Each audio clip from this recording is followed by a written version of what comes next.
To know where you are going, you have to know where you come from.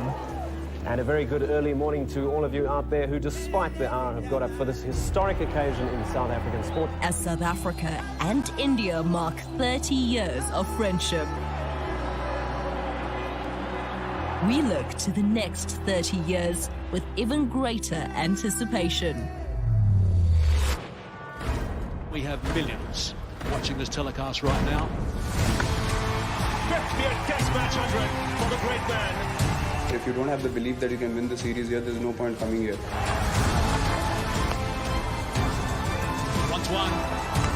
That's him. The finger will go up. And have a look at the celebrations. Everyone, I'm sure, is pumped up about this clash. Watch the Freedom Series from 26 December.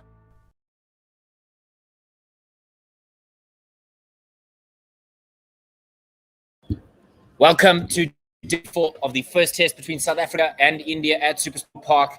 My name is Dave Mitchell. Along with me is Sean Mayers. Good morning, Sean. How are you feeling? Oh, good morning, Dave. I'm feeling fantastic. The weather's great and the players are getting ready to take the field. Marvelous day of cricket indeed. Yesterday was a day of all action, Sean. It's the parlance of golf when we use the term moving day, and certainly things did move yesterday. How many wickets fell yesterday? So many. 18. That's nearly 2 innings. That's nearly 2 innings. What did you make of the day yesterday with the ball? Was it prodigious bowling or was it just lackluster batting? I think the bowlers definitely brought it to the table. They brought the game to the Indians. Definitely brought the game to the South Africans. They were aggressive. They bowled really quick. There wasn't much swing on offer, and they just hit their dates. And it was some light for South African fans in Themba Bavuma's innings, in which he got a 50 and then was summarily dismissed. But it was a truly gritty innings from the South African vice captain. It was really good to see from him. Yes, it was phenomenal to see him dig in, especially in the situation that South Africa were in. That he led from the front. He showed the haters, I would say. Absolutely. He showed the haters that no, he's the better. He deserves his place in this team, and he dug his heels in and gave him, I would say, a fighting chance. Absolutely. It was another good day as well for the Indians, in which they were able to wrap up all the South African innings, and then they were at the crease last night, but it was Marco Jansen with his first delivery. He got a wicket with his last ball to close out the Indian innings, and he blew early in the second Indian innings. What have you seen him? Have you enjoyed what you've seen from the left armour? Yes, he's very inexperienced. I mean, this is his first test, but he is showing so much potential. He's a tall lad. He bowls pretty quick, and definitely somebody to look for in the future. Absolutely. And so the state of play is where we are at the moment. India 16 for 1 with a lead of 146. 6 overs gone so far. So still a new ball. And from the Henops River end, it will be Kagiso Rabada who will open the bowling. At the wicket, it's Mayank Agarwal. Mayank Agarwal is the man who was dismissed.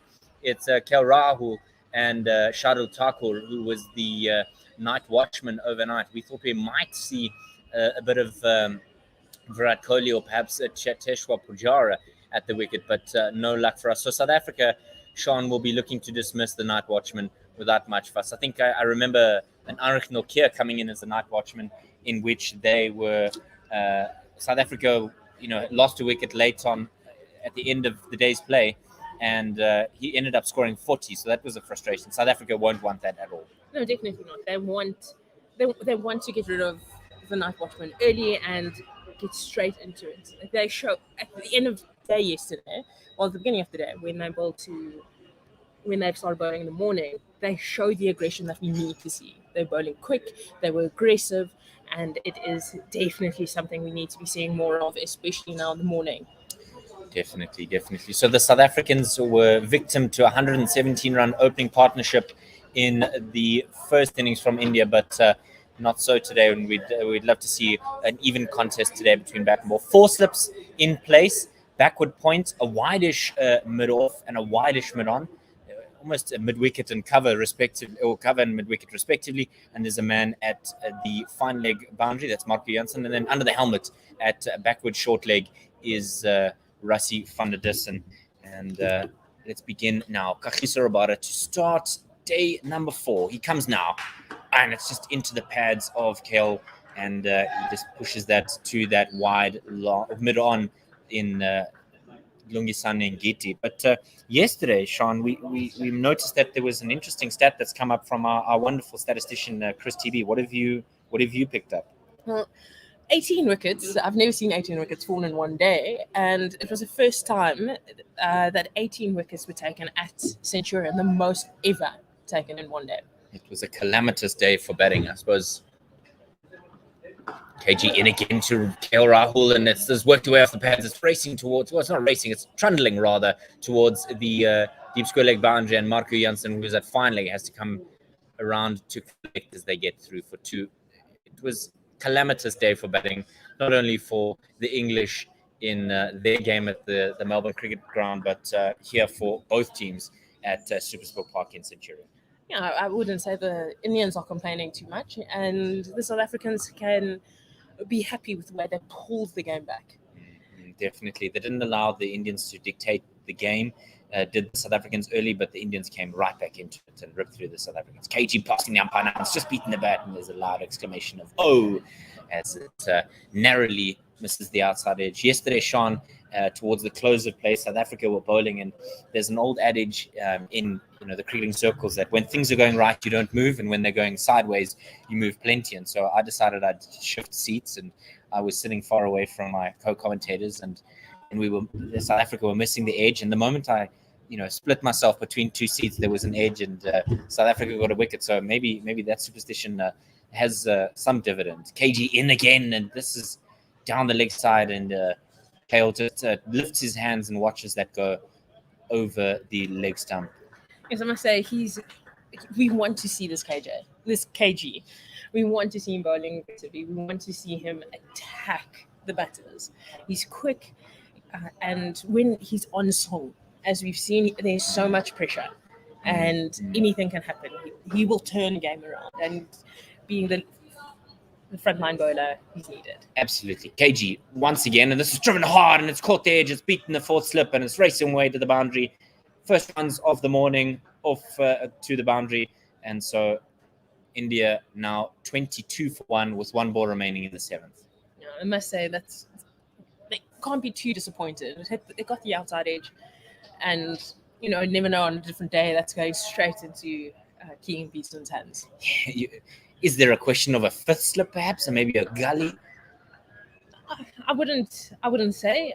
They're pretty aggressive right now, and looking at it, he wants to attack.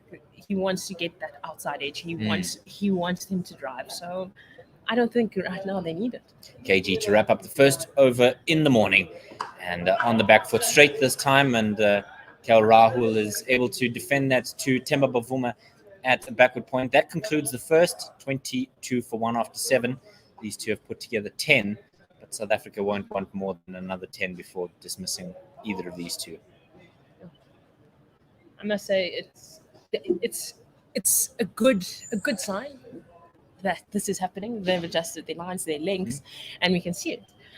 Hopefully, Marco Jansen will continue his tremendous form. First ball luck. He's got a ball well here.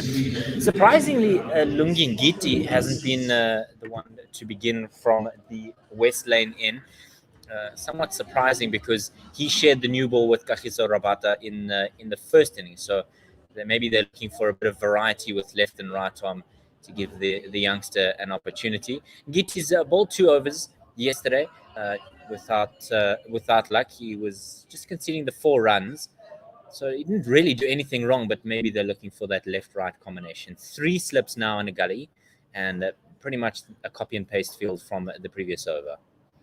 Jansen in again, and this is well wide outside that off stump, and Thakur is only too happy to oblige and leave that one alone. I say he looked very comfortable leaving that alone. Serious campaigner, that one. Yeah.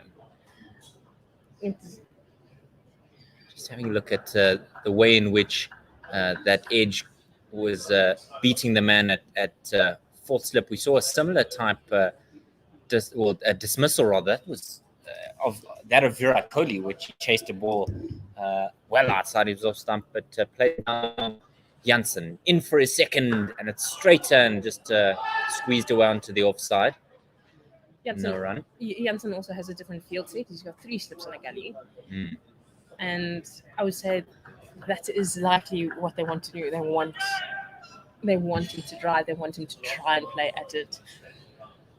Do you imagine? We're coming back to Kagiso Rabada. It's a concern for South African fans, and at the end of this over, I want to get into the Indian side of things. As Janssen now for his third ball, left arm over the wicket, misses, wafted at as it goes towards Quinton de Kock behind the stumps. He tried to play a bit of a rash shot there, chasing it a little bit, but doesn't get anything on it. Kagiso Rabada has been criticized, perhaps, for his lack of pace. He's been bowling within himself. I mean, 134 Ks, that's not exactly what you expect with Kagiso, and that's exactly what we've seen. Do you think he's growing weary of having to carry the team as a whole, because the bowling department has really been the one who's driving this team? It's well wide again, and he's only too happy to leave that alone. Is Taco maybe trying to lure him into a rash shot? Is Marco Janssen, but that goes through to the keeper. Yeah, I would say he is. That pressure is on. The pressure is on him to carry the team, but we would like to see him be aggressive, to take the game, control the game.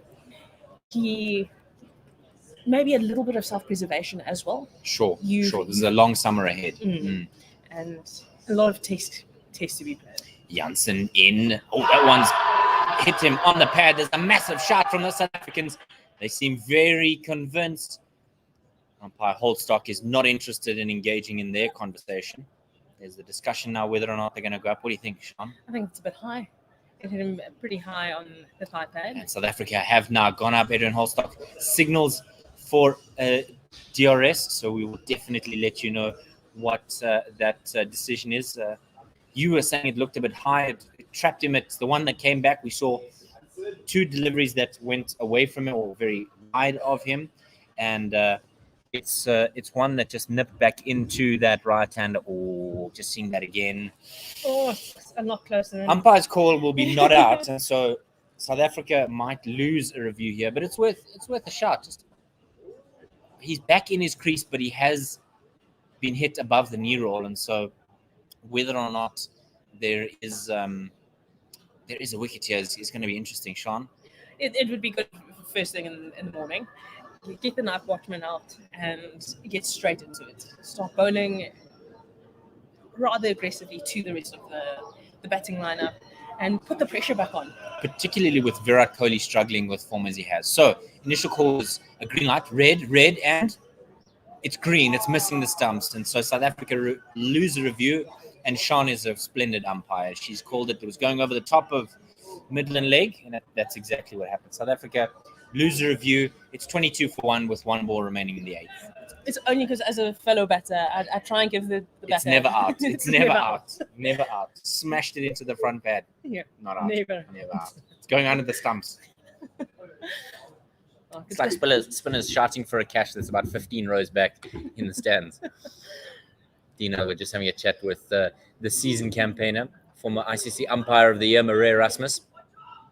Adrian Holstock, by no means a newbie in terms of international cricket, and this, I think, is only his 2nd Test series. Marco Janssen again in and just beats the bat of Thakur, goes through to de Kock. That's the end of the 8th. India 22 for 1 with a lead of 152.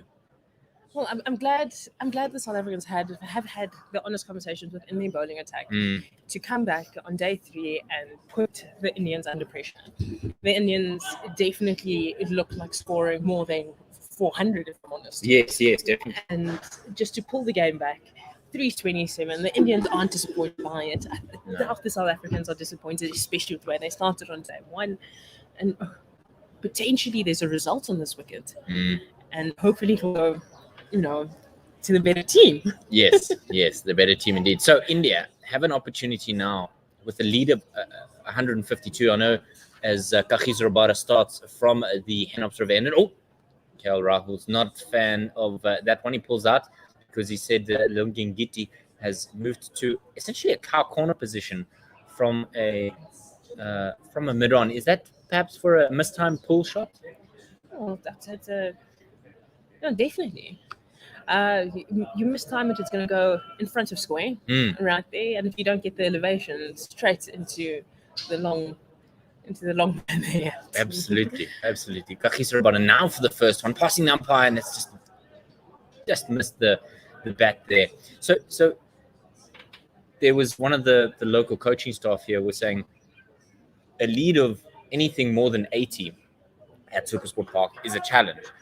South Africa left the Indians with, a substantial lead, now 152. And how would they be thinking about this in terms of result? Kagiso Rabada passes Marais Rasmus, pushed that hard, didn't quite time it. Maybe turning in the hand is the bat. And so KG just picks that one up. Is it they feel comfortable enough that they can just bat a little bit more positively, or do you think they'll still bat within themselves? They have to bat positively. They have to take the game to the Indians. The Indians were very aggressive. Yes. They bowled hard at them. They have to take the game to Kagiso Rabada now right on over, and it's beaten the bat of KL Rahul, but it's gone back into the right-hander, and Quinton de Kock diving to his left to take that one. How long though? Because what do you think is an ideal number for them to just have a solid go and give themselves a day and a half perhaps to bowl at the South Africans? If they can restrict India to 250, right, under 300, they have a chance to win this game. KG in again, and KL Rahul gets right behind that one and just defends it on the back foot. Yeah, they have a chance. Given their batting lineup, I know they've had some issues with their batting. I still feel that they can take the game to them, but they have to play a lot more positive. You have to be confident in your abilities, particularly since SuperSport Park has traditionally been a good hunting ground for the South African men's team. KG in. Oh, he's beaten him all ends up. That is a lovely delivery. Just dancing around the wicket here, and the last two deliveries is KL Rahul. That last one, he squared him up and he just defended it, and subsequently keeping him busy there. Oh, it's definitely a different tune to what they bowled him on the first day. And can they just contain him? Can they contain him? Get him out early. He is the key wicket right now. And go into the rest of the year. KG to finish his fifth. And again, he's beaten the bat. Lovely stuff. It's pressure. Pressure creates wickets. It's end of KG's fifth. 0 for 13 from his 5. And India 22 for 1 after 9.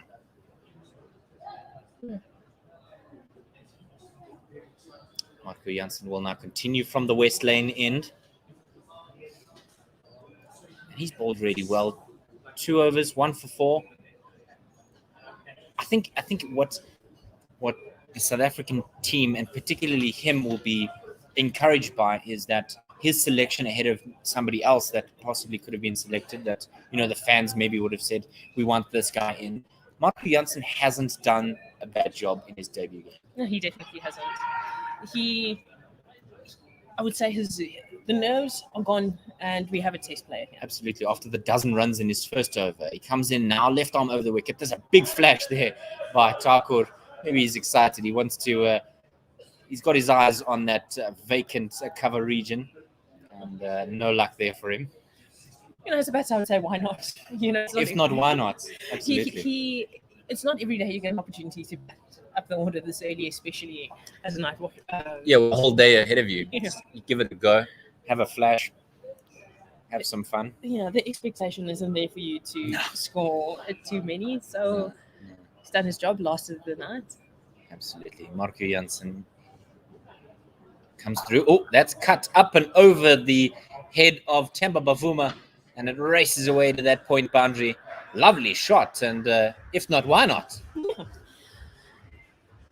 But it's got the 6. That's incredible. I thought it went on the bounce to the boundary. We just heard it clang into the advertising hoardings, but it was actually that it ricocheted off of the advertising hoardings. A little bit of cracks forming as well on the wicket that we can see. We just saw that last Marco Janssen delivery that he's beat the bat of Thakur, but that was a marvelous shot. He just leaned back and swatted it away over that point region for 6. Janssen passes the umpire, and that's well wide. It's Quinton de Kock's taken that basically in front of first slip, and so you're not really going to challenge Shardul Thakur in that way. What I can say, when you see Thakur bat like that, he got into a good position. He waited for the ball, washed it onto the bat, and used the pace. Out the middle of the bat, and making the most of his opportunity. Like at the buttering hot toast with that creamy fresh butter that you know in the morning. Janssen in, and that's beaten the bat again. A big stride in there from Thakur. Just maybe holding back a little bit for himself, but he's played the shot for the over, and you know, as a batting pair, you're always discussing targets, particularly in one day and T20 cricket. You're always saying, okay, what are we looking for the next 10 overs, maybe the next 5 overs. In Test cricket and 4-day cricket, you're more looking at time. What are we looking for the next half hour? Yeah. And you would say he's done the job for this over at least. Oh yes, and from what you can tell, watching him, Marco Janssen once again, and this one cuts back. It's the one that's nipped back. He's left that alone, has Shardul Thakur, and it's jagged back over the top of middle and off, and Quinton de Kock has had to leap to his left-hand side to make the take. looking at how they're batting, their plan is play everything coming at you. Mm-hmm. If it is coming at you at the body, you know, it's either you're getting out the way, defending. If you can, and you can play, but don't chase anything. I think that's what Rao was telling. That's Shardul Thakur, yes. He's saying, just wait for the ball. It will come, but don't chase anything. You know, and if you can last the first half hour, it's bonus. Last ball of the 10th, and he thinks about a cut shot again, but sways out of the way, and that ends the first 10 in this second innings of India. There's a bit of a discussion now with Janssen and Holstock, maybe about follow through. Yeah, perhaps danger area. possibly. Rassie van der Dussen now standing at the strikers end, maybe considering his options, seeing what the strip is doing. Just having a look at that one that nipped back. Goodness me, it hooped around the corner. James Anderson type swing. They definitely are hitting their lines, their lengths, and They're being consistent in putting the Indians under pressure. 3 slips in the gully now, and he's ducked under that one. There's a massive shot from the South Africans. He's ducked under it, and it's hit him. Didn't look too comfortable. South Africa thinking about whether or not they're going to go. Dean, he's got 6 seconds. Nah, he's that not one interested didn't in that one. bounce at all. Didn't bounce at all. He ducked straight into it. I remember Hashim Amla being dismissed in that way, where he ducked under it and was given out LBW. And on another occasion, he ducked under it and it hit the stumps above him. So I'd love to see whether or not just having a look at the replay in front of us on the main screen. Oh, that looked close. Perhaps bounce was the thing that was saving him, but certainly worth a shot. Not a bad first ball. Again, the short ball this time from Kagiso Rabada. So are you saying that there was a no ball in that first? Yes, I just looking at the replay, it did look like his foot landed over the line, but you know, We're here in the comm books. We're not in the umpire's chair. Yeah. Have a look at that one. That's a vicious bouncer. He's hit him on the shoulder. Yeah, it would have gone well over the stumps. He's not that short that it, you know, if he ducks, it's under the line of the stumps. But never good to wear it. This is a case you needed to see on day one. Minus the no balls, because he's bowled another one here, and he bowled, I think it was 11 in the first innings, and he's bowled another one here from that last short ball. He's in again.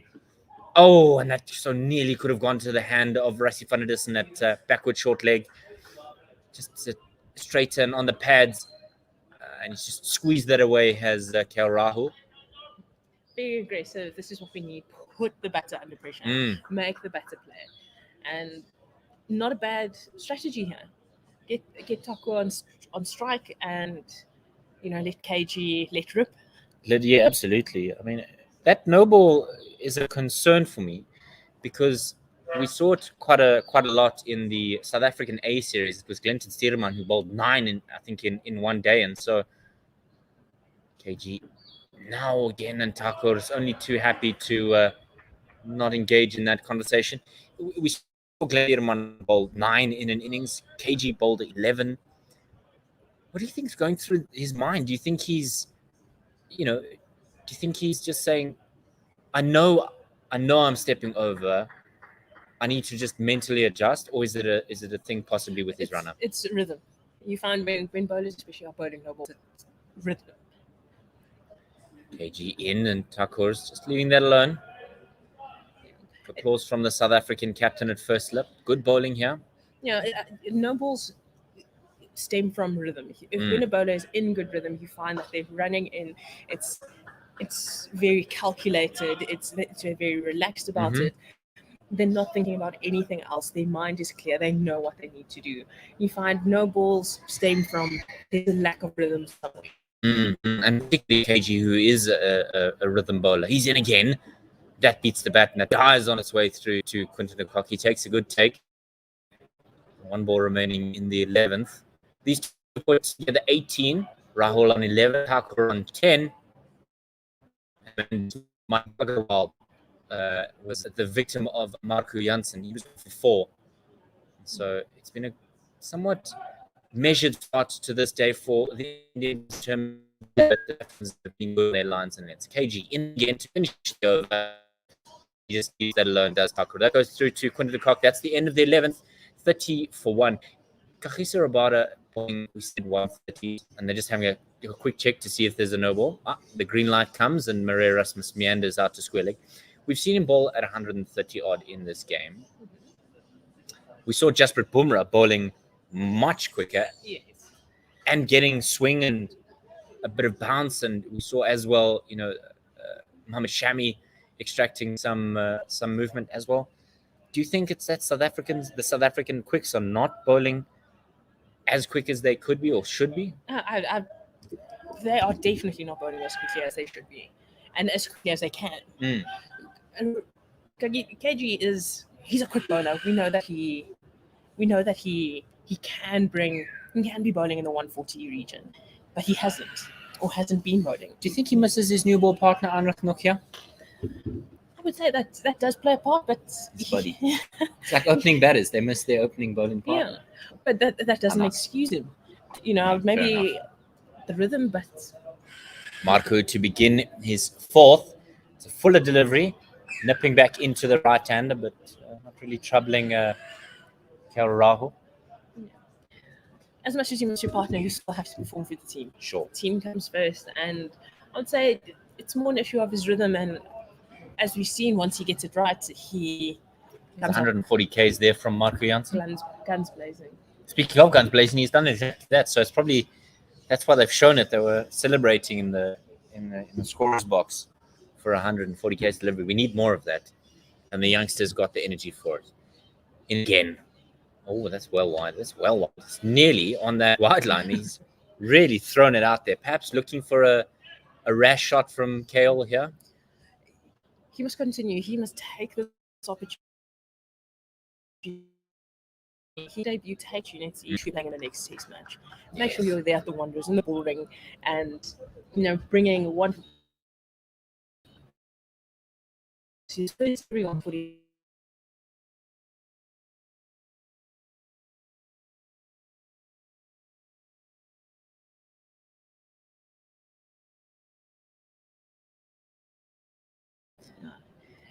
He definitely wants to score another big one. He's waiting. He's itching for it. You can see it. Yeah. He's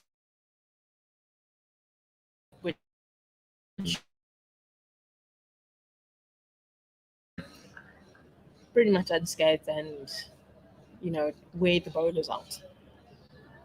Particularly so that you can cash in that extended middle session, 2.5 hours. Marco Janssen, this one, Kale comes well across and tucks his bat in behind his pad there. It goes through to Quinton de Kock. They're definitely looking a much tighter unit, the South Africans today, and washed away all the dust on day 2. Yeah. That's what I think. I think there was, that was 144 clicks. Wow, that's quick. Is it a mental thing when a guy starts bowling, way quicker than anybody else? Janssen in again, and this one's into the body of KL Rahul, just defends that one and no run. Is it? I mean, we think of Shabnam Ismail, how in the women's game, how she can so wonderfully intimidate batters. We think of guys, from Australia, Brett Lee and Sean Tate that would run in and bowl 150 Ks. And is it a bit of a psychological tactic? Yeah. For batters when they see the clock saying 140 plus? Oh yes, it definitely it is. Well, that one's full and driven, but on the bounce, and Marco Janssen's in the way to collect. He's bowled a lovely over here. It's 30 for 1 after 12, and it's a maiden. It is psychological. It plays on your mind that the bowler on the other end is bowling rapid. Wheels, yes. Yeah. Is bowling rapid. And if you're not in a good position, or if you don't get into position early enough, you will wear it. And absolutely. You want to decide as a batter, where do you want to wear it? Yeah. That there becomes your major thing. If you miss it, where are you wearing it? And no batter wants to wear it. No. We've already seen one of the Indian batsmen here just duck into one. But the word is vitriolic when you see fast bowling that's aggressive and in the 140s plus. KG in, and this goes down the leg side. He's taken a bit of a tickle, and Quinton de Kock's not able to get to it, and it's going to race away to the boundary. It's 4 byes, in fact, so it's missed everything. And a bit of a wayward delivery there from KG to start. And you see somebody bowling at that pace. Do you go forward or do you go back? Goodness, you just close your eyes and swing. Put me in front of 140 clicks, and I'm going to bat like our friend Maranta Hayward against Brett Lee. I think it was in Perth, if not Adelaide, when they were facing 140 plus, and he didn't enjoy it, and I wouldn't either. I'm yet to attempt it.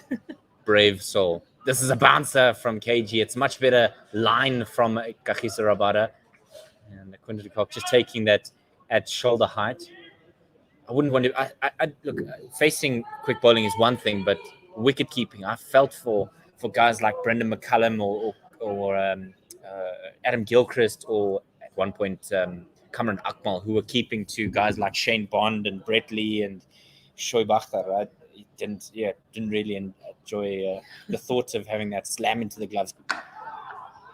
KG in again. It's a straight one, and Thakur just manfully defends this back up the wickets to him. No run. I didn't really feel sorry for them. They were able to, because back then, before the laws changed, they were able to stand further than 30-yard circle. Right. Now they have to stay within the 30-yard. Yeah. So they are much closer. So bowlers now, as much as they want to bowl rapid, they must remember you've got these short guys behind the stumps, and those over their heads runs. Halfway through the 13th, and KG with a good one outside the off stump. It's a good length and good line, and a bog standard delivery for Test cricket. Definitely. So I look at those guys. I'm not saying that it wasn't hard work. Sure. They just were able to get a lot delay more time. a little bit more the ball coming to you. Sure. Have a lot more time to gather themselves. Right. You look at keepers now; they're a lot more agile, a lot more aggressive in the field. It's great to watch. Oh, that's caught the edge, and Vian Mulder's got him. Great catch there. He's had a couple of good catches. Has Vian Mulder from a third slip. That's the end of the night watchman's stay at the wicket, and India 34 for 2. Fantastic bowling. Great to set him up there, and got the outside edge, making it look very simple. Just hung the bat out there, did Shardul Thakur. It was really a nothing shot. And good take by Vian Mulder. We saw Vian Mulder take the catch that got. Oh, it wasn't actually. I thought he pushed it a little bit more, but he was squared up. It was a lovely delivery from Kagiso Rabada, catching the shoulder of the bat, and Mulder takes a good catch. It was. I was saying that it was Marco Janssen's first wicket that Vian Mulder, I think, dove to his left to take an absolute ripper. So definitely had to play at that one, and it was brilliant ball. Can't ask for anything more. Quickly before we see who comes down the stairs, Virat Kohli or Cheshwat Pujara. Now it is Pujara ahead of Virat Kohli, probably because he was out first ball, a golden duck in the first innings. Lovely to see a nice conversation here between Quinton de Kock and Marco Jansen. Maybe some advice from the South African glove man on lines and lengths and what he should and must be doing. But Cheteshwar Pujara, wonderful cricketer. He's 93 matches. He's got 6,500 runs. The average is 44.5. 3150s and 1800s. But Golden Duck, that's got to be playing in your mind. He's on a pair, essentially. Yeah. I don't think he's focused too much on it. You would hope, at least as an Indian fan. And the caliber of batter that he is, and what the role he plays within the side. I think his job now is just support KL. Yeah. Just support him. Definitely. Stay there. Be that wall. Be that wall. Block off one end. If it's there, you're going to punish, but just stay there. Yeah. Try and create a big partnership. But the salt to his pepper, so to speak. Yeah. But as you can see from the field change, that they are similar plan as to the first innings, and we'll see if it works out again. 3 slips and a gully. Backward point, mid-off. There's no mid on. Forward short leg. Backward short leg, rather. A man at forward square leg and fine leg. So anything between, mid-off and forward square leg. It's almost is your forward square leg? Is there catching mid-wicket? It's forward square leg. Yes, forward square leg. There's a forward square leg and there's a backward square leg under the helmet in Rassie van der Kagiso Rabada to wrap up the 13th. Oh, he squared him up and it's gone down the leg side. He just lifts his hand out there. He didn't enjoy that one. But good way to end the over from Kagiso Rabada. It's 34 for 2 and the lead is 164. Oh, they're waiting for ball and it's illegal delivery. It's a bit of an anticlimax. It was a really good over and then suddenly everybody wait. Hold on, fellas. Not yet. Okay, cool. Very much hurry up and wait type tendencies. Well, it's a lot more consistent. Sure. And that's what we want. Consistent and less wickets taken on no balls. Not less wickets taken on no balls. It makes it fair on everyone. Even though this is a batter's game. Where you got that concept of it being a batter's game? Never. I'm definitely never favoring batters. Never. I'm definitely not complaining. Of course. Typical batter response. Right. Marco Jansen. 1 for 10 in 4. He's going to continue from the west lane.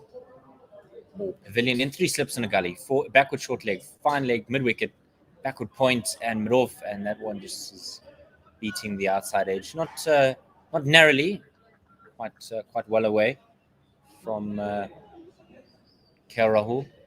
I hope he can continually bowl this for within this first session. Just keep it there.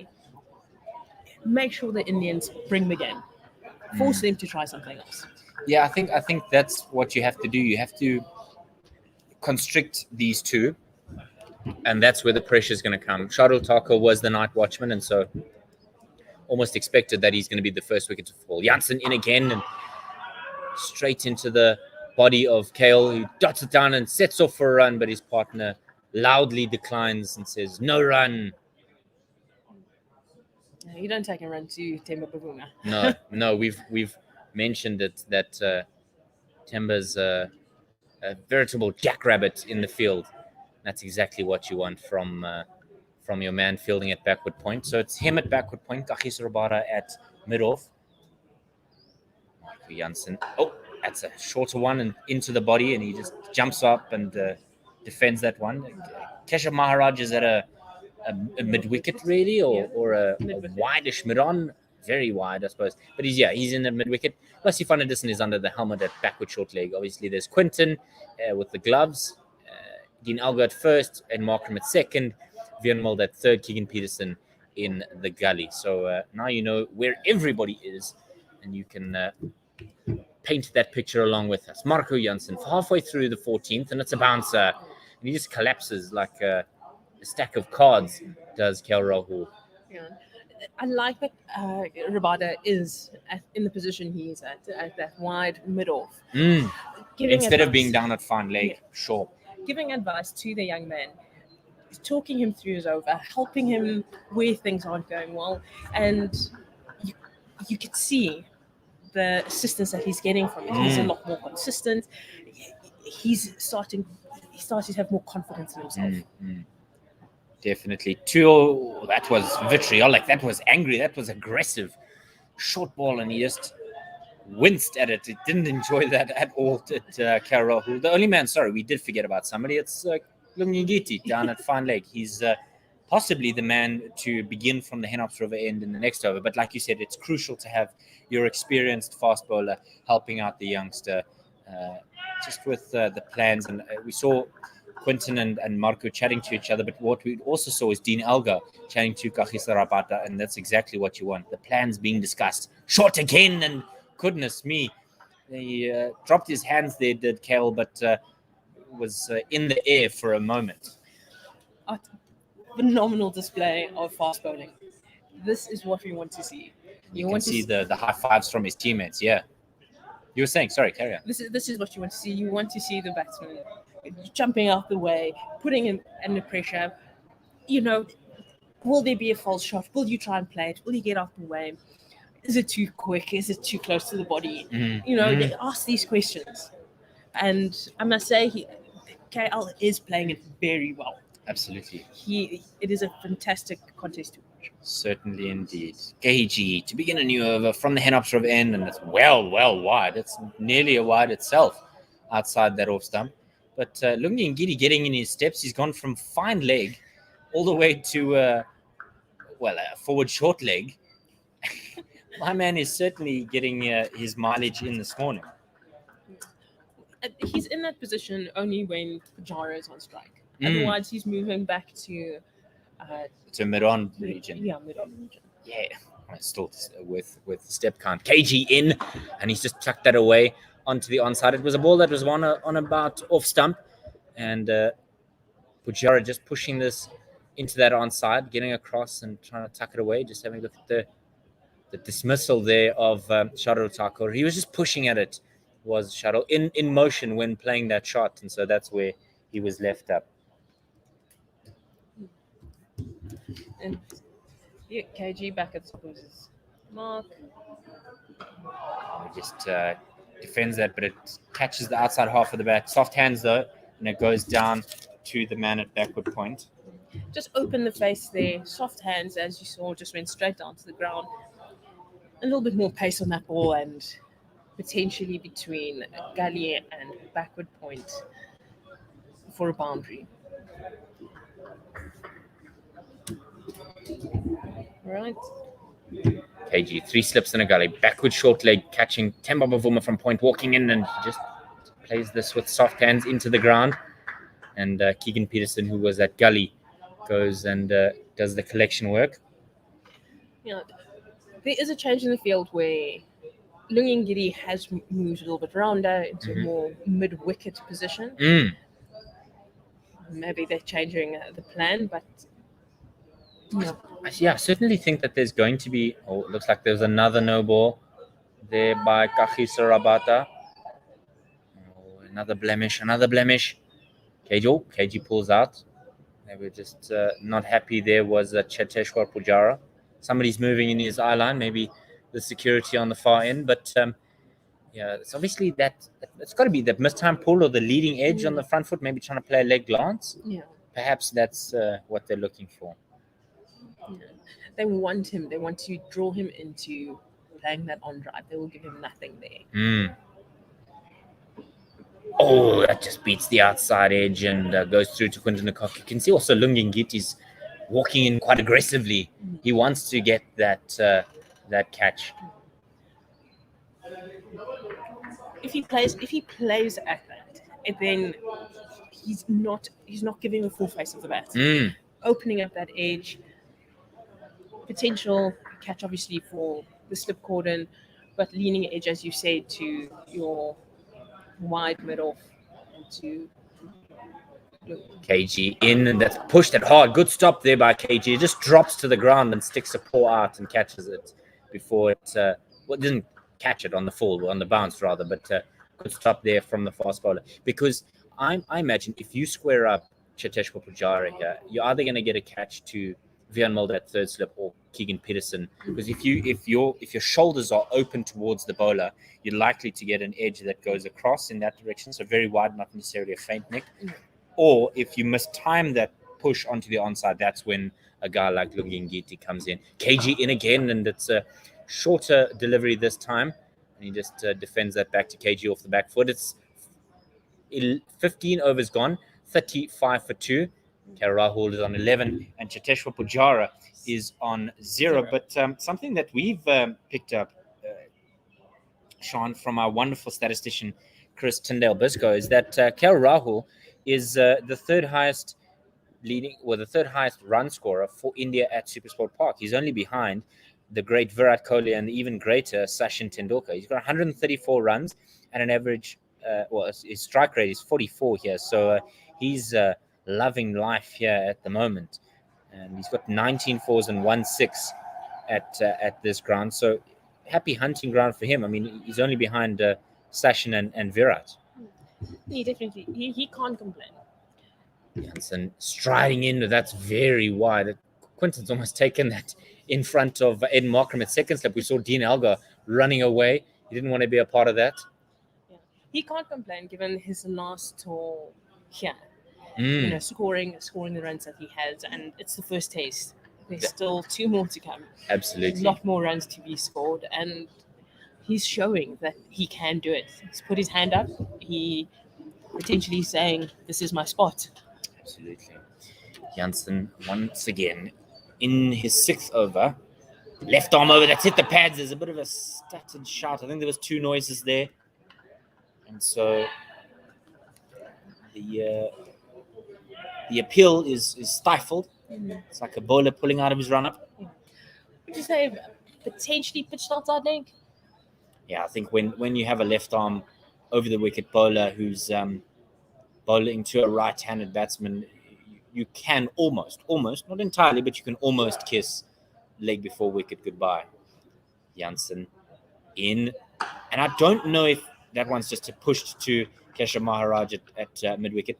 I don't know that is the dismissal that they're looking for with Marco Jansen. I don't imagine, like a Vernon Philander, Marco Jansen's going to get a lot of leg before dismissals, but rather caught behind, maybe swatting at a shorter one or something like that. I don't imagine he's the kind of guy, at least coming left arm over the wicket, that you're going to be mindful of or be looking for a leg before dismissal. He's not that bad. Halfway through the 16th, and again he's pitched it up and caught the outer half of the bat and squeezed to Themba Bavuma at point. Very placid pace there off the bat.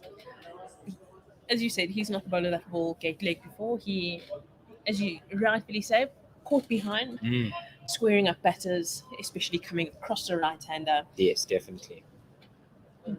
That is his likely mode of dismissal that he's going to get. Getting edges, catches, but yeah, that's the plan here. Indeed, the plan. Marco Jansen again pitching that one up, and it hit the bat very hard. But good bit of work there from KL Rahul. He just puts his bat on top of it and lets it die again out to Themba Bavuma. He's been busy this morning as the South African vice-captain. I like how he just waits for the ball. Because that ball patient. Just gets past him. He's playing late. He's playing under his eyes. He's very controlled, playing very compact. It's really good to watch. Absolutely. It's the technique that you want when you're facing quite vicious fast bowling. And a key, crucially, after this delivery, Jansen into the pads, and there's a loud exclamation of, "Oh," as he works this away down to the fine leg boundary. That's going to run away for 4. And so the pressure has told, but I don't think Marco Jansen would be too upset with that last boundary. Definitely can't be upset with that. I would still argue maybe the line strayed a little bit, and Slightly too straight, yeah, but can't complain too much. Very fine. God, went for 4. Job done. Job done, really. Really. End of the over.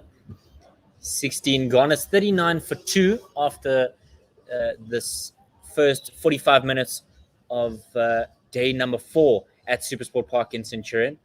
My name is Dave Mitchell. Alongside me has been Sean Mayers. We're going to take you through to that first drinks break. Don't forget you can tweet us at OneWorldSR, and we'd love to hear your thoughts. And maybe at Guerrilla SA, at GUERILLASA. Tweet at those 2 accounts. And maybe a little bit later, our team coming on after the drinks break will read out some of your thoughts, some of your tweets. Bowling change now from the Henopsdorp end. It's Lungisan Ngiti. Immediately smashed back down the ground, and Chetespo Pujara is not playing around. He's off the mark with a boundary from an on-drive. Sumptuous is the word that you want for that on-drive. Oh, it was beautiful to watch. Off the bat, the sound, everything. Lungi got his line, his length, everything wrong in that one. Half volley, easy to dispatch. A gimme, really. Yeah. You know, that is the definition of a loosener. I suppose there's no greater loosener than that of Steve Harmison. I think it was the first ball of the Ashes in 2005, 2006, where he basically lobbed it at gully. Oh, yeah. Ngiti in again, and just leaves that alone outside the off stump, does Cheteshwar Pujara. There's a loud exclamation of "oh" from first lip, but may not have been as close as he would have wanted it to be. Much better. At least he's pulled his length back, but as you said, very wide and angling it into the batter. From what you can see, angling it in. You know, asking questions about that off stump. Do you know where your off stump is? Definitely. Pujara now with Ngiti at a cow corner and waiting for mistimed shots. It's rather KG, sorry. It's Ngiti that's bowling. It's KG that's swapped with his fast bowling teammate. That's a back of length delivery. He's just defended that one without any fuss. And Rassie van der Dussen, who's under the lid at a backward short leg, runs to do the collection work. You could almost say KG is I would say, specialist mid-on, mid-off fielder. Okay, he specialist. We haven't seen him move from that position. Touche. He hasn't spent much time at fine leg. No, not too much. Maybe it's because he's the senior man in the attack. He can afford not to have to go down to fine leg. Ngiti, right arm over the wicket, passing Maria Rasmus. He's flicked that away, and he's taken a wonderful opportunity and dropped it, has Kagiso Rabada, because I think that's a drop chance. I think he's flicked it, has Cheteshwar Pujara. KG moving to his left, and based on KG's body language, that's a missed opportunity. You would think it was a simple enough take. I thought he'd hit it into the ground first, and then KG dropped it. But based on KG's, he's just flicked it. Oh, you would have thought Shani would have taken that. Yeah. Very disappointed in himself, but definitely can bring it back. Yeah, he's just chipped that up, and KG's dropped a gimme chance. The fast bowler will be disappointed with himself with the teapot stance. He's got two hands on the hips. He just doesn't have Rassie van der Dussen's pot lid on. Ngiti, and again, catch! Oh, and it's on the bounce. It's caught the edge of the outer edge. It's the shoulder, rather, and it's gone on the bounce to Van Mulder. Wonderful bit of fielding there to stop that. But squared him up. 2 chances in this over, potentially. That one just dropped short. Soft hands there, good technique, but still got the outside edge. Sean, the coach in me is screaming catches when matches, catches when matches, catches when matches. It's just so frustrating. But you've got to ride your chances as a batter when you get dropped. And I seem to remember Brian Lara in his 501 being dropped on 8 or something like that. That was a grievous error if there ever was one. Oh, that one is coming back into the right hand. He leaves that alone. It's the end of the over, and Ngiti hands on his head because he knows how nearly he could have had another wicket here. He's got 6 so far in this game, and he'd love to possibly pick up a 10 for in the match. But it's 17 gone, 45 for 2, and 10 minutes before the drinks break. The batter in me is screaming, make them pay. Make them pay. You know, score a big one. Score a big one. The batter in me is screaming, coming out of my pores. No, absolutely. It's something you've got to make the most of, and there's nothing more you rue than drop chances as a fielding captain when a guy goes on to score big runs. Yeah, I mean, can you imagine being the... I mean, KL was dropped on 60 yesterday, on day one, and went on to make it a stud. You would not expect that from South Africa, though. They've always been a good fielding side, but in the last little bit, it's slipped somewhat. And I wouldn't say that they're currently the best fielding team in the world. I wouldn't either. Would you bring it down to they haven't played a lot of Test cricket? No, I think it's beyond that. I think it's the fact that with Marco Jansen beginning from the West Lane end, a new over, it's a feisty little bouncer to begin the over, and there's the signal for 1 for the over. I don't think it is that. I think South Africa have bigger problems on their hands, in inverted commas, bigger, in terms of their batting challenges that they've had in the last 18 months to 2 years. And so I think we need to be cognizant of the fact that the coaching staff and the players as well will be mindful of executing with bat and ball. And then once you've kind of got that right, then you can look at fielding. Whereas Jansen overpitched that one. It's a Yorker, but KL Rahul was able to squeeze that out. I thought he'd bowled a full toss there, but it just dipped at the last moment. Almost played it on. You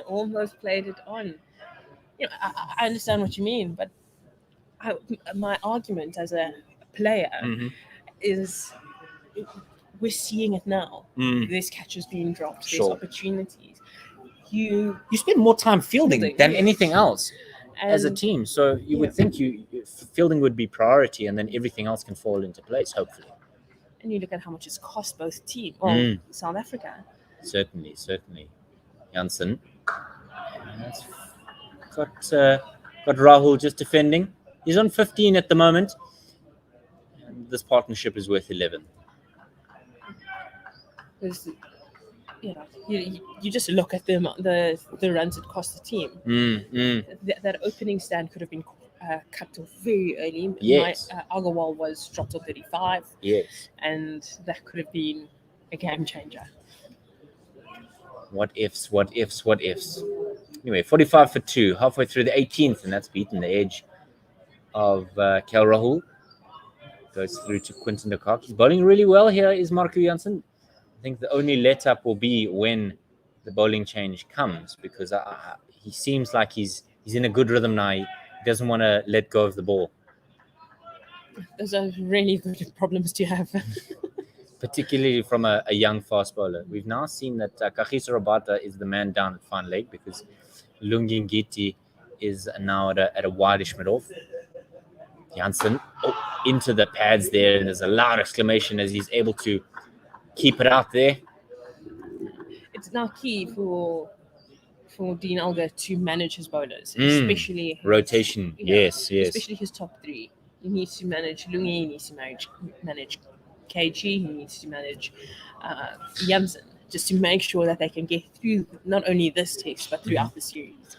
And they're still bowling fast, they're still bowling aggressive, and seeing this young man, blossom. Absolutely. Jansen to finish the 18th, and it's a bouncer, and a bit of a tennis ball bounce on the way through to Quinton, because when it hit the deck, you almost were certain that it was going well over the South African wicketkeeper, but not to be the case. And so we conclude the 18th, 45 for 2. Do you think the inclusion of Marco Jansen was on the back of Anrich Nokier's hip injury, or do you think they would have still blooded him in the series regardless and dropped someone else if Anrich Nokier was fit?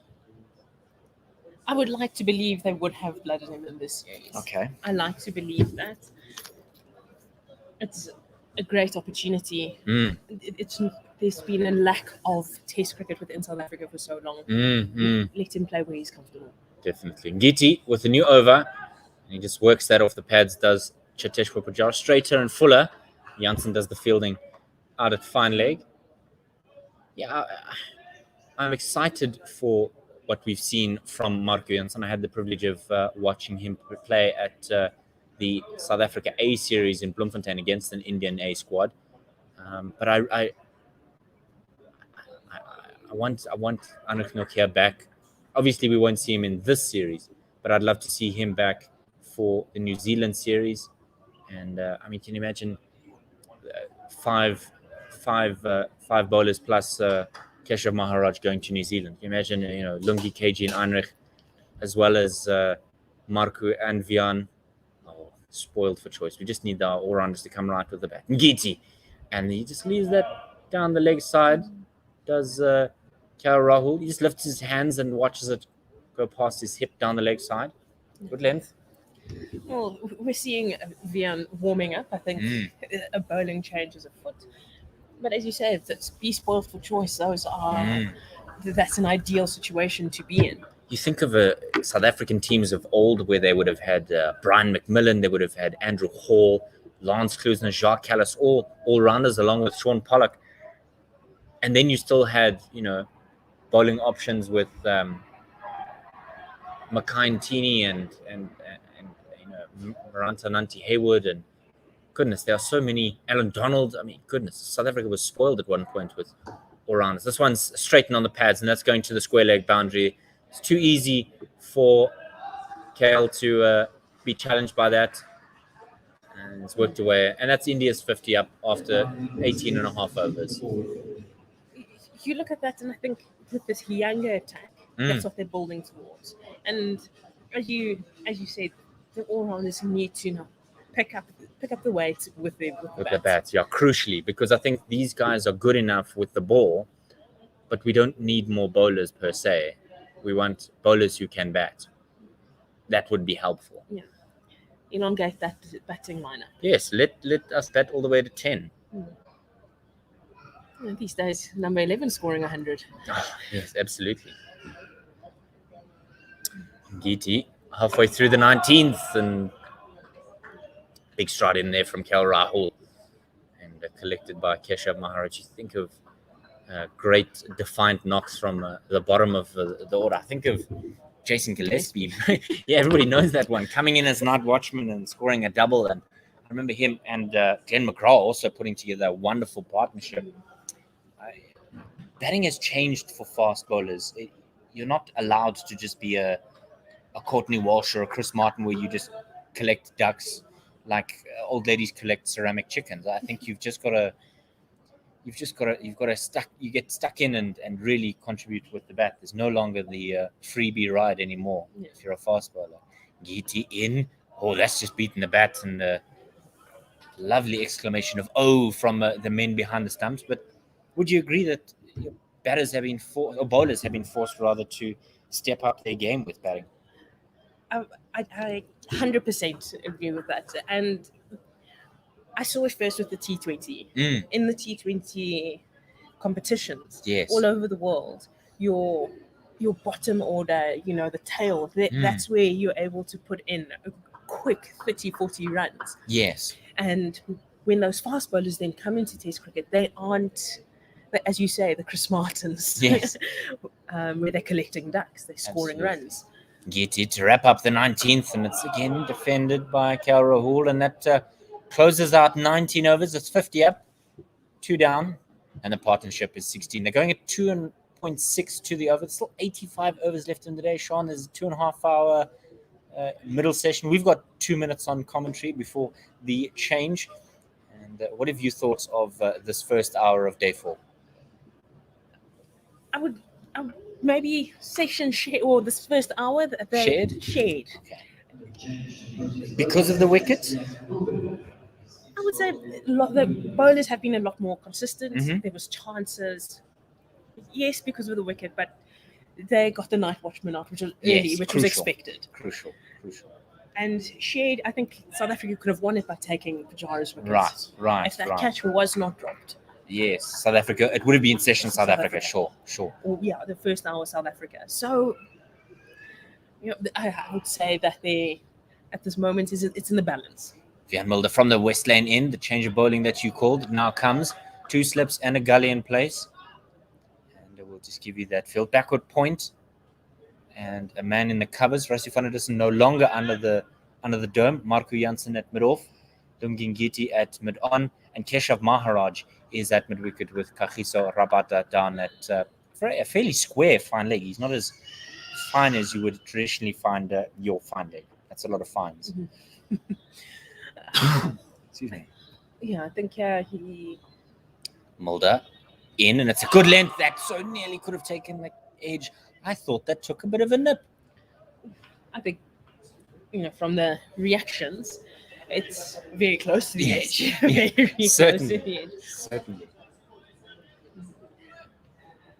He's just 23 years of age is Vian Mulder, so still a prospect with South Africa. That one beat the inside edge of the bat rather than going on the outside. Lovely delivery. Just having a look at that one. Oh, it's gone between bat and thigh pad rather. Bit of a jaffa. Mulder in again. This time Pujara says, not for me, fella. I'll just lift the hands out of the way. Goes through to the keeper.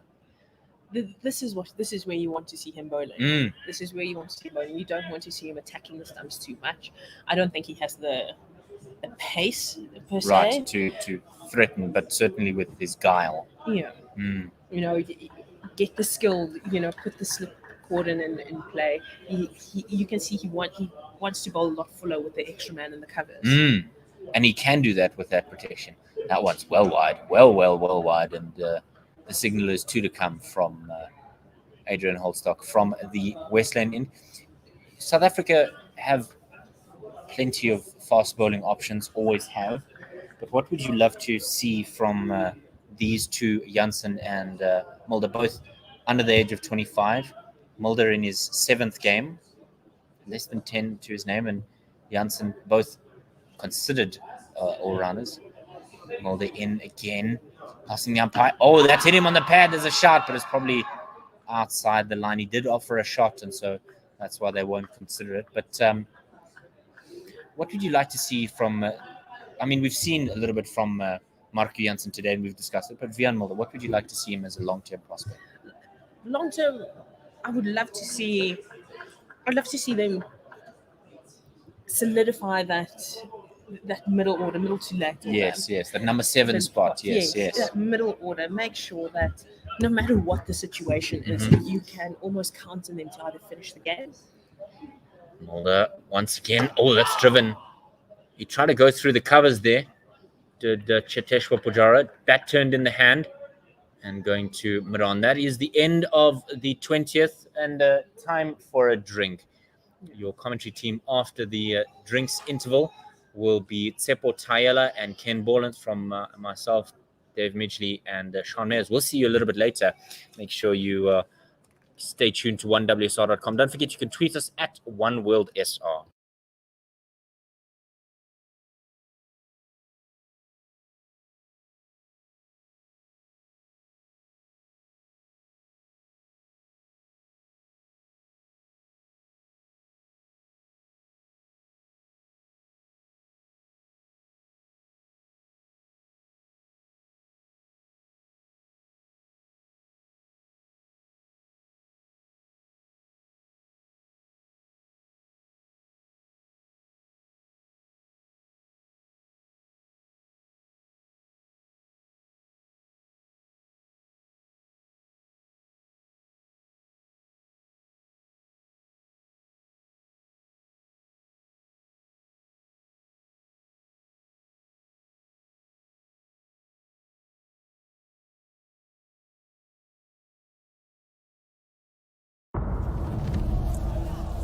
To know where you are going, you have to know where you come from.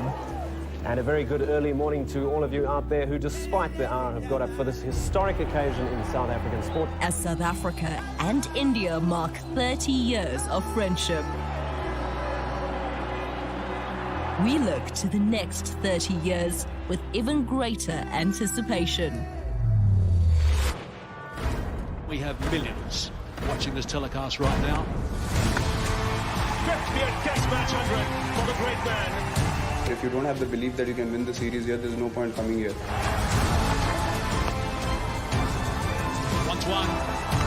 That's him. The finger will go up.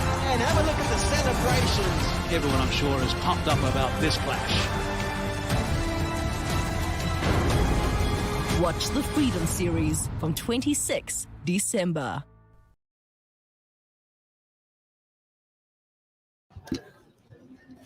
Welcome back to Supersport Park here in Centurion. It is the fourth day of the first test, the Boxing Day test. Only one wicket fell today for the Indian team. It was Vian Mulder taking a catch at slip to take out the night watchman Thakur on 10. And right now they're sitting on 50 for 2. My name is Tipo Taylor, and I'm joined by none other than the legend himself. It's Ken Borland. How are you doing, Kenny? Morning, Chipper. Great to be here. Another lovely day in Centurion, and some probing cricket in that first hour. India, of course, well in command with a lead of 180 and just 2 wickets down. And what a pity that Kagiso Rabada just couldn't hang on to that catch. Oof, that would have been a screamer. Offered by Chitesha Pujara just before the drinks break. Would have been a screamer there at, was it mid on for the right-hander?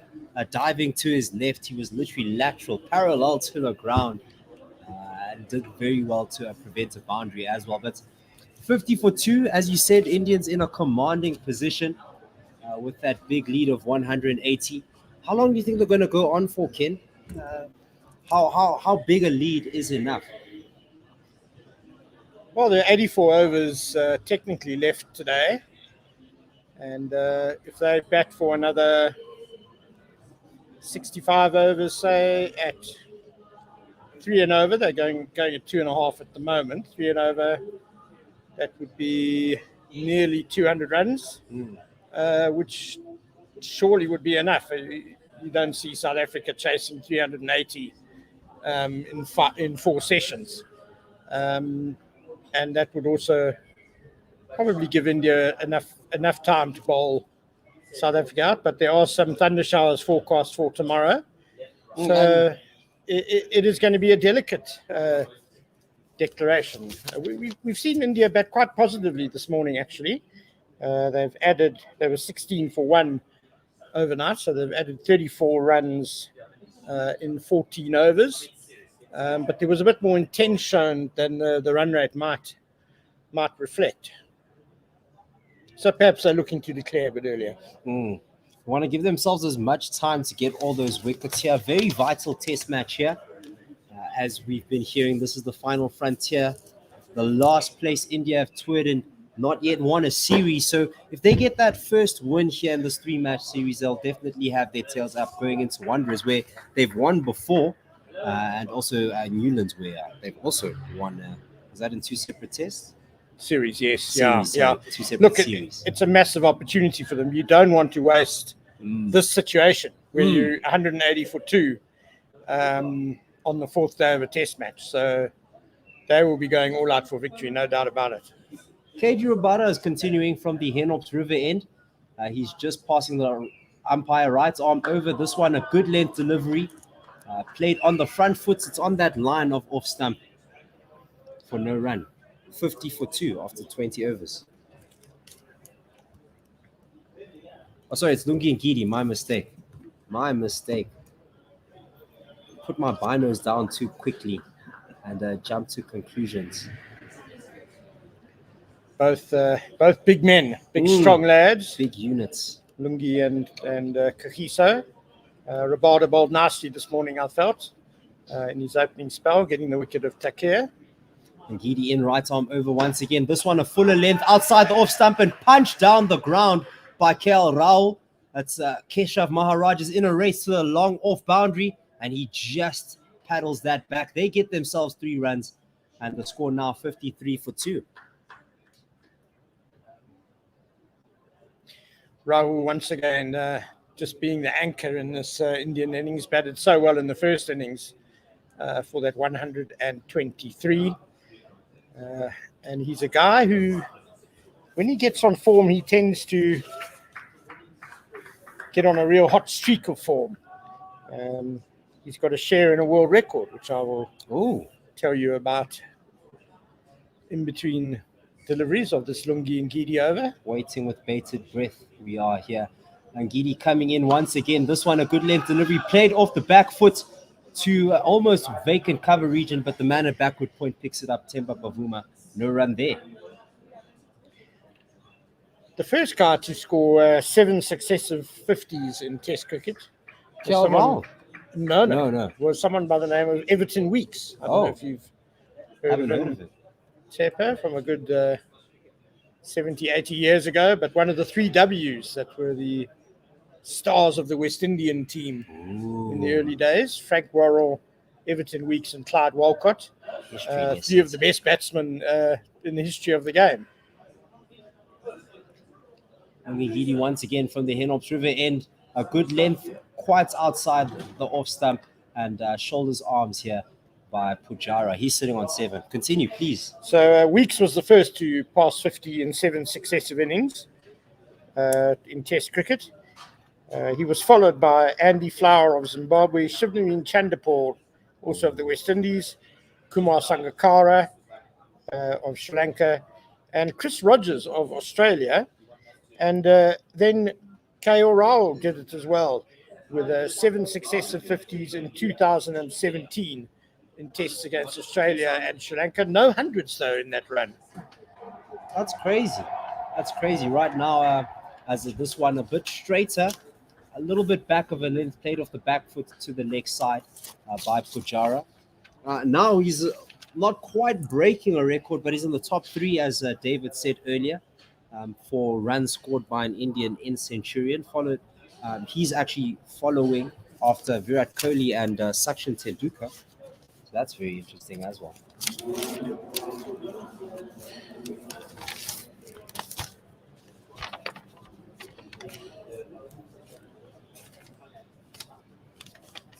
Don't forget, you can tweet us at OneWorldSR.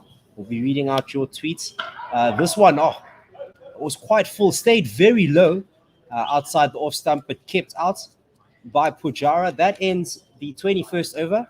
India sitting on 53 for 2 after 21. KL Rahul sitting on 22 not out, and Pujara on 7 at the non-strikers end. It's not good news for South Africa batting last, that we've had a few deliveries now that have kept pretty low. This morning there was that Rabada short ball that Rahul ducked into, which it was real bouncer length, but it didn't get much higher than stump height. And that one very definitely hitting right at the bottom of Pujara's bat. And this, opposed to the first day, we heard in the press conference Temba Bavuma talking about the pitch, how it was very green on the first day and also very sluggish, which is why we didn't see a lot of deliveries over that 140 mark. We only saw the fastest delivery from KG at 141. Vian Mulder coming from the pavilion end. This one played off the back foot. Decent length delivery, just outside that off stump. And KL Rahul playing this to cover. No run there. Yeah, definitely speeded up yesterday, the third day, but only the second day of action, of course, with that day being washed out. Just a tweet here from Sports Bear. How's it? Sports Bear says, how's it, lads? Do you think the teams are still pushing for a result? Vian Mulder coming in once again. This one a little bit fuller. Played outside the off stump by Rahul with a solid forward defensive for no run. So do you think they're still pushing for results? Well, India certainly are. I mean, they're not trying to draw the game or lose the game.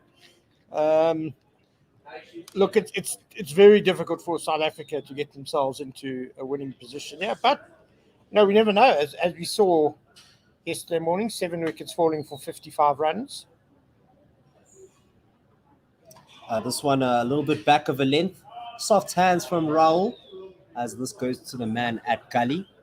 Stayed very low that last delivery as well. Played that on the front foot.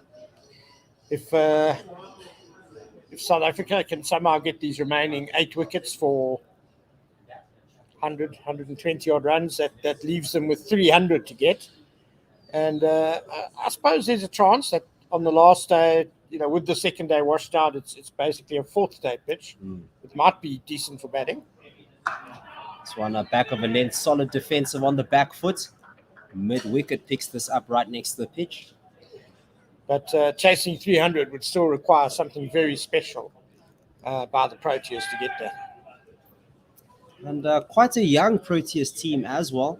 Not many caps between them. I was telling some friends yesterday the amount of senior players in this squad specifically. I think it's about 6 if you count Dean Algar, KG Rabada, Quinton de Kock, Temba Bavuma, Lungi Ngidi also counts. This one just jumped off a full length. Not quite that short, but leaped to Quinton de Kock, having to catch this right next to his ear. Yeah, well, I mean, if you look at the team, there are only 5 guys who've played more than 30 tests. Exactly. And so it is a transitional team, if you like. A lot of guys who may not be young in years, but they're still young in experience in terms of Test cricket. That indeed. And a debutant. As this one, back of a length straight, but just tickled to the leg side to a vacant square leg region. They take themselves an easy single to India, 54 for 2, and that's after 22nd over, just one off that over from Vian Mulder. So a valuable experience then, if you look at this long term for this team. Do you think, I was thinking the omission of Duan Oliphant for Marco Jansen, even though, I mean, you could argue other people, he took someone else's position, but that was a good long-term move.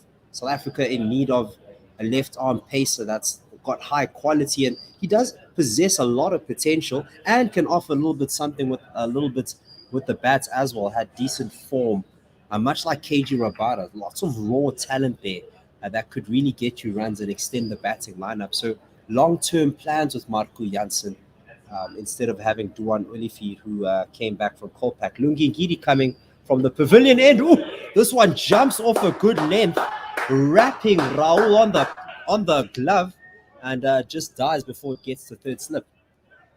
That was a brute of a delivery by Lungi Ngidi.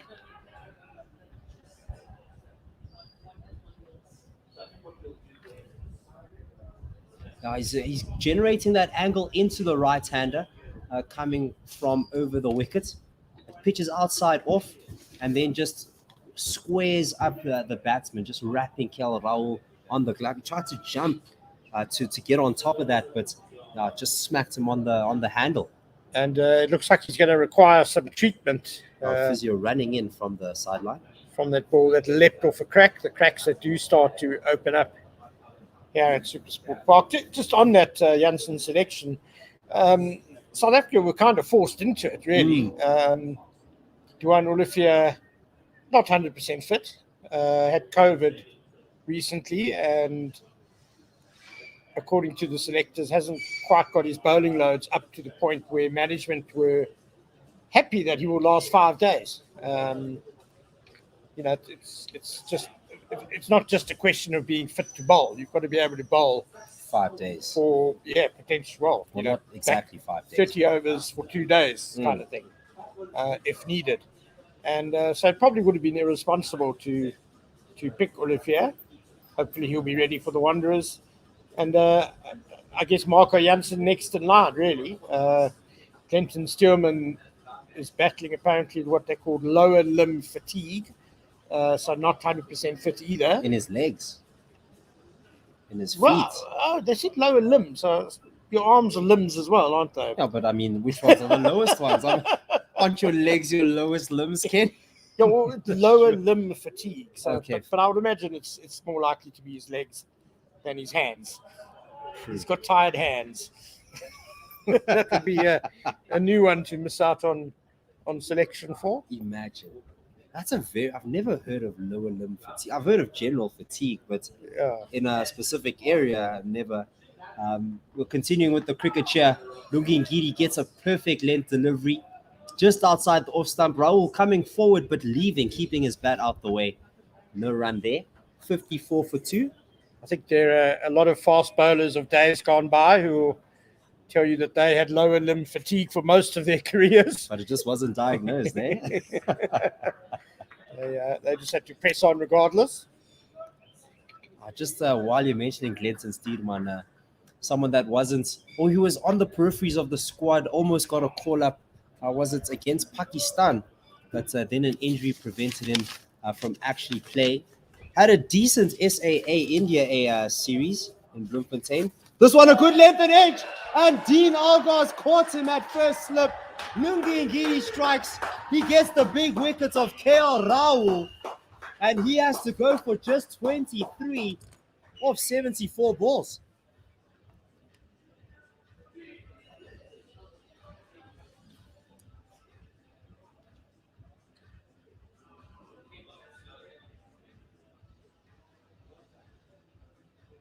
Lungi and Ngidi just back of a length, and Rahul having a flash at it, getting the top edge, and safely taken by Dean Algar at first slip. The sort of shot that Rahul wasn't really playing in the first innings, but there obviously some positive intent from India here. They want to get on with things. They want to be bowling as soon as possible. So that sees the end of KL Rahul. Once again, his figures 23 of 74 balls. He was bowled or caught by Dean Algar first slip, the bowler Lungi Ngidi. And that brings Captain Virat Kohli to the crease.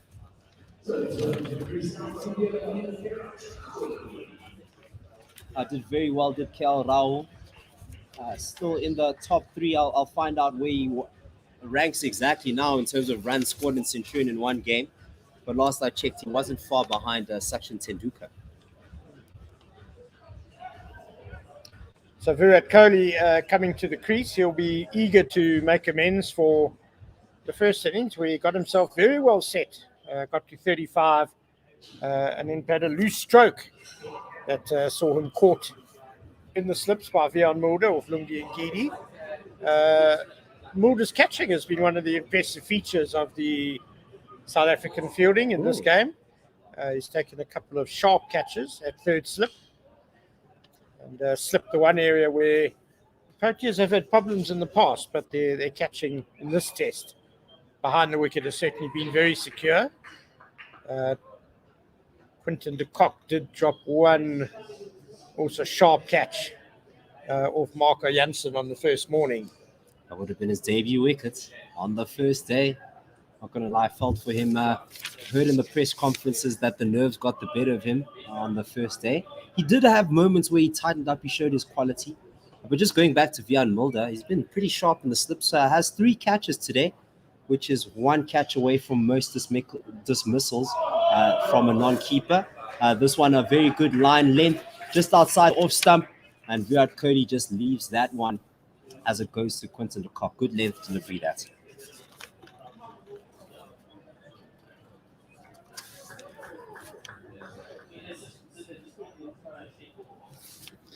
Virat Kohli, of course, an expert at pacing an innings, got a unbelievable ODI record, and I imagine he could kind of look at this innings as being a bit of an ODI type setup. He bats for 50 overs. He gets 100. India will be in a very good position, even better than they are at the moment, at least. This one once again on that fourth stump line from a good length, left by Virat Kohli. If only it was as simple as that, Ken. If only you could shift gears into one-day international mode. Well, Kohli can. That's one of his great strengths. That's he's able to change gears during his innings.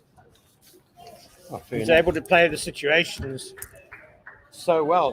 That's what makes him a great batsman. Touche. Ngidi coming in to Captain Kohli. Gets on the front foot, does the captain. A good length delivery, that. A solid forward defensive to the man at backward point. That ends the 23rd over. India lost a wicket here, 54 for 3 now. Virat Kohli still not off the mark, and Pujara on the striker's end at just 7. The lead now amounts to 184.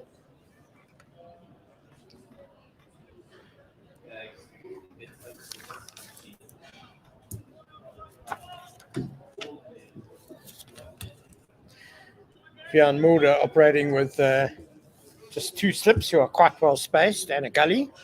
Coming in from the pavilion end, a good length, a little bit full, straight onto the stumps and kept out by Pujara. Not only does he have 2 slips and a gully, he's got himself a point, man at cover, man at short, mid off or short off, mid on, and a man at short mid wicket, and also finally a fine leg. So he's got himself 6-3 split, standard.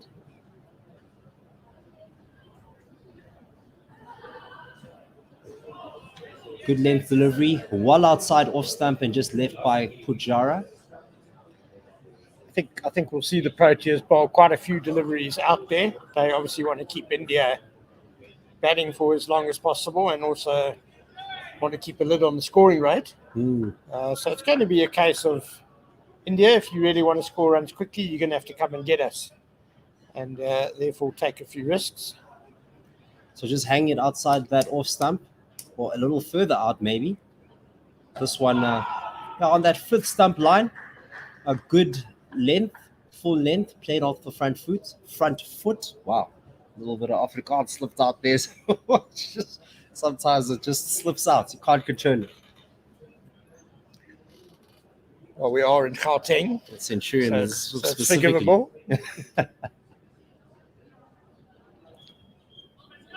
Interesting tactic that you mentioned there. It doesn't look like a very aggressive field with only the 2 slips and a gully.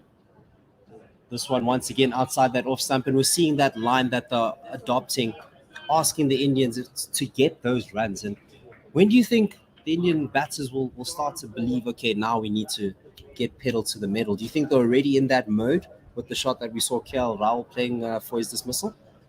Yeah, I think they're showing intent. They're being positive. They are looking to score, but without being reckless. I mean, the last thing they want to do is let South Africa back into the game. Jan Mulder again, Hennops River end. Sorry, pavilion end. This one a lot fuller on the stumps. Kept out by Pujara playing this to mid-wicket. I mean, even if India bat for most of today, 81 overs left in the day, and they just go at 2 to the over, they're going to have a lead of over 300. It just cuts down on the amount of time they'll have to bowl at South Africa. Yeah. So then South Africa potentially playing for a draw here. Some would say, as Mulder just passes the umpire now, full length delivery goes down the leg side, and Quinton de Kock picks it up. That ends the 24th over, still 54 for 3, so a maiden here from Jan Mulder. Great over, the scoreboard says. So we saw, who was it? A sports bear asking earlier if both teams are going for the win. Do you think South Africa in this position would take the draw now? A young team, a relatively fragile batting lineup, some would argue, and 300 on the last day of a pitch that's showing variable bounce. You think they're already playing for that now? I'm not sure they're playing for the draw totally, but given how comprehensively they were outplayed in the first innings, I think they would be content to come away with a draw, yeah. Lungengidi continuing from the Hennops River end. Full length delivery on the leg side and just played through the gap between mid-wicket and mid-off to a vacant boundary. Very deftly done by Captain Kohli. Yeah, not a great ball by Ngidi. Angling onto the stumps, onto the pads, half volley, and easy put away for Kohli to get off the mark. Yeah, I think South Africa haven't given out hope of bowling India out, but they've decided that the best way to do that is by trying to create pressure, trying to frustrate their run scoring intent, and lead to mistakes. They've still got 4 catches behind the stumps as well. This one outside the off stump, shoulders arms by Virat Kohli. Short, a good length delivery, that. I guess the man who's had a forward square leg, really. He's a short square leg, about 20 meters, 22, 23 meters from the bat. Interesting position, also a catching position there. Rassie van der Dussen. And mid-wicket is also quite close. Van der Dussen's actually going back now. Past the square leg umpire Adrian Holdstock, all the way back to the boundary. Almost like that backward point that our fellow commentators Umpo and Sean were talking about. Probably expecting a short ball. This one very full. Just in front of the man at backward point. Temba Bavuma, a potential run out there as Kohli was keen for the run, but Pujara wasn't. Got halfway down the pitch as Temba Bavuma fielded this at a cover region coming from backward point. But in the end, everyone's safe and secure in their crease. I dare say Bavuma's reputation preying on Pujara's mind there. Bavuma was very quickly down and up in position to throw. Kohli made it halfway down the pitch, just about, and then went back. So perhaps there was a single there, but Pujara needed to go straight away. Yeah, he looked like he was on the back foot. As this one, a good length delivery outside off stump, shoulders, arms by Virat Kohli.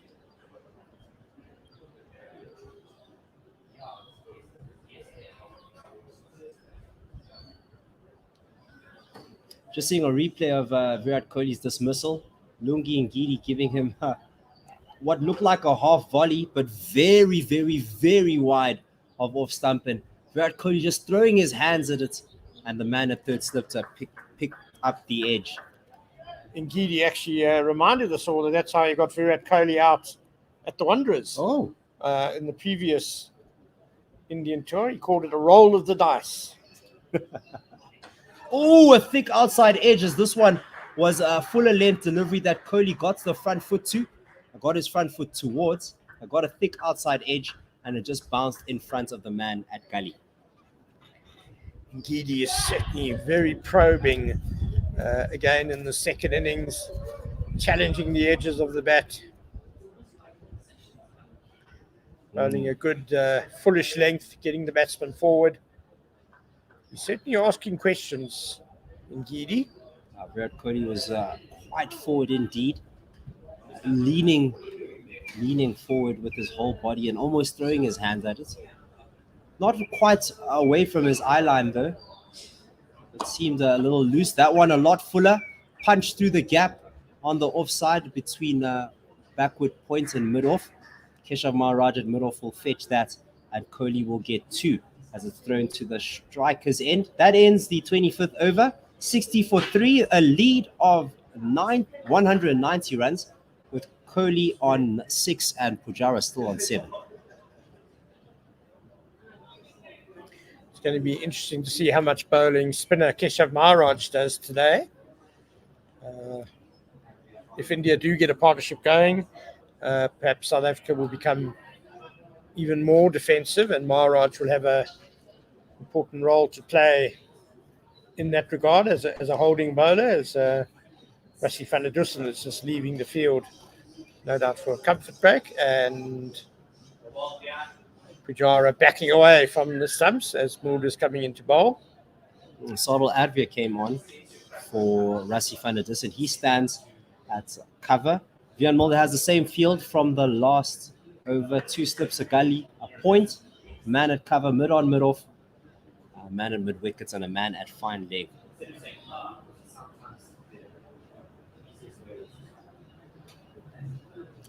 Vian Mulder coming in, this one on the front foot blocked. Full length delivery, no run there.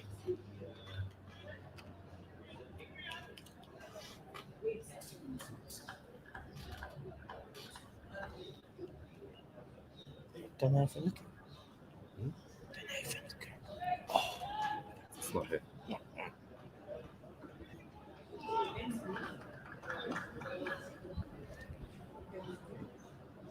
Vian Mulder coming in from the pavilion end. This one a little bit too straight. A good length delivery. Tickled through the leg side and the man at fine leg will pick that up. It's a single there for Pujara. He moves on to 8. The total now 61 for 3, sorry.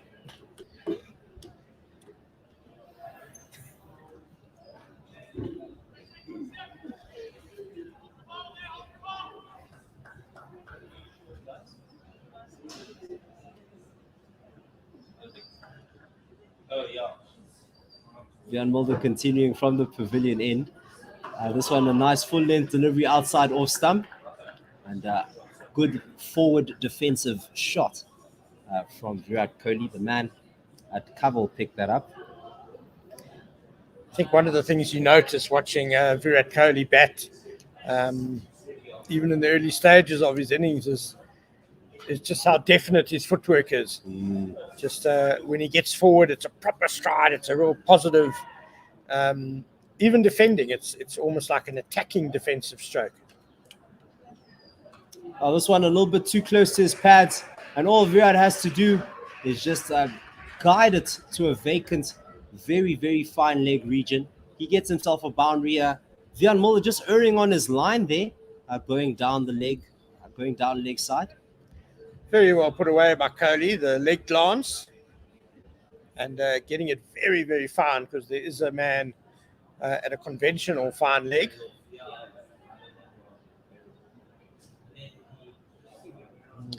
That's the problem we've been seeing with the South African bowlers. It's not that they don't have the decent deliveries. It's just that they have too many or one boundary ball in the overs. This one, once again, a good line, good length outside the off stump, getting Virat coming forward with that full length. But then the one boundary ball in the over just takes the pressure off the Indian batters. The other thing about Virat Kohli is that he is the ultimate competitor. After that leg glance for 4, there was a little fist bump. It's probably not going to rank in the top 1,000 of Virat Kohli shots in his career. I was happy to get a boundary. This one outside the off stump, shoulders, arms by Virat Kohli. Good length delivery. That ends the 26th over. 65 for 3. The lead 195. Edging close to that 200 mark. It wasn't even a glorious cover drive or a magnificent hook shot, but Virat Kohli celebrating with the fist bump anyway, just because it's a boundary. It was a classy boundary as well. As you said, a very good leg glance. Middled it and it just raced to the boundary. And it was also a vacant boundary as well. So he did well to find the gap. As we see a bowling change from the Henops River end. We're continuing with pace. Paceman Kagiso Rabada leading the attack from the Henops River end. Surprised to see him not operate from the pavilion end. Has he operated there at this test match? Maybe in the first innings. Maybe. First innings he did, yeah, certainly. Hasn't been there very often. Not in the second innings so far, I don't think. No. Has been getting a lot of wickets here. Or has been getting a wicket. This one, a full-length delivery outside the off stump. Shoulders, arms by Pujara. He sits on 8 at the moment. He's also a player that's been struggling for form. The courts of public opinion aren't very fond of Pujara at the moment. Some would say that's a bit fickle. He's played tons of test match cricket. A very solid number 3 batsman for India for many years. But some people are tired of seeing him bat as KJ Rabada comes in. This one, back of a length, played off the back foot, but it was just a back foot defensive shot. And the man at backward point picks it up. Yeah, it's, as they say about statistics, it's statistics and damn lies. Statistics can really be used to prove anything, and if you value hundreds, then Pujara's got a problem statistically. Full length delivery outside the off stump, well outside the off stump as well. Didn't need to play at that, and he didn't. Pujara. So if hundreds are your measure of success as a test batsman, Cheteshwar Pujara has not scored a test century in 42 innings, including 40 at number 3, Hectic. Which is the longest barren streak without 100 for a number 3 batsman in test history. He remains a fine batsman though. No doubt about this. This one outside the off stump, once again full from KG. And Pujara drives it. This one didn't get it middled at all. And the man at mid-off just picks that up comfortably. Of course, he's not batting at number 3 in this innings. He's at number 4 due to night watchman Shardul Thakur coming in the last over of play. Some people in the Last Twitter evening. sphere, some people in the Twitter sphere offended by that title for Thakur as this one going into the right hander now from the outside off stump, angling into him, and Pujara on top of middle stump just blocks that out. Yeah, Take obviously a useful batsman. He's done pretty well in his Test career thus far already, with 3 half centuries in 8 innings now. This one, good length delivery on that fifth stump liner, had a little bit of bounce, but left by Pujara. That ends the 27th over, 65 for 3. Once again, that's a maiden as a lead now, 195 still. But I think if a guy comes in the last over of the day and he normally bats 8, I think we can safely call him a night watchman when he comes in first wicket down. Fair enough. Marco Jansen getting Mayank Agarwal caught behind by Quinton de Kock for just 4 in that last over of the third day's play. And then this morning we saw Kagiso Rabada getting rid of Takea, caught by Vian Mulder at third slip for 10. And then not that long ago, KL Rahul dismissed. Vian Mulder continuing from the pavilion end. A good length delivery. Kept out by Virat Kohli on the front foot. Just outside the fourth stump line. Getting really forward to that. Rahul was caught at first slip by Dean Elgar off Lungi Ngidi for 23. That was today, yes. Yeah, we saw that very, very recently. Just speaking about Cheteshwar Pujara, my mistake, as Vian Mulder comes in.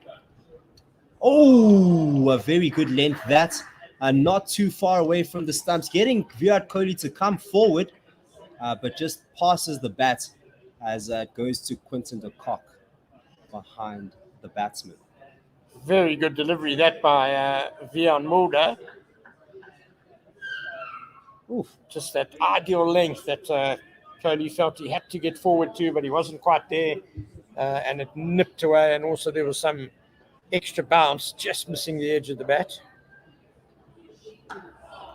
Once again, Kohli coming forward to this one, getting bat on ball now, almost getting to the volley of the ball. A good length delivery there outside off stump. He's prodding on that line, which is what Vian Mulder's been commended for very often, just keeping that consistent line. As we see the man at fine leg comes in to looks like a leg slip for a pace bowler. That's very interesting. Oh no, there's still the man at fine leg. That must have been the man from mid wicket, and the man from mid on sort of swings around into that mid wicket region. This one outside the off stump and left by Virat Kohli. That's just what the Proteas want from Mulder as their fourth seamer. Mm-hmm. Just to bowl that steady line just outside off stump. Try and do a holding roll while the fast bowlers rotate at the other end. India going at just 2.3 runs per over, so South Africa are certainly pegging them back today. Discipline from Vian Mulder. This one a little bit too straight. And Virat Kohli is probably going to get leg buys as it hits him on the hip. Yep, hits him on the hip, goes to a vacant short square leg region, and they quickly scamper through for a single. The score now 66 for 3. The lead 196.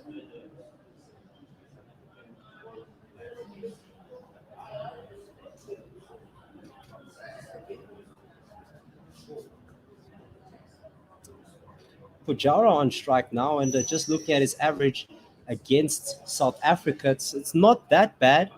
As this one, a good length delivery outside the off stump, just blocked to the man at point to end the 28th over, 66 for 3. Not that bad at 31.91. Handy runs at number 3. Definitely runs that you'd want. Maybe you'd want him to get a lot more runs, but I mean, India haven't really done that great in South Africa in general. Yeah, Pujara, this is actually his third test tour of South Africa with India. He really rather burst on the scene on his first tour here with the Indian team. Kagiso Rabada continuing from the Henops River end. Full length delivery outside off stump. Shoulders arms by Virat Kohli. 66 for 3. Yeah, Pujara toured South Africa. It might even be actually his fourth tour. But I think it was in 2013-14 when Pujara announced himself with a wonderful innings of 153. This one once again outside the off stump. Just full of a length, fuller than a good length delivery. But shoulders, arms once again from Virat Kohli. But his previous tour he had to South Africa in 2018 did not go very well. I remember that. For Pujara, and that's what's dropped his average in this country down now to just above 30. Oh, that was versus South Africa. Oh, a big appeal here as it hits the pad of Virat Kohli. The South Africans have been up for a long time. They're feeling very good about this. It was a good length delivery. Quinton de Kock is very convinced about this. A good length as it wrapped Virat Kohli on the pads. It looked like it angled into the right-handed batsman. I think unless Kohli has really stepped across his stumps here, I think that's going to be going down past the leg stump. Rabada took a little while to join in the rest of the appeal. Quinton de Kock was certainly convinced. Didn't hesitate at all when he turned to his captain Dean Algar to put up the tee.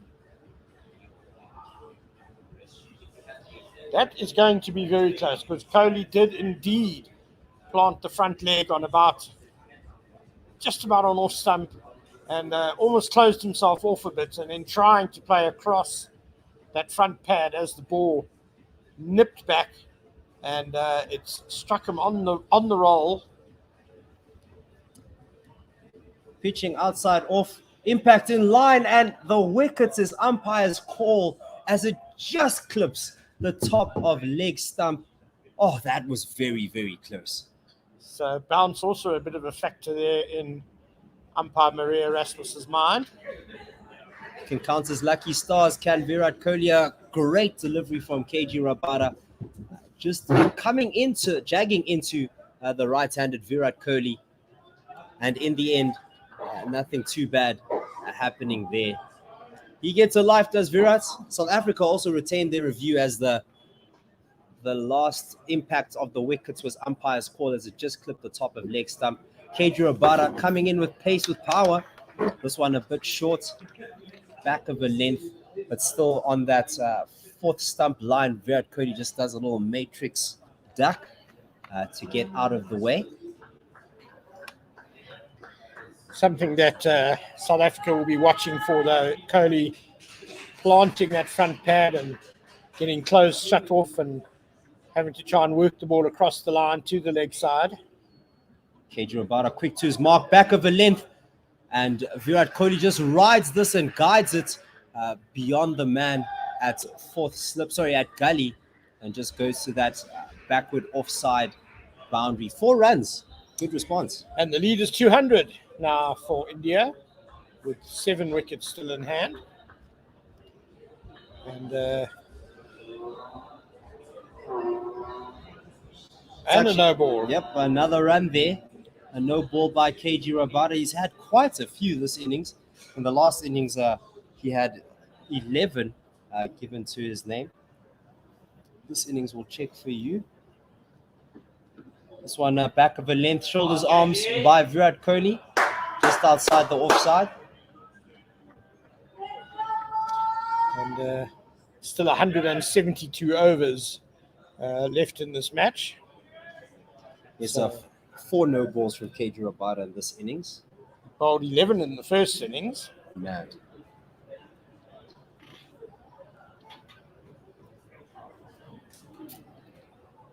KG Rabada coming in now, fuller length, still outside that off stump, still maintaining that line. Kohli gets forward to it and blocks this to the man at backward point to end the 29th over. 71 for 3. The lead now 201. Virat Kohli sitting at 14, and Pujara at the other end at just 8. Often when a bowler bowls a lot of no balls, you do worry about their rhythm, and it might suggest that they're out of rhythm a bit. But Rabada's actually looked pretty good in this test match, I think, especially in the second innings. I wanted to find out some stats about the most no balls in an innings, and Otto brought it to my attention as Wiaan Mulder continues from the pavilion end. Back of a length, Pujara plays this off the back foot, just dots it down to a vacant short square leg region. They thought about the single, but didn't go for it in the end. Yes, Otto just brought it to my attention that because now the no balls are being checked by the third umpire, it's not quite the same as it used to be. There are a lot of no balls flying under the radar because it was the on-field umpire's responsibility to make the call. But now with the rule change, you're seeing far more no balls. We saw it in the Ashes in the first test. Wiaan Mulder continuing outside that off stump to the man at cover. This one blocked. Full length delivery that. Which I saw in the Ashes. Yeah, and it puts the responsibility back on the bowler, because if you're not being called on the field, you might not know how close you're getting. But it's just something they have to be mindful of. The line is there. You're not allowed to go over it. And what gets me is how often, if you go and watch in the nets, the no balls just get ignored. This one outside the off stump, but that one stayed very low. It was a good length, just a little fuller than a good length, but stayed very low as it went to Quinton de Kock. You had to get that on his knees. Yes, you're saying in the nets. Yeah, I always believe in practicing the way you're going to play. And if you're not bothered about bowling no balls in the nets, it can lead to bad habits out in the middle when it counts. Yeah, and you'd also imagine that the general fan, as Wiaan Mulder comes in. Oh, this one just outside the off stump. It got Pujara coming forward to it, and he hung his bat out there and just missing the outside edge. But yeah, the general fan that's not really that invested in cricket would probably just assume, you know what, just take your run up a step back and then bowl like that. But that also completely changes the length of your delivery, changes the release point of your delivery, and that makes a big change here. Wiaan Mulder, 3 slips, a leg slip, and a gully. There's this one short and wide and punished through the offside.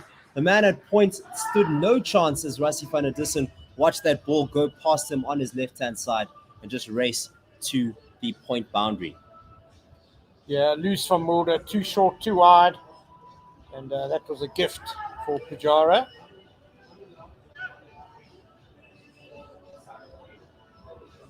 I know that didn't. It was very short and didn't really get that much bounce, so it was very easy for Pujara to just lay into that and carve that through the offside. The point region is still vacant.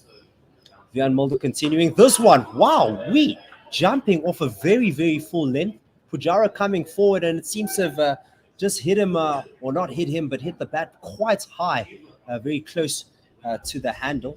But that ends the over. 75 for 3 after 30. Pujara on 12. Virat Kohli on 14.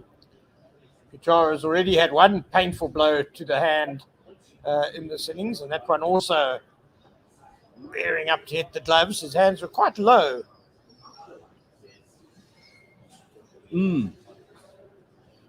Right there on the splice. That is the splice, right, Ken? Right there. Where's the splice? It was almost on the handle, I'd say. Yeah. That was a bit higher. Him hitting the gloves. KG Rabada continuing from the Henops River end. This one outside off stump on a good length, but left by Virat Kohli, who's on strike. The splice, if you like, is that V where the handle goes into the bat. Yes. Of the bat, you can actually see like a V mark. Yes. That's considered the splice. So like right on the top of the splice where the handle actually meets the bat, not quite all the way at the bottom, but where the handle meets the bat, the highest point of the bat is this one. Shoulders, arms once again, a good length, but also outside the off stump.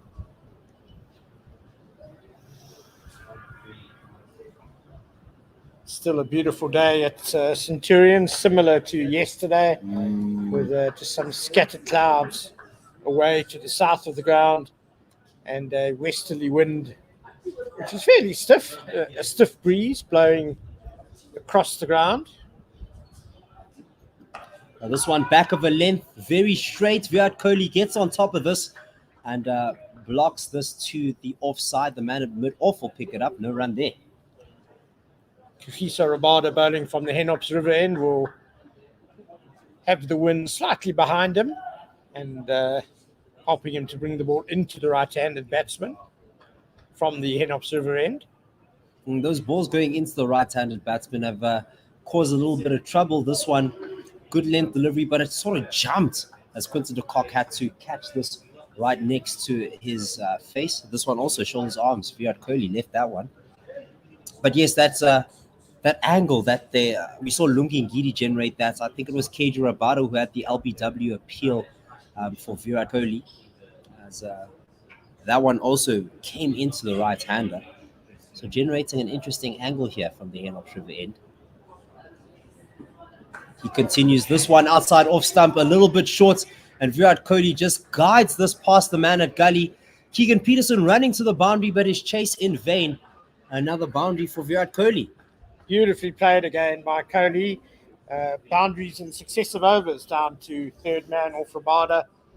It's just such a beautifully controlled steer. Whip of the wrists, it goes straight down to ground, wide of gully.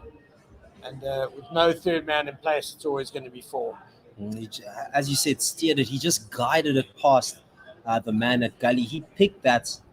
Great placement we're seeing from the scoreboard, and that's exactly what it was. This one, shoulders, arms. It was good length delivery, passing the fourth stump line, relatively close. Virat Kohli aware of his stumps, and that ends the over. The total now 79 for 3. The lead now 209, and still 7 wickets in hand. India are in control, cruise control. Yeah, as lunch approaches, just 3 minutes away, the fielders fairly slowly getting into position. We're even seeing some of the staff getting their lunch now. The cameramen, you can see on the opposite end of the field at the Henops River end, cameramen already have their lunch. We're a little bit jelly on this side. Vian Mulder, short, wide, and absolutely carved, but straight to the man at point. That was a classy shot from Pujara. Got it up the middle, but straight to the fielder. Temba Bavuma at point. So you spot what's up for lunch, Chepa, or was it hidden from view? I just go in. I like to be surprised. Ask if there are any peanuts, and if there aren't, it's time to chow, boy. Van Mulder continuing a good length delivery outside the off stump. Blocked by Chiteswa Pujara. No run there.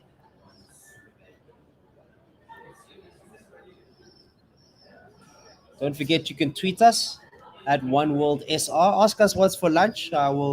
Maybe David Midgley will take a picture for you guys and give you a young tweet. Maybe you can share your lunch with us, or maybe just share some cricketing thoughts, what you think about the game.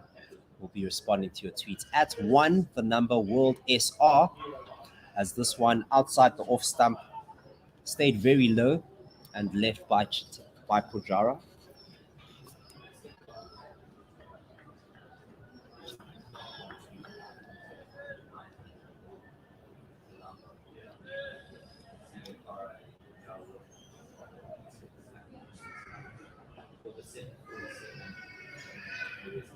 So obviously you'd be, if you could choose, you'd want to be in the Indian camp going into lunch. Jan Mulder continuing a fuller length delivery, same results. Pujara just leaving that as it goes down the leg side.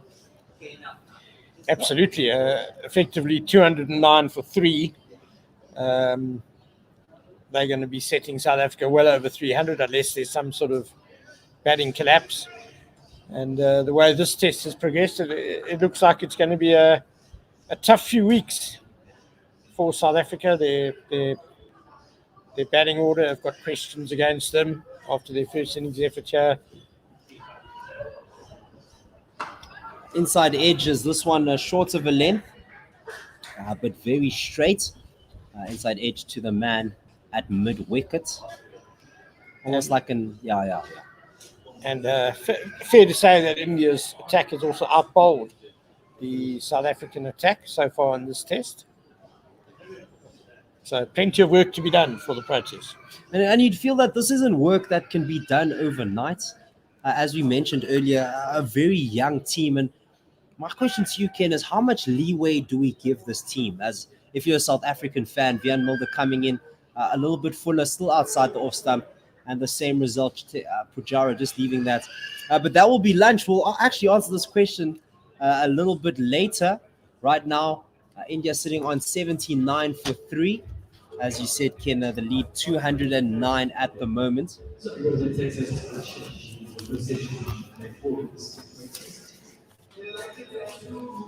Just to give you a summary of how things started, KL Rahul and Shardul Thakur came in at 16 for 1. The first one to fall was Thakur when KJ Rabada got him out. And he got him out for 10, caught by Vian Mulder. After that, KL Rahul also fell. Lungi Ngidi got him. First slip, Dean Algar caught. He was just wafting at one outside the off stump. He went for 23 of 74 balls. But as you heard, Chiteswa Pujara and Virat Kohli in the middle on 12 and 18 respectively. And India on 73 for 9. Going into lunch on day 4. But we'll be back right after lunch. So stick around because there's probably going to be some entertainment for you during the break.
to know where you are going, you have to know where you come from.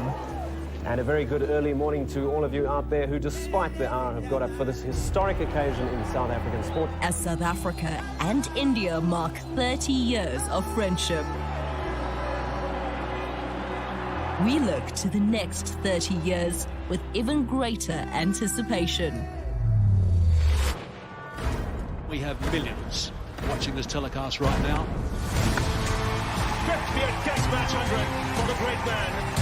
If you don't have the belief that you can win the series here, there's no point coming here. 1-1.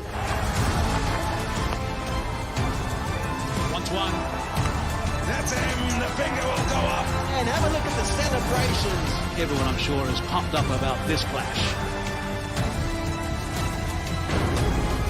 Watch the Freedom Series from 26 December.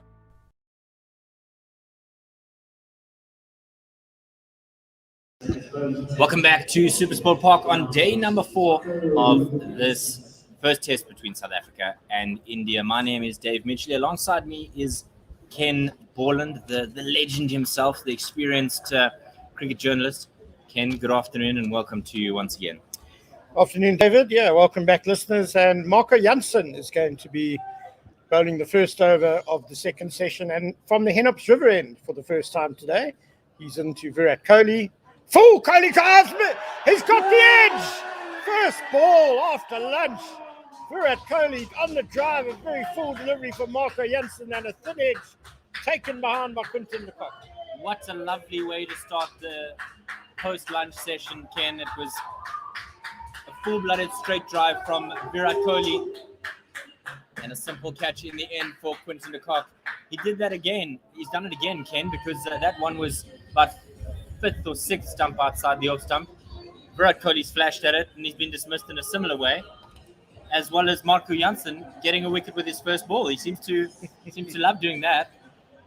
He had a tough time on debut in the first innings, Marco Jansen, but he ascribed it to nerves and the pressure of the occasion. He'll be delighted with how the second innings is going. His second wicket, and he's got the big one, Virat Kohli, in the bag. It was just full slanting across Kohli. He really could have left that one, though, couldn't he? But couldn't resist. The length enticing him into the drive, and just the thinnest of edges through to Quinton de Kock. So India 79 for 4, as Ajinkya Rahane will make his way out to the middle. He batted very brightly in the first innings, especially on that first evening, but was part of the big collapse on the third morning when he was dismissed for 48, caught behind off Lungi Ngidi. Don't forget, you can tweet us as well at OneWorldSR or at GorillaSA, at GERILLASA, and we'd love to hear your thoughts. Dr. Dan Diper providing us with a sketch of Virat Kohli, but now he's going to have to begin a new sketch because the Indian captain has departed 79 for 4, and India are in a spot of trouble here after lunch. We must still, of course, mention that their lead already is 209 runs, though. So in the overall match situation, they're still very handily placed. But if South Africa can limit their target to maybe just over 300, they might still give themselves an outside chance of chasing that down. Yeah, particularly since, Ken, we've got a 2.5-hour middle session, the second session of the day, beginning at 20 to 1 and ending at 10 minutes past 3. So there's 3 slips and a gully in place. Backward point, a wide-ish mid-off and a wide-ish mid-on. There's a man in front of square on the leg side and fine leg. Rahane left arm over to Rahane, and Rahane just shoulders arms to that delivery, wide outside off stump from Jansen. It was a good, it was an absolute peach of a nut to begin the day with. Going across the right-handed Virat Kohli, probably shouldn't have been chasing it, Ken, but when it rains, it pours, and that's really what has been happening with Virat Kohli in the last 18 months to 2 years. Do you think Jansen bowled that deliberately, or was it an error in length as Jansen comes in again to Rahane? This is back of a length, and Rahane gets over it nicely defend square on the offside. We did hear Lungi Ngidi say his first innings dismissal of Kohli, which was also a full wide delivery, was deliberate, but it was a throw of the dice. You remembered getting him out in that fashion Right. at the Wanderers on the previous tour. If he hadn't gotten a wicket, he would have said, no, accidental, just a bit of a loose snap. He'd been smashed through the covers. Very different to picking up the wicket. It's a massive wicket for Marco Jansen, his third international wicket now. Jansen, and again to Rahane. Short hooked by Rahane. It's in the air, but it'll bounce a few times before reaching Lungi Ngidi at fine leg. So India certainly playing with a lot of positive intent here. That's Rahane's second delivery, and he's on the hook already. Yeah, with the lead of 210, Ken, you might think that they're well within their rights to think about an acceleration post-lunch and perhaps get the South Africans in after the first drinks break. I mean, it's an hour and 15 until the next one, and if you can get 300 in the next little hour and a bit. Jansen in again, and Rahane defends. It's Pujara rather, defends nicely off the back foot into the covers, no run. Perhaps I'm too enthusiastic to expect 300 before the 2 o'clock mark. I think it'll be more of a time-based declaration as well. I think India would like to keep South Africa out in the field for most of the day. It's a fairly warm day here in Centurion, and maybe give themselves an hour or so at the Proteas batting at the end of the day. Jansen in again to Pujara. This is short and wide outside off stump. Pujara just sways out the way, and that is the end of the first over after lunch. A successful over for Marco Jansen and for South Africa. Kohli gone for 18, India 80 for 4. As bowled well has Marco Jansen, 2 for 15 in his 8, so he's not only been effective in striking, but also been miserly with his bowling. And do you think it's not beginner's luck is the word, but the unknown element to Marco Jansen in terms of this Indian outfit? They would have seen him in the SAA series, but it's very different facing him out there in the middle. Yeah, and I think it helps that he's been a little bit wild and woolly in the test, that the batsman's probably not 100% sure what he's going to get either. But what I like about Jansen is that he's getting better and better through the test match as he settles in. And he's got that bit of X factor. When he does get it right, he's bowling wicket-taking deliveries. And Lungi Ngidi, who has 7 wickets already in this test match, he's going to resume the attack from the West Lane end, in now to Rahane. Full Rahane pushes forward, and it goes back to bowler Ngidi. Lots of support, Ken, for Lungi Ngidi. Like you said, he's taken 7 in this game so far. It was 6 in the first innings, and the solitary wicket in this outing, but you almost feel like there's more to come. You'd like to believe that there's more to come, at least. Well, considering how underdone he was coming into the test match, yeah, you would think that he's only going to get better and better. So it's fantastic for the Proteas that's a big box ticked for the series. Ngidi to come in again with 3 slips and a gully to Rahane. Full Rahane pushes forward. He won't beat Rabada with a tumbling save at mid-off though. It looked a little bit, Ken, like he was rolling for the television cameras. That what the kids would call a TV dive. He made a meal of it, but it was enjoyable nevertheless. So let's give you that field quick. 3 slips in a gully. Backward point. Temba Bavuma is the man there. And you've got Kagiso Rabada, who's at a wide mid-off, as is Rassie van der Dussen, who's almost at a cow corner, Ken. Very wide mid-on if need be. And then there's a man just behind square on the leg side, as well as a fine leg. So thinking about some short pitch delivery, no doubt. Ngidi in again, right arm over to Rahane, who slashes this off the back foot. He's made fine contact. There's plenty of space through the covers, and that'll be 4 runs. Short and wide and suitably punished by Ajinkya Rahane. He had a wonderful series, Ken, in that Australian tour where they defied all odds, having been bowled, I think it was 36 in that game against Australia. And they came back from victory from the clutches of defeat. Yeah, and since then, he's actually had a bit of a miserable patch. Ajinkya Rahane, many people felt he would be left out of this game. He's only scored 3 50s in his last 16 tests, but he's had a good game so far. He's facing up to Ngidi. This is wide outside off stump and left alone.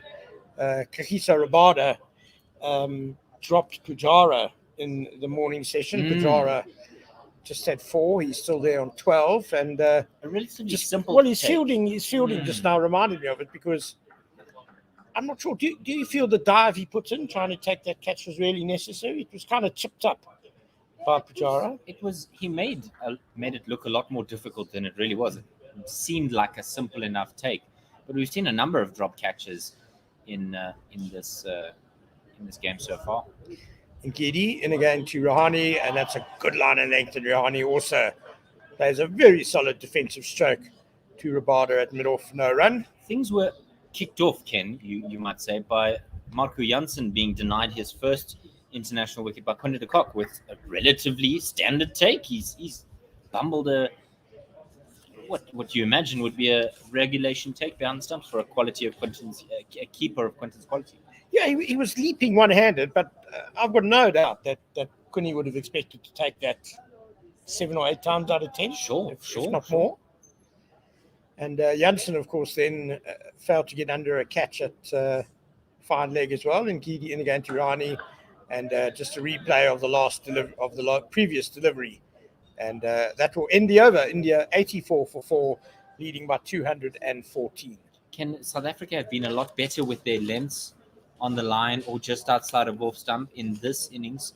Certainly, compared to that of the first, there was 117 opening stand, which meant that the South Africans weren't truly testing this to this Indian lineup. I think we've seen that 18 wickets falling on day 3. We've had 3 already today. That it just reflects on how poorly South Africa bowled on that first day. They just looked rusty. They've been much more disciplined in the second innings, and it's reflected on the scorecard. 84 for 4, as Janssen will continue from the Henops River end to Pujara, and that goes sailing outside the off stump. It's beaten de Kock, who is leaping, just gets a glove to it, and that'll be 4 byes, which a little bit harsh on the wicketkeeper, I'd say. It was a pretty wayward delivery. Yeah, we're just having a look at the replay here. He's really banged that end short, and it's still rising, Ken, as it goes past Quinton de Kock, only going to the ground about 5 or so meters beyond Quinton de Kock. So valiant attempt, but in vain. Yeah, there's certainly still plenty of bounce in this pitch, and occasionally low bounce as well. Janssen in again, and again wide outside off stump.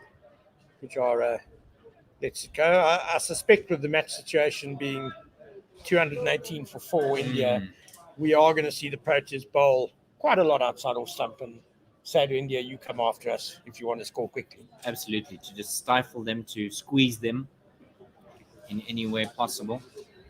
Certainly an option for the South Africans. 3 slips in a gully. Man, it's very weirdly placed. Backward square leg. It's not very short under the helmet, but certainly close in. Janssen in again around the wicket now to Pujara, beautifully driven through the vacant mid-on fielding position, and that'll run all the way to the boundary for 4. He's just whipped it away with his wrists. Lovely shot there. Not your traditional punch on drive, but we've seen it already once in this innings. He just whips it away off the pads and straight to the long on boundary, as Ken has said. He used the angle there beautifully, didn't he? Janssen, a bit round arm coming around the wicket, angling into Pujara's legs, and put away emphatically.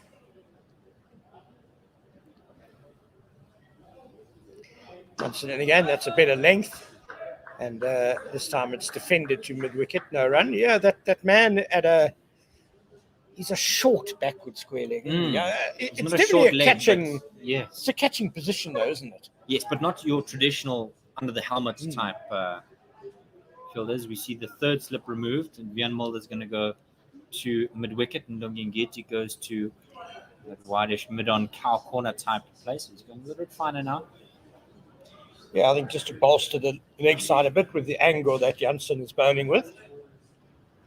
That leapt up viciously at Chiteshwar Pujara as he pushed forward and he's taken another blow on the hands. Like an adder striking, Ken. It was wonderful to see. If you're a fast bowling fan, I hope he's okay. Marco Jansen coming around the wicket for these last two deliveries, and so the angle, like you said, Ken, with the right-handers when he comes over the wicket goes across them, but this one was vicious. It just sat up and spat at him.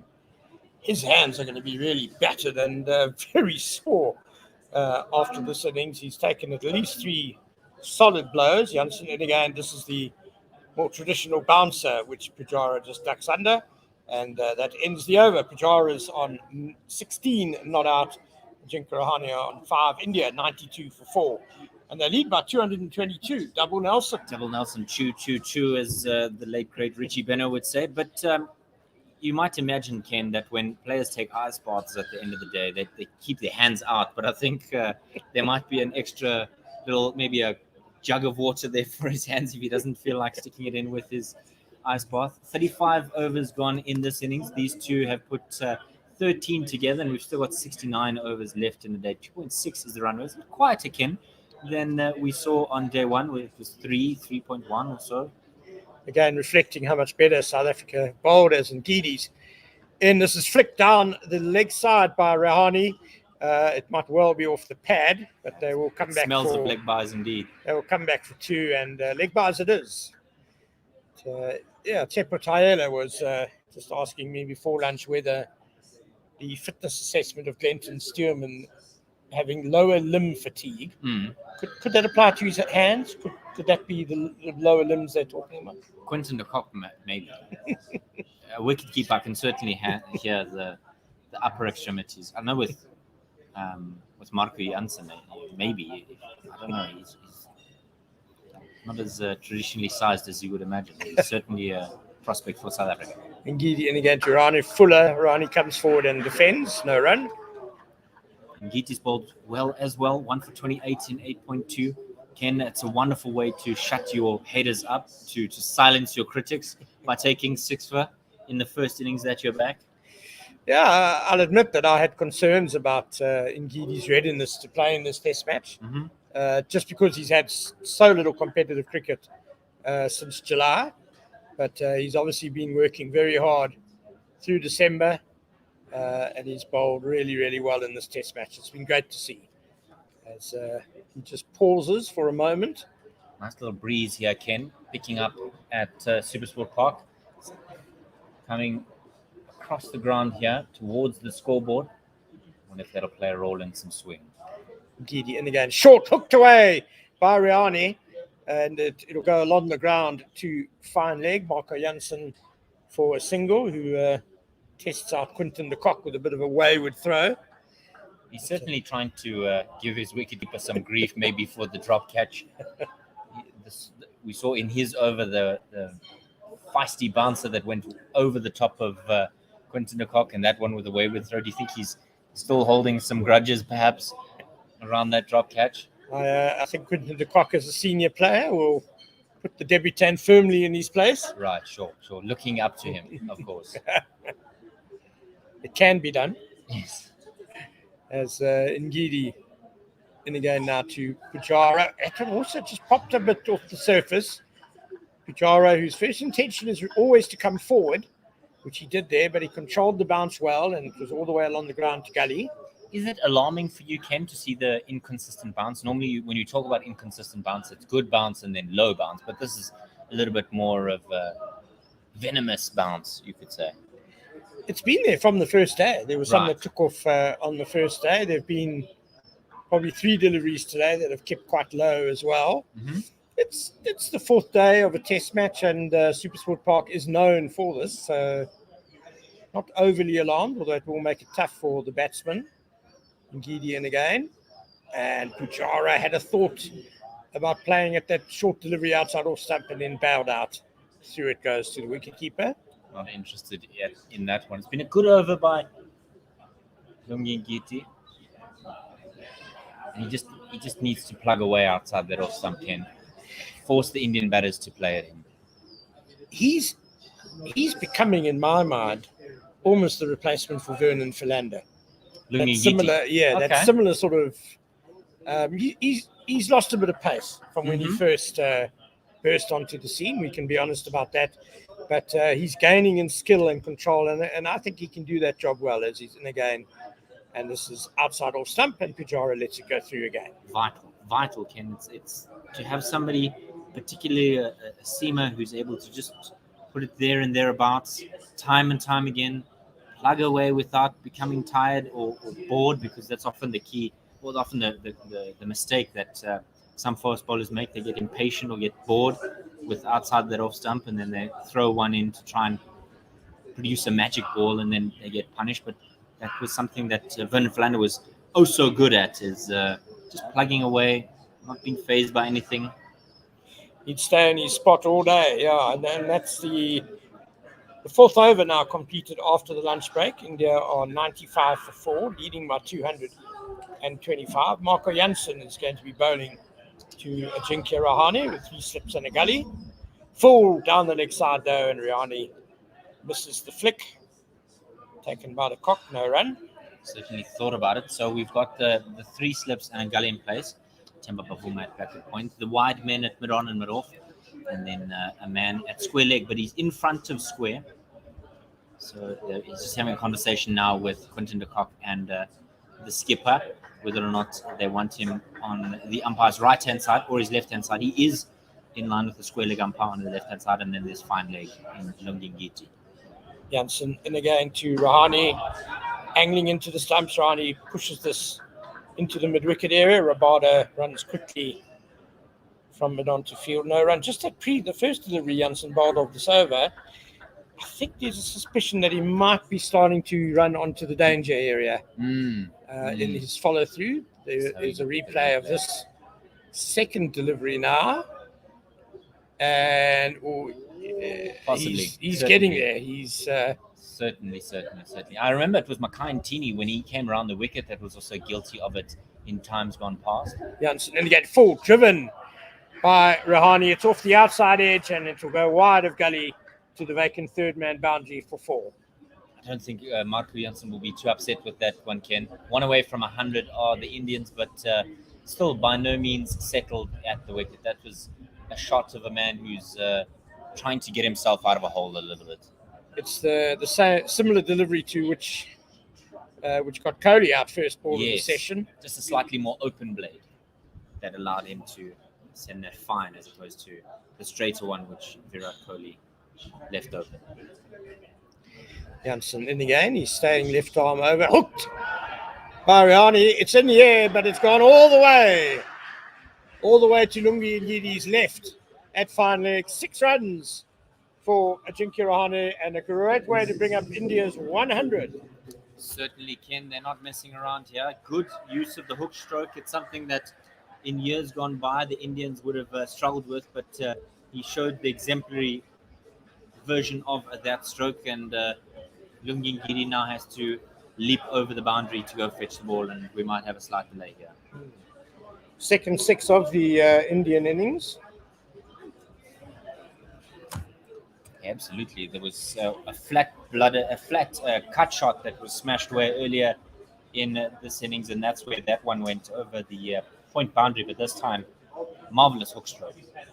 Yeah, Takir, that 6 he hit, he almost just sort of tapped Marco Jansen as the ball lifted past his shoulder. It was an amazing shot. Jansen is in again now to Rahane. Full Yanni drives handsomely through the covers. Beautiful shot for 4 more runs. Marco Jansen now feeling a bit of pressure, Ken. He's conceded 2 boundaries in this over so far. Followed up that delivery with the half volley. I think it's 3 in a row now, isn't it? 4, 6, 4. Oh, you are correct. You are correct. There's a third one that... it was the one that beat Gully. You are correct. So they take third slip out now. 2 slips and a gully. Backward point. A very wide mid-off. Mid-on. And then they've put Keegan Peterson at a sort of catching mid-wicket. There's a man in front of square now. And then Lungiri down in front. Jansen has switched to around the wicket to Rahane. And that keeps him quieter as he just defends on the offside. No run. Better length, that last delivery. Certainly. But the change of angle did help it. So it's an expensive one, Ken. 14 runs just from boundaries in that over, and he'll want to make sure that he keeps things tighter than that, particularly since he was building some pressure on this Indian pair. Yeah, a bit of a disappointing over for Marco Jansen. Rahane has raced to 20 now. He's overtaken Chitesha Pujara, who's on 16. India 109 for 4, and the lead has sprung up to 239 now. Rahane once again batting very brightly, as Lungi Ngidi will continue from the West Lane in to Pujara. It's down the leg side. Pujara has a flick. The Proteas have all gone up for the catch, and umpire Adrian Holtstock agrees. Pujara gone, caught down the leg side. Yeah, he looked at Adrian Holstock as if to say, please don't. And Adrian Holstock was only too happy to oblige the South Africans. His famous pointed finger, not one that is lofted like perhaps his colleagues, but lovely stuff from him to dismiss Quinton de Kock. And Ken, that's number 8 for Lungisani Ngidi, and he's in the running here with 5 wickets remaining for a 10th for the game. Yeah, he is indeed. And I feel for Chitesha Pujara there. You dig in for nearly 2 hours. You face 64 balls, looking for the big one. Oh, and then you get strangled down the leg side. Most frustrating. 109 for 5. That partnership was worth 30 before it was brought to a close. And these two suddenly shot up to 2.9 to the over. But you might imagine, Ken, that with the new man walking to the wicket, Rishabh Pant is the most likely candidate. And it is indeed Rishabh Pant, that the scoring may continue at that accelerated rate because they have such a large lead. Yeah, Pant certainly a dasher. And Rahane's got away to a quick start as well. So this could be a very entertaining second session of the day. 750s and 300s for Rishabh Pant, averaging 38.9. His highest score coming against Australia in at Sydney 2018-2019 season. But Ken, he has an opportunity here to make a quick 550 or possibly 100, depending on how he plays his cards. Yeah, and Lungi Ngidi has certainly got the opportunity to aim for 10 wickets in the match. He hasn't done it in his Test career yet. He's got 3 fifers. But as you said, David, 8 wickets in the match already. And bowling very well in Ngidi, although that last delivery, he was a bit fortunate to get the wicket. We're just seeing Rishabh Pant do a couple of warm-up laps. He ran to the non-strikers and touched his bat as if we was running a second or possibly a third. But he takes guard now. 3 slips and a gully in place. Backward point, mid off, mid on, and a man behind square as well as fine leg. But that the plan here, Ken, with that man at square leg, he's been a lot closer than the umpire for most of the day. And you wonder if it's for a ball that maybe bobbles up or top edge or something like that. Yeah, he's kind of halfway between the umpire and the stumps. Very interesting position. We'll chat more about that after this delivery. Ngidi into punt, outside off stump, and left alone. If there was a bat pad situation, would it carry to him though? It's almost like he's too deep for that. Yeah, I don't. Maybe I don't the full-blooded fend, straight off the bat rather than bat pad. Yeah, I don't think he's there for a double touch, but I do think he's possibly there maybe for a shorter delivery that's banged in and then just pops up. But then again, you would think, why not have a man under the helmet? Ngidi in again to punt, full outside off stump punt, shovels this through cover point. They will come back for 2 runs as Temba Bavuma does the fielding. Such an apt description, shoveled. He really did dig it out there, and it wasn't necessarily a Yorker length, but certainly the motion that he made was shoveled. Well done, Ken, and it's Nelson. So if you're a South African fan, plant your feet, and if you're an Indian fan, lift those feet. Yeah, lots of bottom hand used by Punt in playing that shot. But he's off the mark. having probably annoyed the fielding side a bit with his little practice single before he took guard. Ngidi is in again to punt, and that's a good line and length. About middle and off punt. Nicely forward, defending very solidly though. Lead 241, Ken, and we said probably 300 they'd feel slightly more comfortable. But your suggestion, that was my suggestion. Your suggestion was that they bowl right until the last hour of play and then come out guns blazing at the South African opening pair. Yeah, because if they set South Africa around 300, then there's still a lot of time left in the match. Run rate won't be any sort of pressure for South Africa. Oh, Rishabh Pant waltzes down the pitch and has a real swipe at Lungi Ngidi. He's missed. And Rishabh Pant then runs behind the wicket and kicks his legs. I'm not sure if that was in frustration at the shot or whether he's trying to loosen up his hips for more of the same. Certainly, he came down the wicket and it was a full-blooded drive. He was trying to upset the length of Lungi Ngidi, but he didn't get the result he was looking for. Has to canter back behind his crease in small amounts of shame. It seemed away. I fancy he was aiming over mid-on, who's a bit wide and fairly close in as well. There's plenty of space towards that boundary. And Ngidi in again to punt. And this is outside off stump and he leaves it alone. So the end of the over. And India 111 for 5, leading by 241.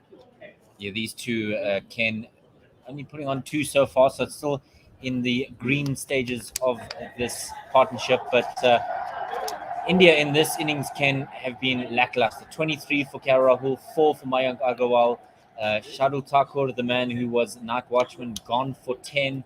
Cheteshwar Pujara has gone for 16, and Captain Kohli was out for 18, chasing a wide one once again. South African bowling figures: Kagiso Rabada, 11 overs, 1 for 24.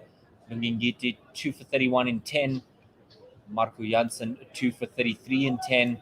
And Vian Mulder, nothing in the wickets column for him for 10 from his 7 overs. We see Lungi Ngidi come on, and Sarul Arvia makes his way down to fine leg. Yeah, and Ngidi walking fairly warily up the many steps to the change room, as Jansen will continue to Rehani, wide outside off stump and left alone. Yeah, just 2 factors feeding into that Indian scorecard, which the highest score so far is Rahul's 23. South Africa have bowled a lot better in this innings, a lot more disciplined, a lot more probing, and India have come up with a positive intent. They've looked to score. They've been a lot more aggressive than in the first innings when they looked to just set themselves up. They left a lot of balls. Jansen in again to Rehani, back of a length. Rehani steers this to gully, no run. And so the stroke play has been a little bit more ambitious in this innings. And there's still a bit in the pitch. There's movement, there's bounce, occasionally variable bounce as well. As they should, Ken, with a lead of 241. They should play a little bit more positively. There's a change now in the field. Man at forward square legs going out to deep square. That's Rasi van der Distance. So 3 slips in a gully. A backward point rather. Mid-off, mid-on, and deep square and fine leg. Jansen in again to Rani. Nicely forward. They're going for a quick single. Maharaj was there quickly, and Rishabh Pant also very quick with the call to send Ajinkya Rahane back.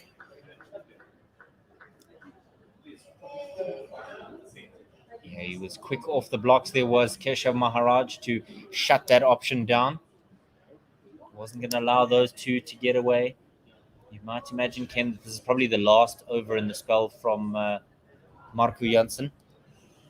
Change of bowling, perhaps? Well, with Lungi Ngidi currently off the field as well, there might have to be one at the other end too. Jansen in again.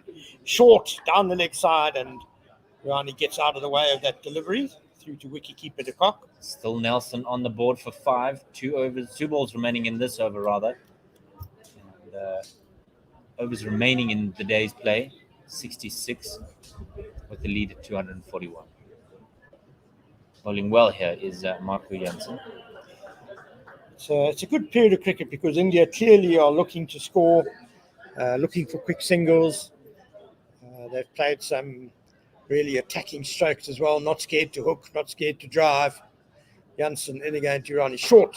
And it's a well-controlled, or is it? No, it's not. It's in the air. The hook shot from Rahani. He didn't go full-blooded at it. He really just tried to steer it almost.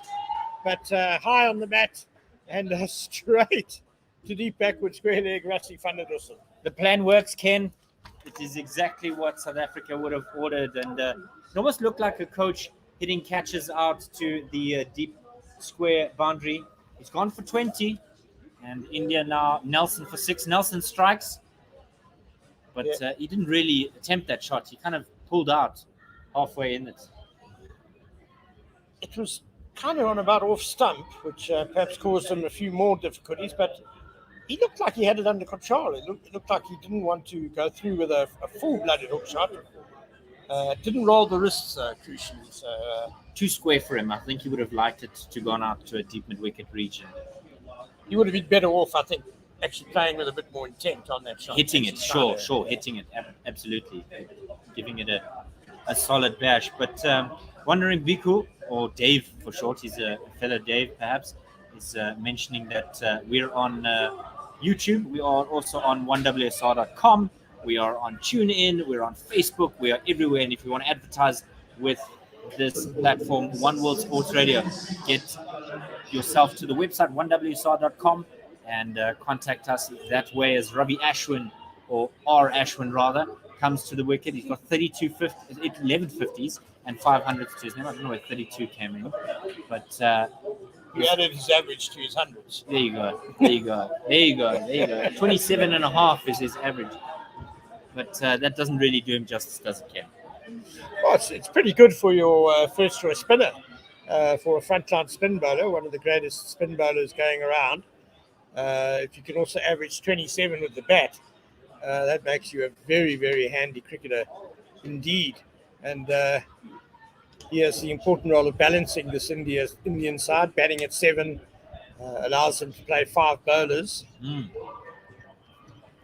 just seeing some treatment now for Rishabh Pant. Maybe he tweaked something when he was remonstrating with himself after coming down the wicket to Lugni Geti. Maybe he twisted something.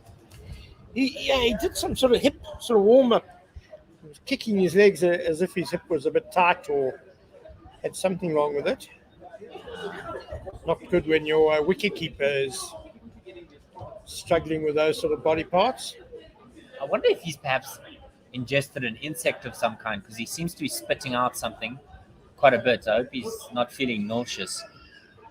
But yeah, he keeps spitting out something. He's not enjoying whatever it was. Maybe it was one of the local insects, Ken, that have decided to take residence within him. He's tasting the local cuisine. The local sounds all rather horrifying. I haven't noticed too many insects around. Of course, there was muggies on we have day had one, those gnats. We have had play interrupted before at Supersport Park due to a swarm of flying ants. And the same there was a pink day in which the game was called to a halt because of the bees, I seem to remember. It's happened at the Wanderers a couple of times that the bees have stopped play. Local wildlife. So there's a break in play here as Rishabh Pant receives a bit of treatment from the team physio. He's bent over on the far end of the strip. He's not enjoying life, and I think we're not far away from seeing his lunch return on him. Oh my word. The way he's just bent over and breathing quite heavily, I'm concerned, Ken. We might see return off the lunch. He's certainly not comfortable. But looks like he's going to continue. Umpire Maria Erasmus just strolling across to check on how much longer it's going to take. Yeah, I don't think he'll want the game to be delayed too much longer. Will Maria Erasmus? We saw delays, Ken, of the highest order in their South Africa A series, where play would stop for 10, 15 minutes at a time. For all manner of reasons, yes. Now, this test match, generally the teams have been fairly swift with their comings and goings. And Marco Jansen is about to get us back underway. 3 wickets now for the left-handed debutant as in he comes to Ashwin. Full, and Ashwin steers his drive very nicely.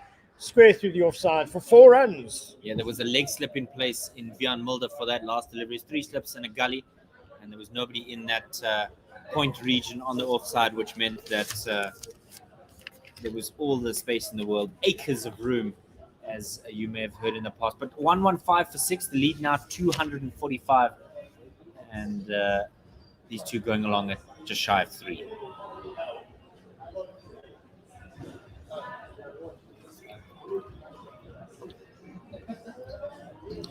As it is going to be Kagiso Rabada who's going to replace Lungi Ngidi at the West Lane end. Ngidi left the field after his previous over. So Rabada, who's bowled 11 overs and taken 1 for 24, has bowled very nicely today. Ken, do you imagine it was a mere comfort break, or possibly the fact that he was feeling a little bit fatigued? He did look a bit tired, but he was walking freely. I don't think he's injured. I think he's just having a bit of a breather as Rabada is into the left-handed Rishabh Pant, and he strikes him amidships as Pant pushes forward. And we saw in that South Africa A series that Saro Advia was a bit of a jokester, a bit of a man who liked to have some fun, and it's good to see him on the park. We are getting your tweets. Sorry, there has been a bit of an incident with our Wi-Fi, but we're back. I'll read through some tweets in a minute. Rabada in again to Punt. Full outside or some Punt swishes and misses.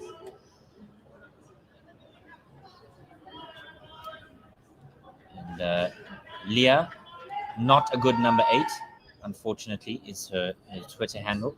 She said she's all snug up in a Deutsche Bahn Intercity. Let's do this. And then she's lamenting, no, Virat, that's not the way to do it. And a lovely diagram there, or a sketch rather, from as Rabada is punched through the covers by Rishabh Pant. Very nice shot. Bavuma's in chase, but the boundary is going to win. And Rishabh Pant has his first boundary of his innings. He goes to 6. So immediately on the attack here, Ken. Wicketkeeper not playing around. KG Rabada just over pitching again, and too easy for the left-hander to deal with. Dr. Dan Diapers giving us a lovely impression of the teams walking off for lunch. Nice little sketch from him. Thank you, Dr. Dan Diaper. Really appreciate your artwork. It's good to see. Go check him out at Dr. Dan Diaper for those sketches. Rabada in again to Punt, back of a leg, Punt cuts, but can only bottom edge it into the pitch from where it runs back behind the wicket. Chastised himself there, Ken.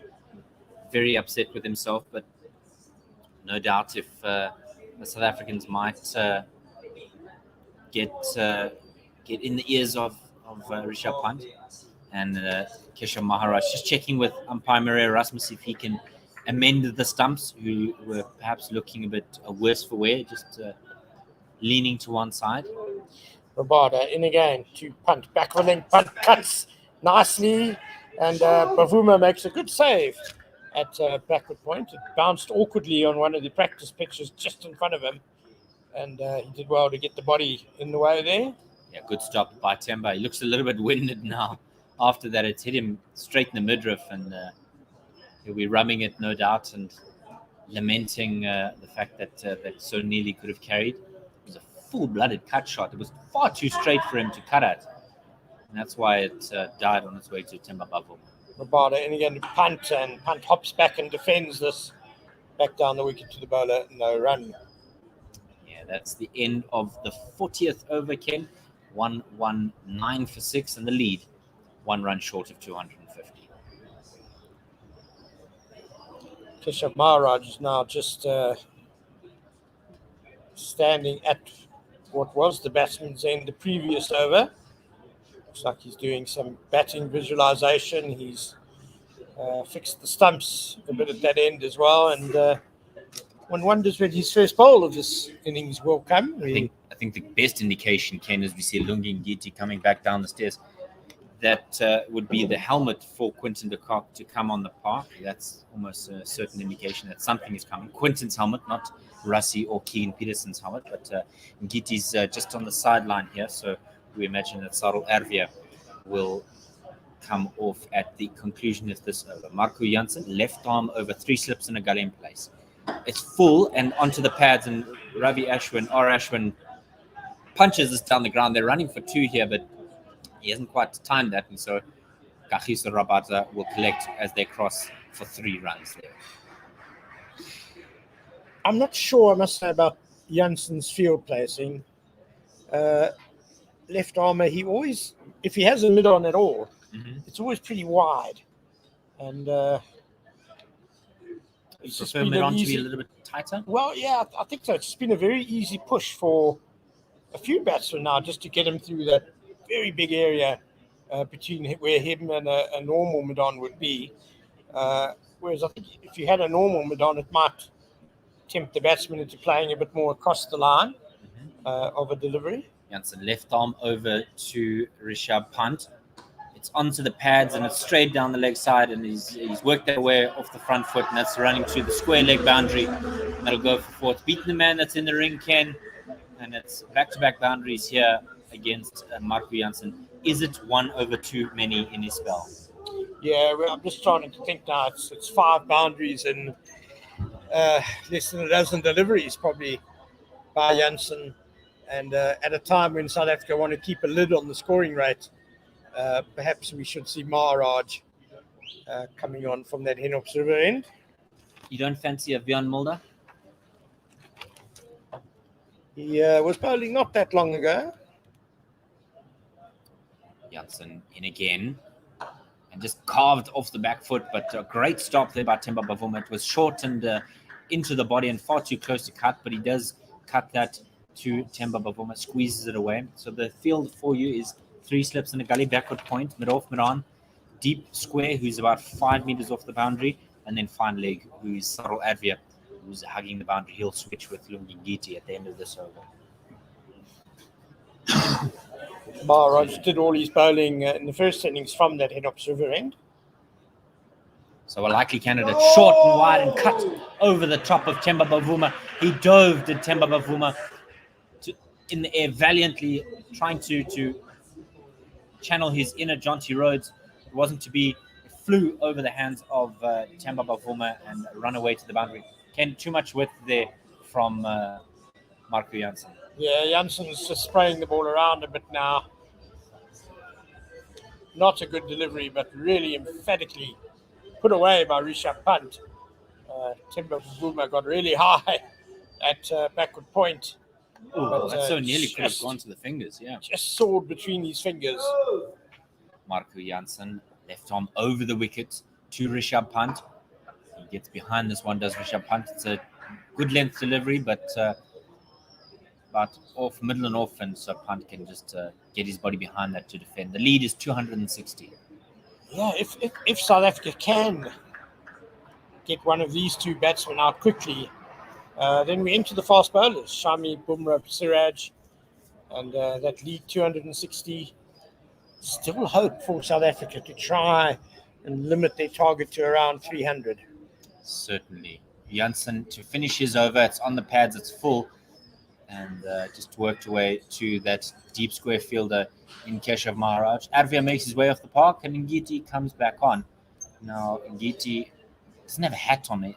I've always not quite understood, Ken, why he doesn't prefer to have a hat on. It's a scorcher. South African cricket is generally played in quite warm conditions. I don't know why you wouldn't put a hat on. Hilton College boy, I guess. Not used to all this heat. Or used to it. Very used to. Oh yeah, sure. Yeah. You're a Maritzburg man yourself. Yes, well, Michael House. But you're from hence I the said area. Hilton College boy. Oh, sure. You see, but I understand context. But you're from the Maritzburg area. Yes. But you're not a Maritzburg College boy. No. It's going to be Kagiso Rabada from St. Stithians College. in Johannesburg. Right, so 3 slips in a gully, deep point now, fine leg, deep square leg, mid-on, mid-off. KG in, and it's on the hips of Rishabh Pant, and he just defends that. So the man at mid-off, Ken, is nigh on in the covers, but he's right at the edge of the square. He's almost in line with the non-striker, Temba Bavuma, whereas his cohort at mid-on, Lungi Ngidi, is a lot deeper than Temba. Interesting. Perhaps they're looking for a mistimed back foot punch. 3 slips in a gully, deep point out, as well as fine leg and deep square. KG Rabada in, it's short and going through a chest level of Rishabh Pant, and he just leaves it alone. By the time Bavuma has stopped walking in from his fielding position, he's basically had a short extra cover. So one would think there is some thought of a lofted drive going to him, perhaps. Might need to take quite a sharp catch, Ken, because it's going to come quickly if it does. Yeah, Punt has hit a couple out the middle of the bat already. Definitely. Timing it well. Easy to punt. That's just over the top of off stump, or just outside, rather. And he leaves that one. Shoulders, arms, 131 for 6 after 41.2 overs. These two put together 20, and the lead at 261. South Africa, after having lost the toss, were put in to field, and India scored 327 all out. South Africa paled in comparison with 197 all out, and now India with that lead 261.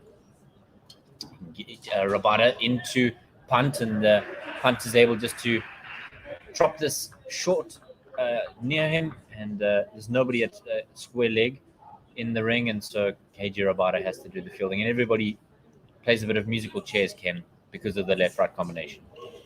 Would have been interesting to see how Punt played that good lifter from Rabada if there had been a short leg in place. Maybe he's just thinking about another option. Right, change of field now. Lungi Ngidi is at a cow corner, Ken. He's not quite mid-wicket, but he's certainly not a mid-on. So it's like a close-in cow corner. A wideish mid-on, yeah. Yeah, very wide. This one is on the pads and tucked away down to fine leg. A bit of a fuller length, that one. Not quite drivable.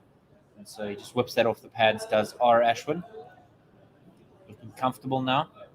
He's only got 8, but didn't look all that put out, Ken, by that last delivery. No, handle it easily enough. Get Punt back on strike. The proper batsman, if you like, although, as we have mentioned, Ashwin very capable with the bat as well. KG in again, and this one just narrowly shaves that off stump.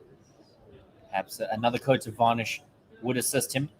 There's a thought about whether it's the end of the over.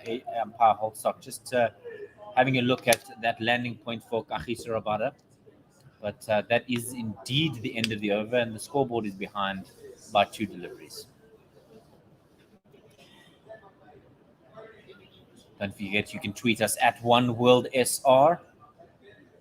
And we'd love to hear your thoughts. Hashtag SAVIND. And 42 overs gone. 133 for 6. Ashwin, R. Ashwin on 8. And Rishabh Pant on 16. Top scorer in this innings for India is KL Rahul. Top scorer in the previous innings. And change of bowling, Ken. You haven't gotten what you wanted. Your Durban-based spinner, Keshav Maharaj, not benefiting. It's Vian Mulder from the Henops Ravine. The Gauteng Mafia wins. Vian Mulder passing umpire now. It's driven, but it's more of a check drive. Not so much a punch, but that one goes out into that mid-off region. So your field is mid-off. There's a man in the covers, backward point, 2 slips and a gully. There's a fine leg in place, a mid-wicket. There's nobody at square leg, and a very wide mid-on. Proteas captain Dean Elgar, of course, comes from the other side of the Yukskay River, Northerns. Mulder in again, and this is about a 6-stump line outside the off stump, and R. Ashwin not going to bite that lure of his. There's a lot of players in here, Ken, from that or from the Gauteng province in which we are currently watching this game. We've got Vian Mulder and Themba Bavuma, who are from the Lions, as well as Kagiso Rabata. Mulder in again, passing the umpire now. That's a drive, good length and good enough line off stump. He just drives at that one a little bit. Does R. Ashwin. So there's that. There's a couple of the guys from the Titans franchise, or Rassi van der Lissen, rather. There's also from the Lions. Titans guys are Ngiti and Aiden Markram and Dean Elgar. There's the Dolphin in there from Quinton de Kock as well is your Titan. Mulder in again, and that just beats the bat. He tries to defend that, does R. Ashwin, but narrowly missing that outside half the bat. And then you've got a couple of coastals in there, Ken. You've got Keegan Peterson from the Dolphins and Marco Janssen from the Warriors. So mainly a northern South Africa type team. Yeah, so 8 players from the province of Gauteng, which in South African cricket is represented in the first division by 2 teams, the Central Gauteng Lions based in Johannesburg and Northern's Titans based in Pretoria. Mulder in again, it's driven hard, it's going down to that long on boundary. He's over pitched, it's full and straight, and R. Ashwin doesn't miss out on that. It's 4 runs. Ashwin has raced to 12. Lovely shot though, Ken. Good form, good balance in the shot. Just letting his hands do the work there. It's outside off, and he's actually hit it from across outside or on or just outside off stump here, Ken. We're just having a look at the replay. It's on off stump, and he's hit it through the mid-on region. Shows the skill of R. Ashwin. You're saying 8 players, Ken, after the serve. I'd love to chat to you about what it is that does so well here to get players into the squad. Last ball of the 43rd, and it's on middle and off, and good length, and just defended by R. Ashwin. No run. Why do you think it is that there are so many Central Gauteng and Titans players? I think these things are cyclical. The Northern Titans, or the Titans as they were in the franchise era, were the dominant team in South African cricket until a couple of seasons ago, at which point the Central Gauteng Lions have taken over as the dominant team. Along with the Dolphins from KZN. So at the moment, in most competitions, you're looking at either the Lions or the Dolphins to be the favourites. Speaking of the Lions, it's Kagiso Rabata to begin a new over and just shorten on that off-stump line, and Punt just gets up onto his toes and drives this out into the offside. There's a thought of a second, but speaking of Lions, once again, it's the Lions captain, Themba Bavuma, who is too quick to prevent the second run there. Great fielding by Bavuma, just so quickly into that release position where he's able to throw. And the 2 Indian batsmen knew as soon as Bavuma had the ball in his hand after a sliding stop that ball would be thrown towards the stumps very shortly afterwards. KG with 3 slips and a gully in place, and it's full and straight, and a bit of a square up there, Ken, from R. Ashwin. Didn't look all that comfortable with that one. There's a man at deep square and fine leg as well for that mistimed hook stroke, perhaps.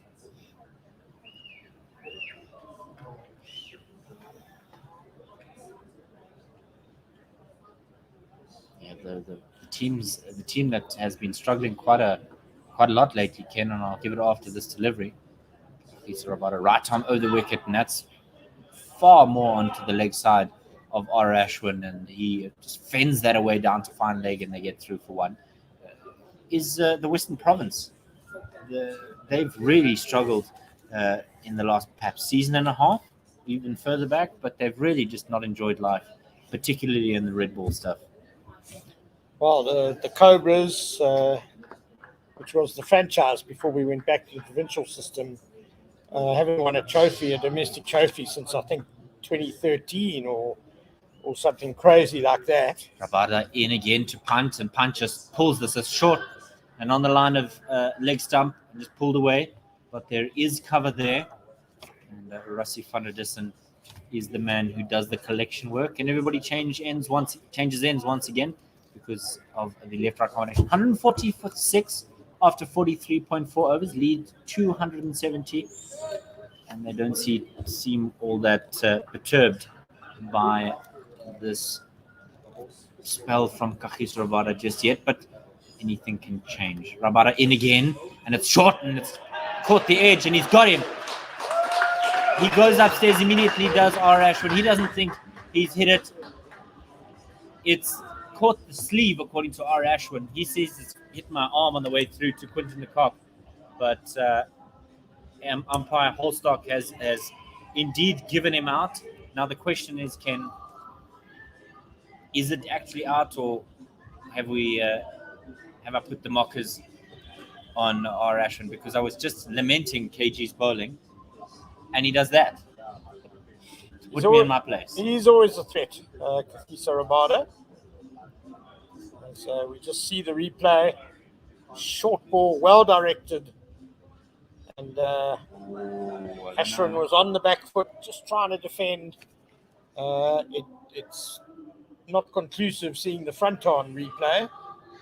But, there was a bit of a noise though. So did it just take the inside edge and then the arm? It certainly has hit the arm. But was there an inside edge as well? I guess Nico will have to tell us. Ashwin pulling the bottom arm away as a reflex action as it hit him. Yeah, the Snicko is clearly indicating an edge, but whether or not it's the arm, it looks like the arm, Ken, that's making the noise, and the bat is not. So everybody's going back to their positions. It's not out, and umpire Holdstock has to overturn his decision. South Africa thought they were into the bowlers. Not so fast, Ken. 140 for 6, 1 ball remaining in the 44th, and the lead is 270. That would have been a very, very useful wicket for South Africa. This partnership already with 29 runs and the lead 270. Oh, how South Africa would want to keep that target to around 300. KG in again, and a similar type delivery. It's tucked away off the pads, and it looks like it's going to be leg buys. It's buys, rather. And Quinton de Kock not able to get anything on that. It didn't look all that comfortable. That hooting or the horn that you heard, Ken, in that previous delivery was from the local car train that they've been hooting as they go past every once in a while, just to support the local team, the hosts. Or maybe just to wake them up a bit, because it's been a poor little passage of play this by South Africa. When they got the wicket of Cheteshwar Pujara, the last man to fall, the lead was 241 with 6 wickets down. And just in this little short period of time, India have been able to add 33 runs in very quick fashion. We've seen a steady flow of boundaries, several deliveries down the leg side. That was a poor last delivery by Rabada, and also not great wicket keeping by de Kock, unable to prevent 4 bars. So they just need to switch on here. It's a very important passage of play. Mulder right arm over to punt, and it's into his pads from a foolish delivery. They set away quickly for the first, and they think about the second, but decline once Maharaj collects the ball. And it's all gone quite quiet on the field as well. There's not too much noise coming from the Proteas fielders. They need to try and wrap up this Indian innings as quickly as possible. We were talking, Ken, about maybe being in the bowlers and hopefully wrapping the South African. Hopefully the South Africans wrapping up this Indian tail. 2 slips in the gully backward point, man in the covers, and he's driven that hard, but it's not timed as much as he would have, as well as he would have liked, and so R. Ashwin doesn't get a run from it. Leah is saying, careful now. Bumrah and Shami put on 80 against England. And Pranjal Messi fans is saying that Mitchell Stark has overtaken Ben Stokes in the latest ICC Test all-rounder rankings. Ravi Nair is saying that he suspects that one way or another, South Africa will be batting by tea. And Rishabh Pant, after this delivery, Mulder in to R. Ashwin. Short and straight and just defended. no stress. He suspects that Punt strikes him as a batter who plays as though he is two-fisted backhand tennis player. Yeah, I like that that simile. He's a punchy character, isn't he? He's short of stature, but pugnacious with bat in hand. Pugnacious is such a tremendous word, isn't it, Ken? 145 for 6. Mulder to Ashwin. He's just lofted this up and in between the men at mid-on and mid-off. Not timed it really well, but they're going to think about a second, and there was nearly an opportunity there for a run out at the non-striker's end, but the throw there was a little bit wayward, and Mulder wasn't able to cleanly collect. He was home safe there, Ken, but could have been a horrible way to end his innings. If the fielding had been a little bit sharper, it would have been interesting. The throw just a bit too far away from the stumps, and Mulder not able to gather cleanly. It could have been tight with Ashwin getting the dive in to get home. Rabata, that man at mid-off. Mulder to punt. He just full it straight and defends this one. Back to Vian Mulder. So 2 slips in a gully. Deep point, man in the covers. A deeper mid-off than mid-on. And then a man down at deep square and fine leg. So do you think they know he likes to play square of the wicket? Change of field now.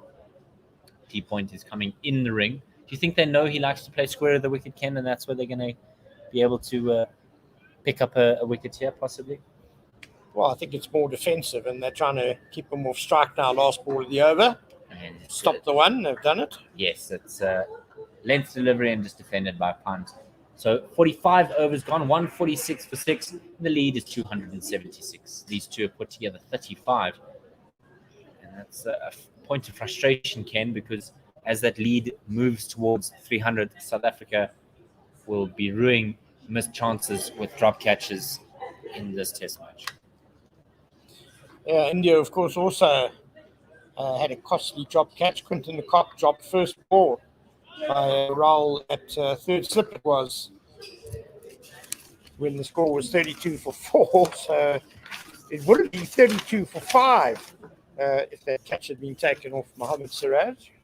Here's Roboto from the west lane and over the wicket. Next, cut him in half. Cleft him in twain. And again, it looks like we might see a review here. South Africa celebrating exactly what we're going to see. Ashwin, again, Ken, seems to believe that he's not out. It looked like it hit him in the hip. And he's saying, well, that's not hit me anywhere near a point of concern. And it was a simple catch in the end for third slip. But this is the second time the South Africans have celebrated, Ken. They might have to just hold their breath for a bit as we see whether or not this is indeed a wicket here for them. It did sound a little bit paddy. We'll see if there wasn't glove. That's why it sounded paddy. That's why it sounded that slightly softer, softer noise. Glove onto arm guard. Yes, I think so. He seems to think it was fully arm guard. Let's have a look at the side on angle here. It's just rolling through. The ball's now coming to frame. Oh, I wouldn't want to be the third umpire. Ken, that's very high. It's at the bottom of the arm guard, but I think it's brushed glove first. The top hand on the way through, yeah. Sure. It was a short and straight delivery. They're looking at the snicker or the ultra edge, and it says that there is a blip. But the problem is, Ken, it's all good and well having the blip. It's about where the ball hits instead of it. Well, it's the top of the handle, so I mean that's out for me. There's no. There indeed he is out. Adrian Holstock lofts his finger, and India 146 for 7, and now here comes 80 runs according to Leah.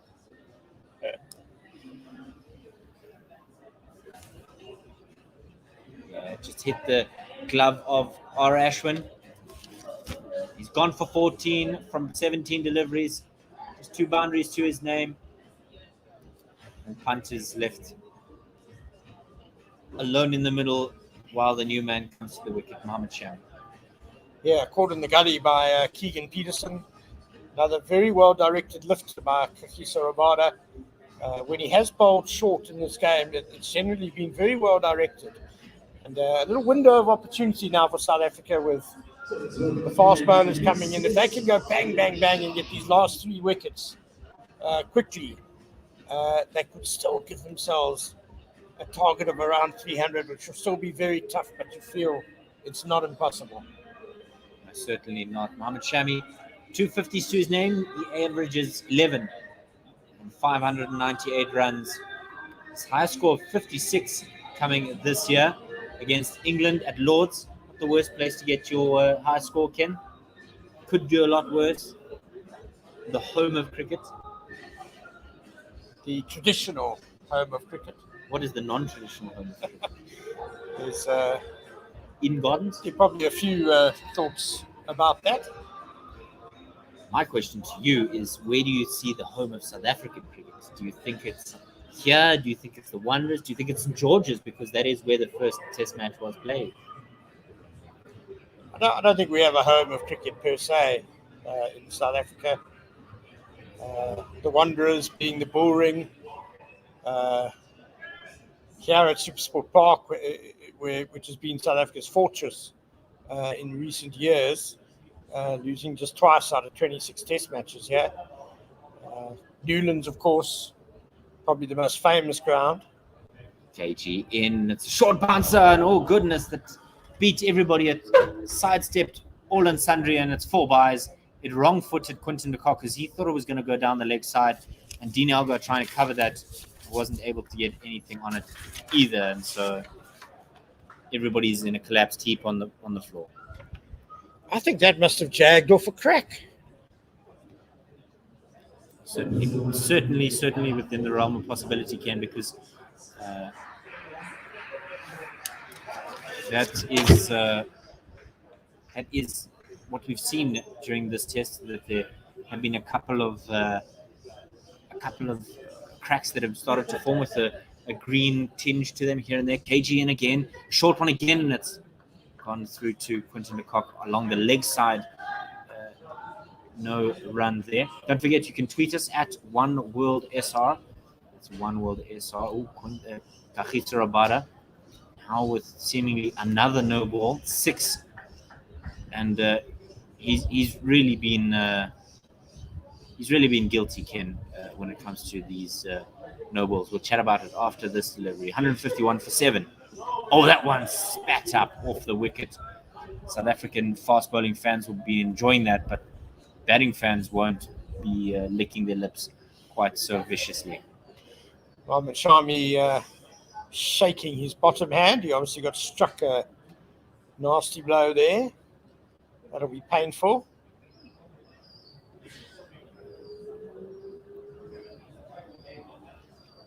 Again, the steep bounce from quite a full length. Hits him on the right thumb.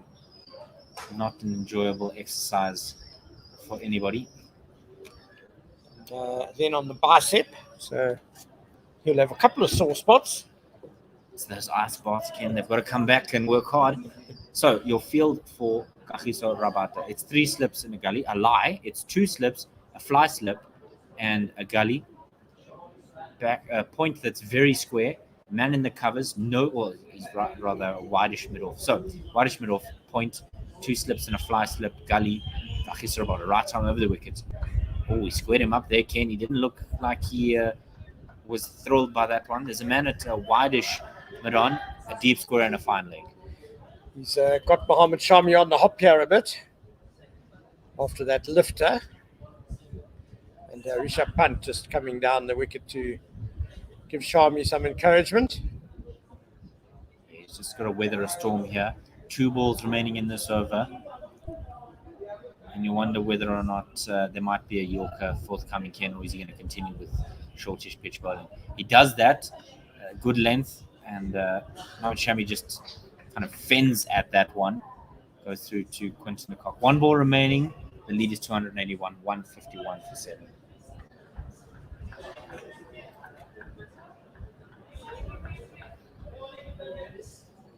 2 reviews each. There's 3, if you remember, with the local umpires in current test playing conditions. Rabada to finish the 46th, and it's a line on the off stump, just defended. That is the end of the over. Ken, time for a drink. So you'll see a change of commentary now after the drinks break. And thank you for spending your last hour and 15 with myself and Ken. It's been a privilege to be with you. My name is David Mitchley, and alongside me has been Ken Borland. Don't forget, you can tweet us at OneWorldSR, and we'll be back after a quick drinks break.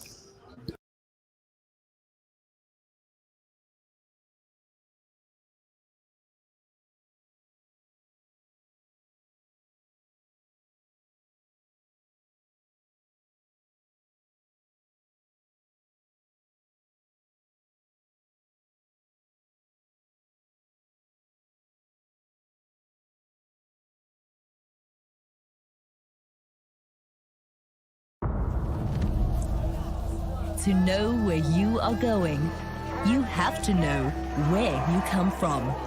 And a very good early morning to all of you out there who, despite the hour, have got up for this historic occasion in South African sport. As South Africa and India mark 30 years of friendship, we look to the next 30 years with even greater anticipation. We have millions watching this telecast right now. 50th Test match 100 for the great man. If you don't have the belief that you can win the series here, there's no point coming here. 1-1.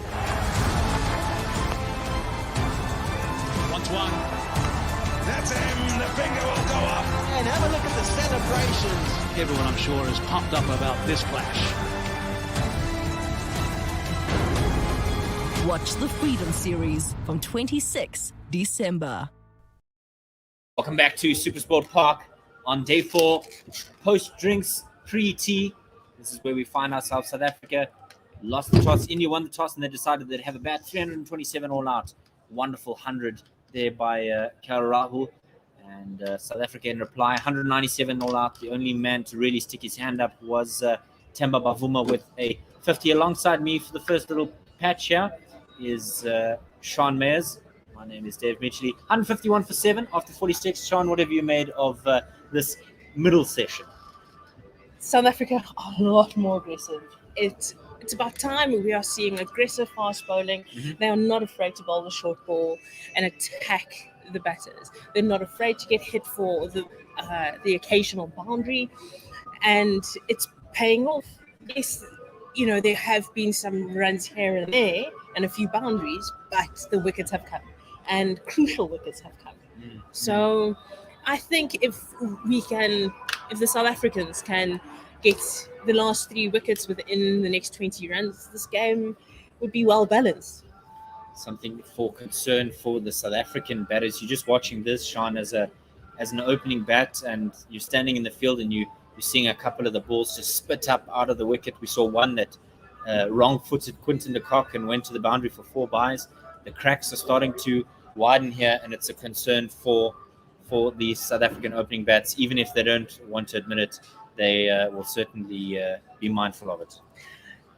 Yeah, they will be mindful. It is concerning, but there's so much to look forward to. I feel that South Africa, despite their batting woes, do have the skill to get through this, and potentially make this a really good fight.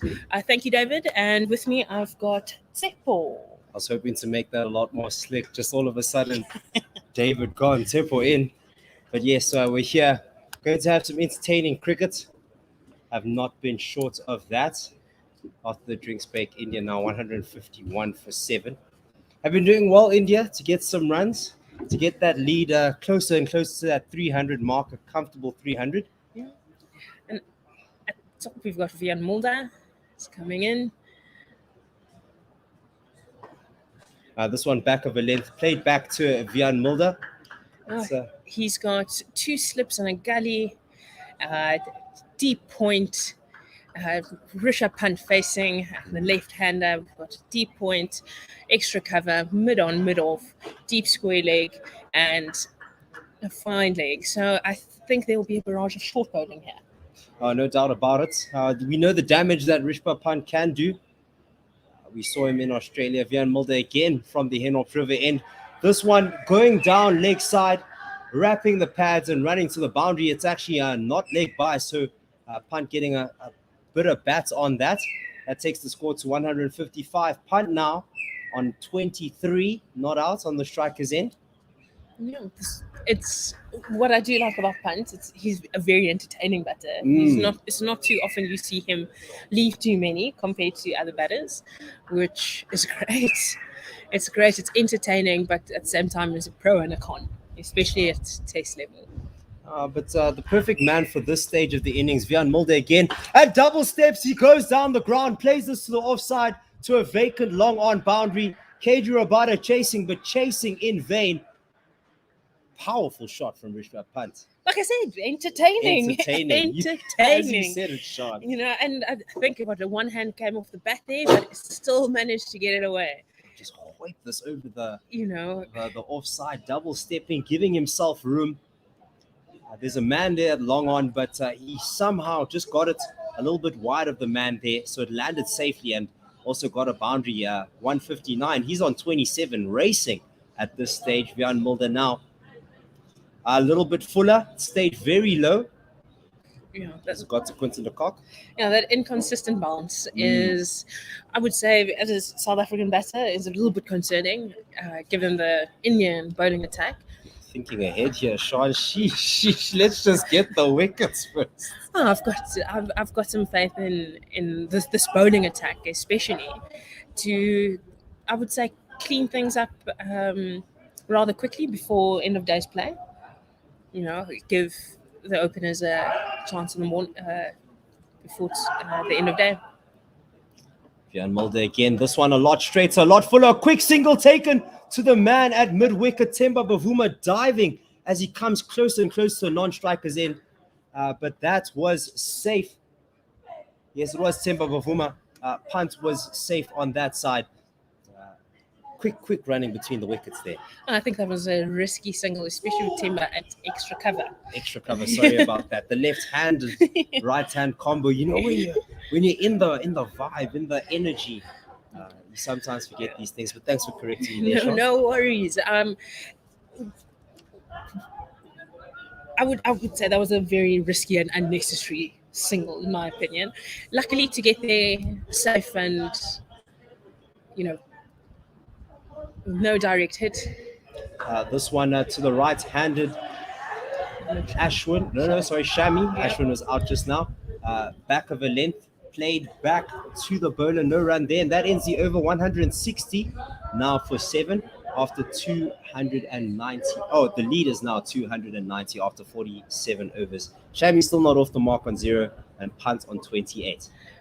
Looking back at that run out, if it was a direct hit, Pant was gone. Gone for all money. Acrobatic fielding from Themba Bavuma. He's been very nimble in the field, and you can see that. He would have been gone there. Fell well short of the crease. And you can see that the Indians are trying to put pedal to the metal here, trying to get to that 300 mark as quickly as they can to get them to, not just the 300 lead mark, but to get them to get in and actually start batting. Yeah, and now bowling, we've got Rabada. He's back into the attack, and Rishabh Pant is facing. He's got himself 3 slips and a gully. Slips down. This one uppish length and driven on the up. Themba Bavuma on the offside, running from cover to save it on the cover boundary.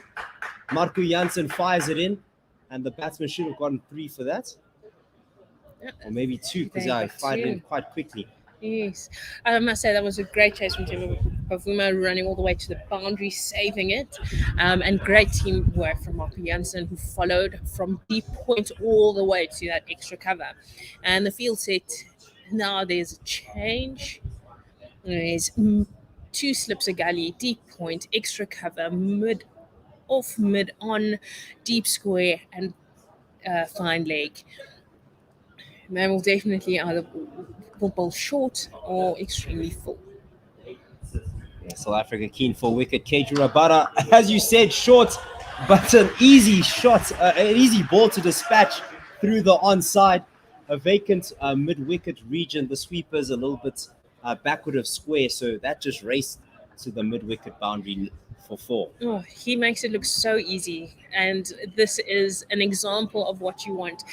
Head still, getting on top, just a shifting your weight onto the back foot, keeping your head still to play that shot. A pull shot like no other. You know, at that pace, that's what you want. He takes the score to 166, comes down the pitch, it was a bit short, and the man at mid-on picks that one up. I believe that's Lungi Ngidi who gets the catch off KG Rabada's bowling.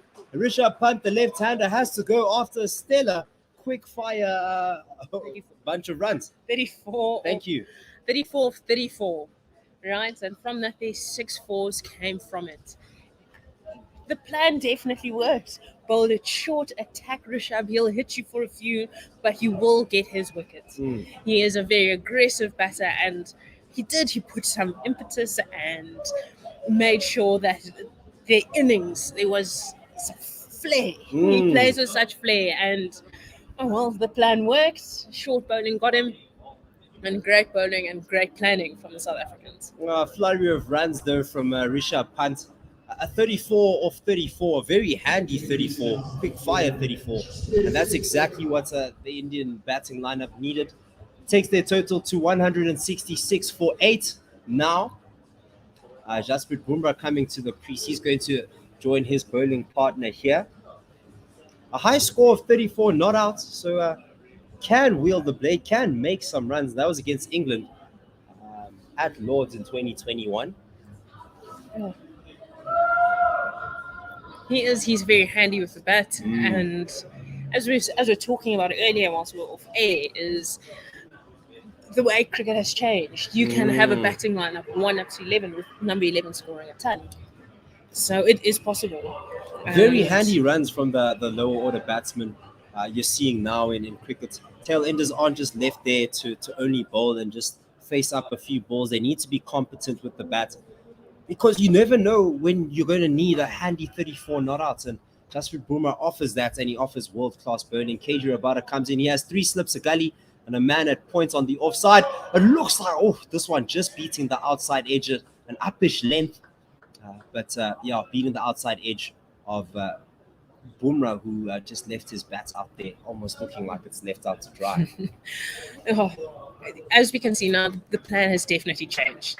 We've got 3 slips, a gully, point, extra cover, or wide mid-off, mid-on. This one a little bit shorter, a lot straighter, a solid forward defense from the new batsman, the right-handed Jasprit Bumrah. Yeah, we have deep square and a fine leg on the boundary. So just looking at this field state, I also do see a barrage of some short bowling here. Right, they will be hitting back of a length, that shorter length to, encourage, force them to play. This one very full and almost looking like a half volley. Just clears the inner ring on the offside, and the man at mid-off has to go down to the mid-off boundary to fetch that. They get themselves 2 runs, and Jasprit Bumrah now, he's off the mark with 2. India now have a lead of 300 and have a total score of 168. Sorry, no, it's 298. I thought the scoreboard hasn't updated, and that's the end of the over, 48. The 48th over ending there. Jasprit Bumrah 2, Shami on 0 not out.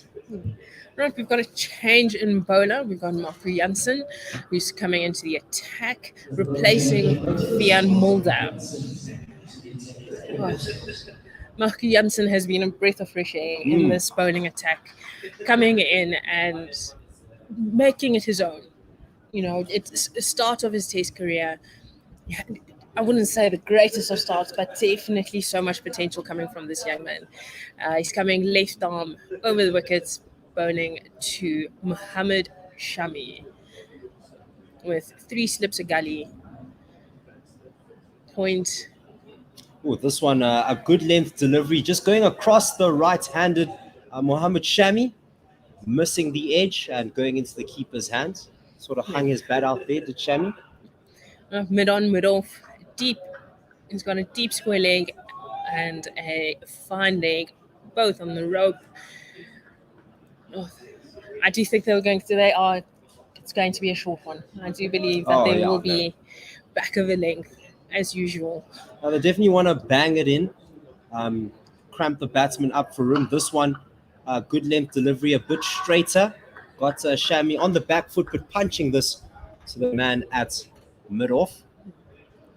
Now you definitely expect that with the man at long, or at fine leg rather, and a deep square leg.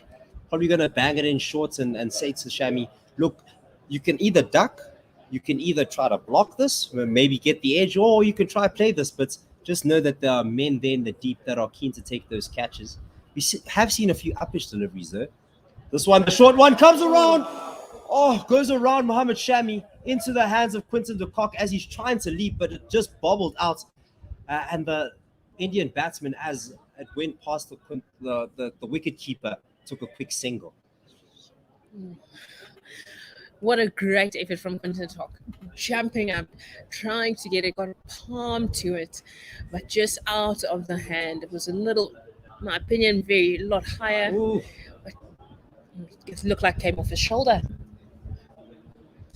Maybe. I'd like to see another replay because it looked like it came off his hand. For me, once again, those short length deliveries that you've been talking about, going across the leg side of the right-hander, trying to play at this to Shami, and Quinton de Kock picked that one up. I definitely did hit something. I do want to see a few more replays before I give my final verdict. Yeah. With the field set as it is, and the scoreline with a lead of 299 and their total score of 169, I do think they don't want to get hit by any short pitch bowling. More short pitch bowling. This one once again across the leg side. It's the line that's on top of leg stump, and Shami tries to hook this to the leg side, but not getting bats on ball. Maybe fortunate not to, potential edges. Yes, yeah, I do think it is fortunate. And as we can see here, they're moving Kevin Peterson from gully into a long stop position. I would say predicting that the top edge will come. The top edge will come. It's only a matter of time. Marco Jansen bangs it in. Oh, it looked pretty full, sorry. A little bit unexpected there. Bumrah got on top of that and just bottom edge that to Quinton de Kock. I think that was the bluff. It was definitely the bluff. Setting him up, had him camping on the back foot. I think if that was a little bit straighter, I think we would have had a different outcome. A cheeky Yorker delivery would have gotten the better of Jasprit Bumrah. We have some tweets here. Linux Lair saying, Boom is talking about Jasprit Bumrah. Boom is not really handy with the bat. He's the number 11. He's no 11's number 11. England are just really bad at cricket and let him take 30 odd at Lords. I think a little bit harsh to the English team as KJ Rabada comes in. This one wrapping Mohammed Shami on the pads. It looked like it was going down leg side. Yeah, and the field set, 3 slips, a gully, point, mid-off, mid-on, deep square leg, and a fine leg patrolling. And as you said, that is a little bit harsh, a little bit harsh, but, give them benefit of the doubt there. Kagiso Rabada from over the wickets finds the edge of Mohammed Shami, and the man at third slip, I believe it's Vian Mulder, takes his 4th catch of the match. That one just squared him up short of a length, and Shami was just holding his bat up and got the edge. No foot movement there, just put his bat in the way and got the outside edge straight to Vian Mulder. This is the aggressive batting, the aggressive bowling we want to see from the South Africans. And I would say that Mohammed Shami, Jasprit Bumrah, the Indian attack are salivating to want to get onto this wicket and bowl to the South Africans. That sees the back of Mohammed Shami. Didn't get too many runs, just the one off the 12 deliveries. The bowler KG Rabada, the catch of Vian Mulder at third slip. And that brings in Mohammad Siraj, the final batter here for India, sitting at 169 for 9 after 49.2 overs. So now this is something I've always said. You're batting at number 11. You've got a lead of over 300. Do you just, go guns blazing, first ball 6, try and hit it? Send it to the boundary, fam. Send it to the boundary. I'm not going to be dying wondering here. I've served my time at number 11 quite often, and by that time, once they've gotten to you, it's, take us home. Do whatever you can. Have some fun. A decent lead of 299 here as KG Rabada comes in from over the wicket. Throws his hands at this one with very little footwork. It was a little bit back of a length. Totally misses the ball completely. And that goes to Quinton de Kock. Yeah, I think, yes, finish the game as soon as possible. Finish the game as soon as possible. That is what the South Africans will want. Soon after lunch, there's still some overs to be played. An opportunity to get a good start. KG Rabada once again over the wickets. This one a little bit fuller.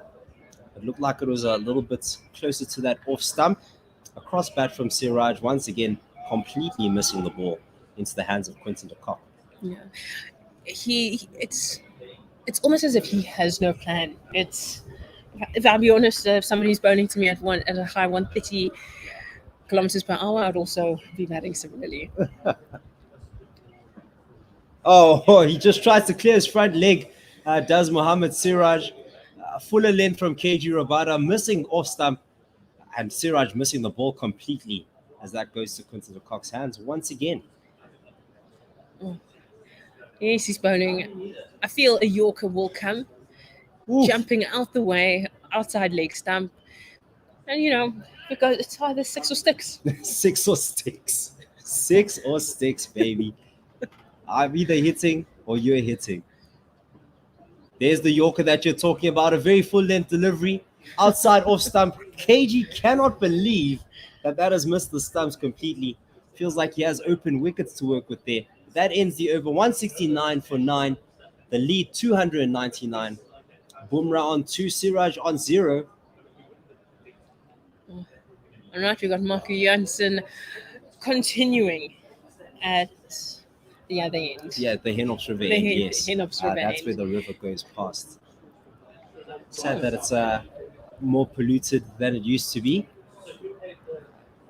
Got the Centurion Lake at Centurion Mall a little bit stinky.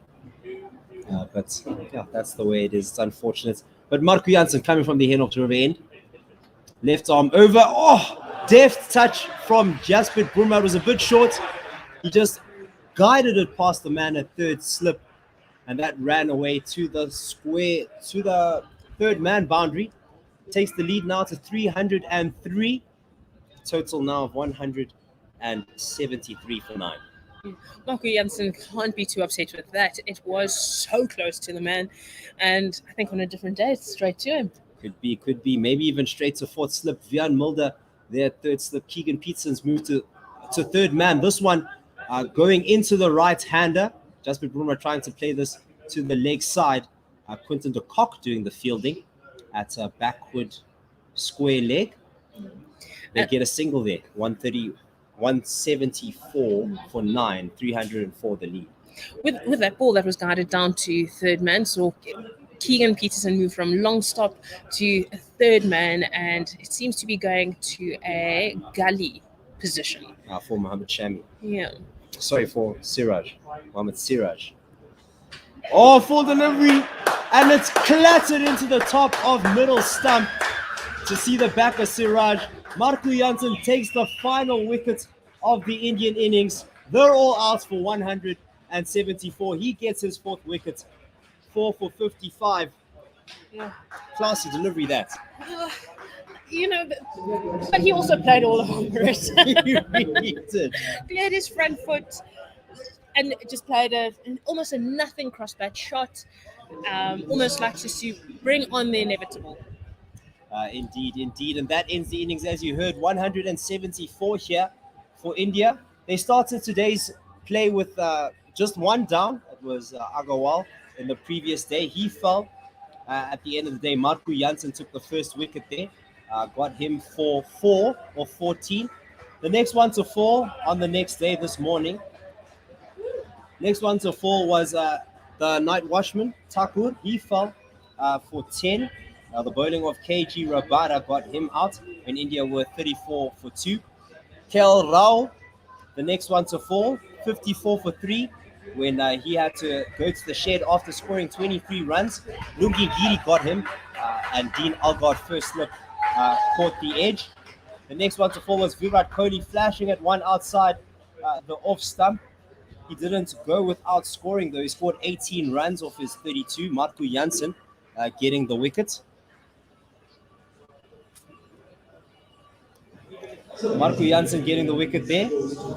Next one to fall, Jadeswa Pujara, 109 for 5 with India when he had to go to the shed off the bowling of Lungi Ngidi. Got an edge to Quinton de Kock. He had 16 off 64.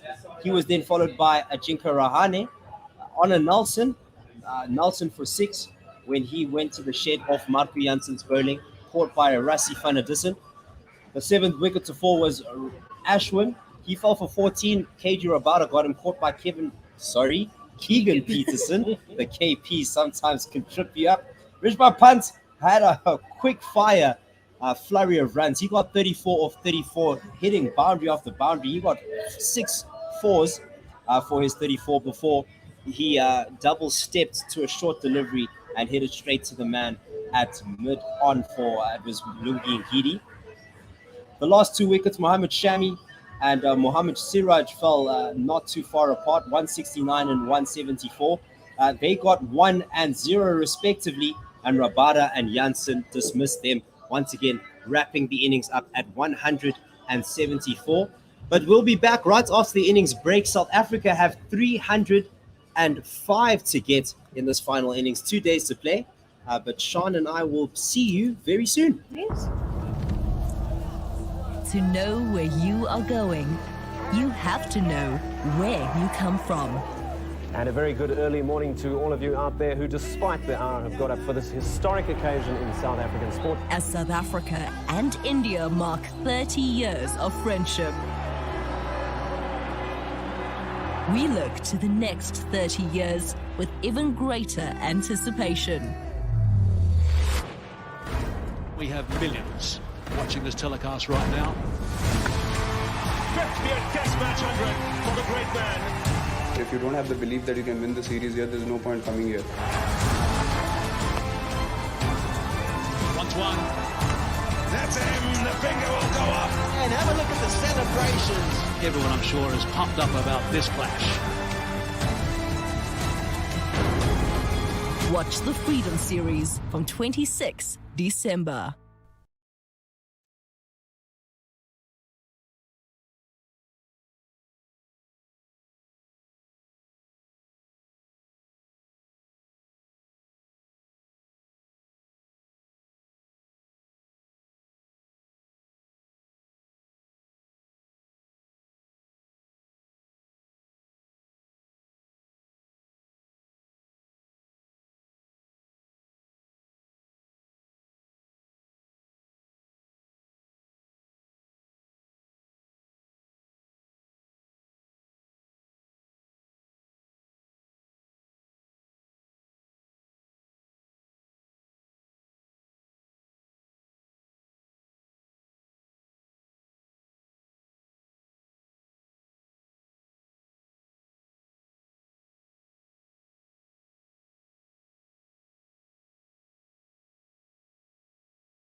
To know where you are going, you have to know where you come from. And a very good early morning to all of you out there who, despite the hour, have got up for this historic occasion in South African sport. As South Africa and India mark 30 years of friendship, we look to the next 30 years with even greater anticipation. We have millions watching this telecast right now. 50th Test match 100 for the great man. If you don't have the belief that you can win the series here, there's no point coming here. 1-1.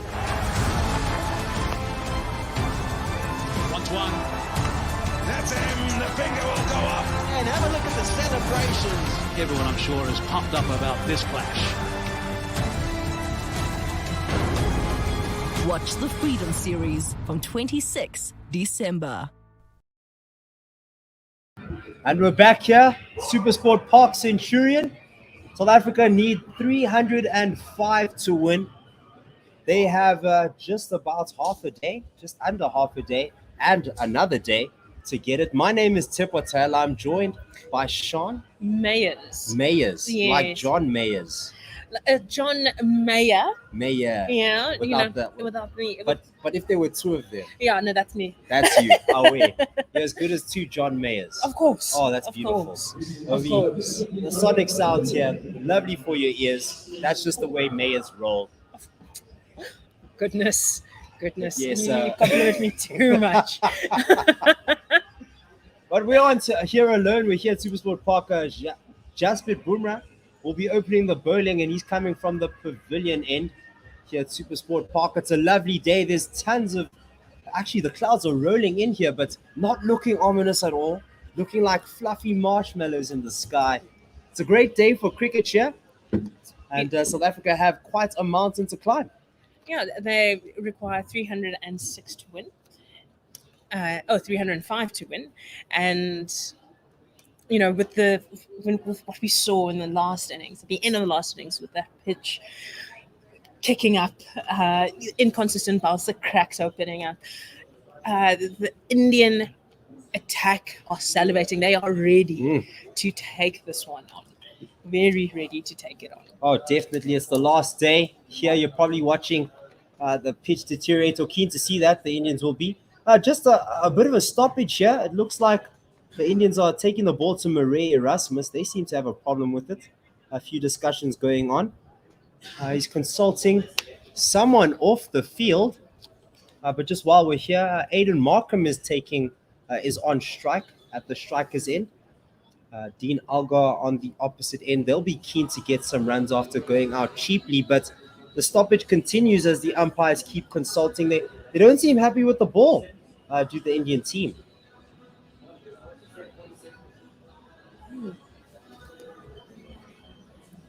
Definitely some strange scenes, and we'll update you as soon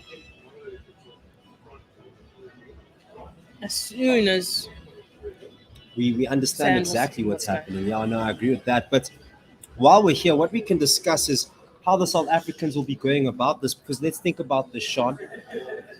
A day and a half to go. You have 305 to get. The wickets is looking like a difficult wicket to bat on, or at least not a straightforward one to bat on. New ball bowlers, quality bowlers in the Indian attack. So what do you think the plan of action here will be for the Indians? I think the South Africans have to last all tea. That is their first order of duty. If these two, if Aiden Markram and Dean Algar can last until tea, it puts them in a good position. You could definitely say that South Africa would have won the session. If they've taken the wickets and they back you till tea, they're in a good position to take this into the next day. And if they can get through the day without losing a wicket, that would be the best start for South Africa, regardless of what the run rate is. And then they've got a full day to bat tomorrow, day 5, hopefully and not take it down to the last session. Virat Kohli not happy with that ball at all. Bonganjele, the third umpire, looks like he's come out with a few more balls. Passes that one to Ravichandran Ashwin. They're checking which ball would be appropriate. It's got almost the entire The ball bag is there. Almost the entire bowling attack there with him. And they are checking. When they throw the ball up, like they're throwing the ball up and down, with the seam, just trying to see if there's a wobble. That is the major thing they do. They throw the ball up and down just to see the wobble. And if there is a wobble, usually they want the ball, the seam to come straight up, straight down, and they can get some seam movement and it's landing on the seam. If there's more of a wobble, they don't necessarily, or most bowlers don't want to take that ball. Probably becomes a little bit more unpredictable, less takes away the ability to control it. Good eyes. It's good to have you here, Sean. Dropping bars like that, us laymen won't be able to understand while that was going on. A little bit of pitch maintenance as well at the foot marks of the pitch, at the popping crease. Just a little bit of a delay, but we should be getting underway very soon. Indians looking happy with the ball. As mentioned earlier, Jasprit Bumrah will be coming in from the pavilion end. And I feel he's going to be bowling fast. He's going to be putting them under pressure from what he saw, from what he experienced. He will definitely be putting them under pressure. Oh, no doubt about it. Don't forget, you can tweet us at OneWorldSR, one the number, world the planet, and SR the acronym for sports radio.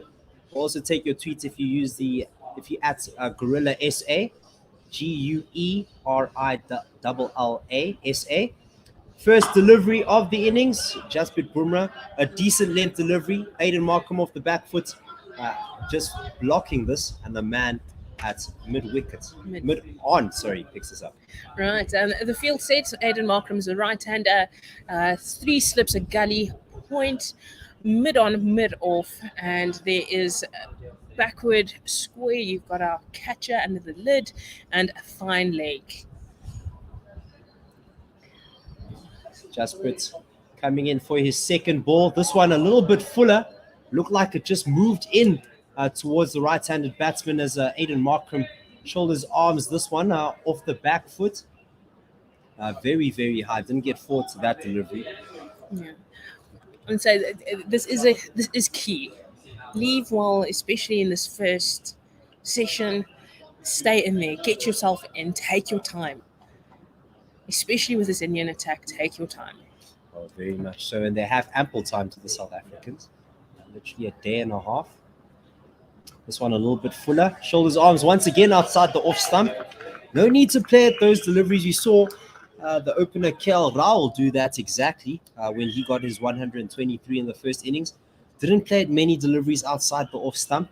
And right now, with the amount of time that the South Africans have, and the Indians will be keen to get wickets, what they need to do is frustrate the bowlers. I heard Themba Bavuma saying exactly that in his press conference yesterday. They'll do their best if the target seems insurmountable to just frustrate the bowlers. Yes.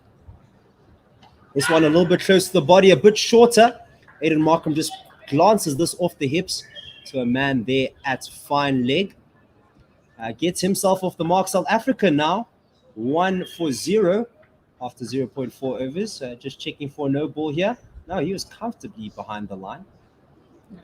Right, on strike, we've got Dean Elgar, the left-hander. We have 3 slips, a gully, point, mid-on, mid-off, and backward of square leg with in a catching position, the helmet on, and a fine leg.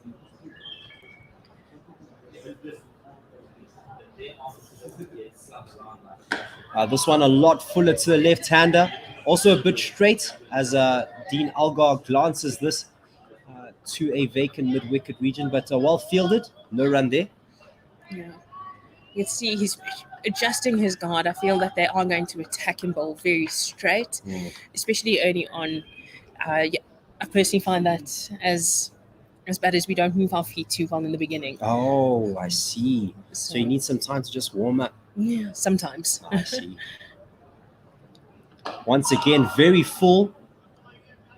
Very close to Dean Elgar's pads. He gets his bat to it and the man at short leg picks it up. That ends the over. 1-0. Still 304 left. Yeah.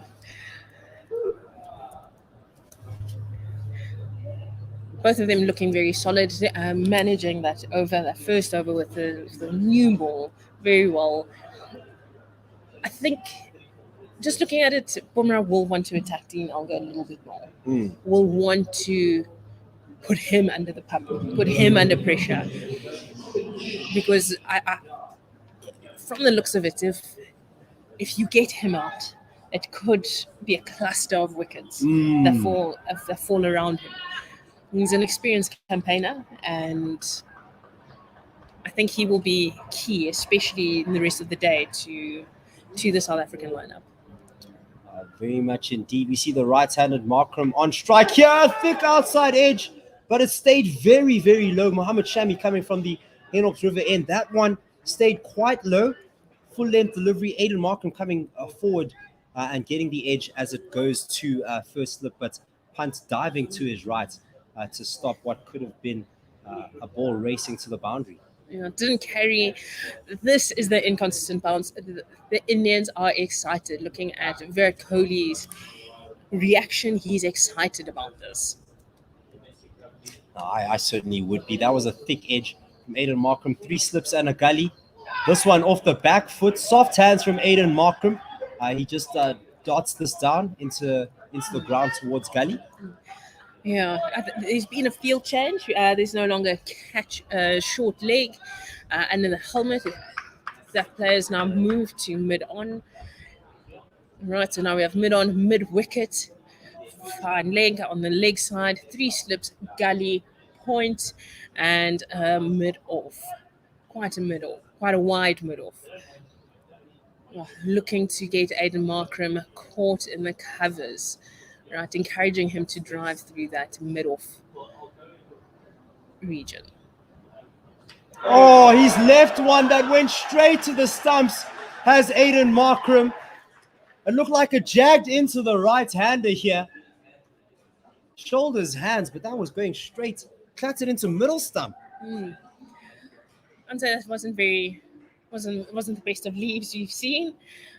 And he will probably walk back very disappointed in himself, and a little bit of a face palm moment. Oh, he's chopped it on. He lifted his hands too slowly, and it just got the toe edge of the bat and clattered into the stumps. Aiden Markram, that is an unfortunate way to get out. He goes out for 1, bowled by Mohammed Shami after facing just 7 balls. South Africa, the worst start you could have imagined. 1 for 1 after 1.3 overs. Yeah, very disappointing, and he will be disappointed in himself. If he had got his hands out earlier, he wouldn't be in this position. He'd be on the field waiting. But I think it was just a little bit of doubt in his mind as to whether to play, whether to leave, and unfortunately chopped it on. He did. It's these fine margins that the South Africans are missing out on. It was a good decision to leave, but just the way he did it, he just was a little bit too slow, a little bit too sluggish, and just found the toe edge of the bat. Wasn't convincing. No, it wasn't convincing. He was not convincing in the way he played that shot. Because even when you leave as an opening batter, you want to show this confidence in what you're doing, and unfortunately there wasn't any. And the incoming batsman is Keegan Peterson, right-handed bat. There is a field set change. The man at point is coming in. He's taking the helmet and going into a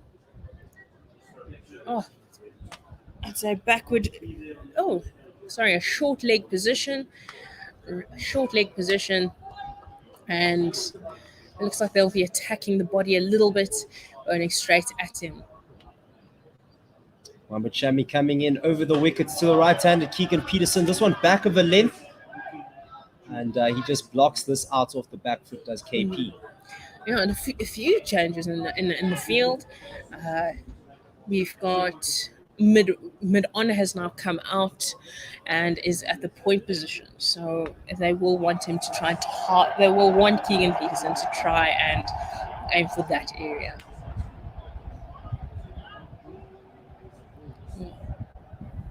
Keegan Peterson, a batter that hasn't quite cemented his spot there in the third position. A full length delivery, played on the up, straight back to Mohammad Shami. Lovely drive.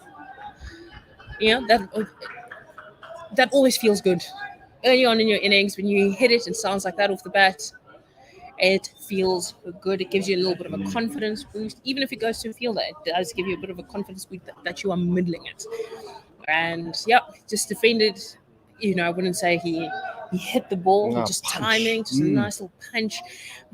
Straight to Mohammad Shami, must feel really good. Did sound good as he just shoulders arms this one that goes down offside. And that ends the second over. A breakthrough for the Indians with the maiden wickets, the wickets of Aiden Markram. And Mohammad Shami, he has figures of 1 for 0 already getting started in. We're just seeing sights of it. Looks like Jasprit Bumrah. Sorry, it's Mohammad Siraj going off the field. Looks like he's getting a little bit of treatment on his hand. We'll give you the exact details of that. Looks like Vihari, yes, the India A captain who got the call up to the India team. He's taking his place here, number 44. He's standing at cover. Dean Algar on strike, 3 slips, a gully, a man at backward points, and a catching short leg as this one pitched in full straight from Jasprit Bumrah and blocked out by Dean Algar. Yeah. Right, you have our mid-on, mid-off, very wide, as well as at fine leg, you've got Mohammad Shami. Oh. Already just 9 wickets to get here. I would have expected that the Indians would believe that it would only take them a day to get all 10 wickets, but they've given themselves more time as Jasprit Bumrah looks like he's squared up Dean Algar, creating a crazy angle that goes across the left-hander. He was jumping, he was squirming, and somehow he got his bat out the way, and that went all the way through to the keeper. Yeah, that was a brilliant ball. Brilliant ball there, and very similar to the one that dismissed him in the first innings. I was just thinking that, looking at the previous scorecard, that delivery, there was nothing that Dean could have done there. He had to play at that, put his bat out in front of off stump, got the thick edge, and now a solid forward defensive. The line is just in line with the leg stump as the right-handed Bumrah coming over the wickets to the left-handed Dean Algar and blocked out solidly.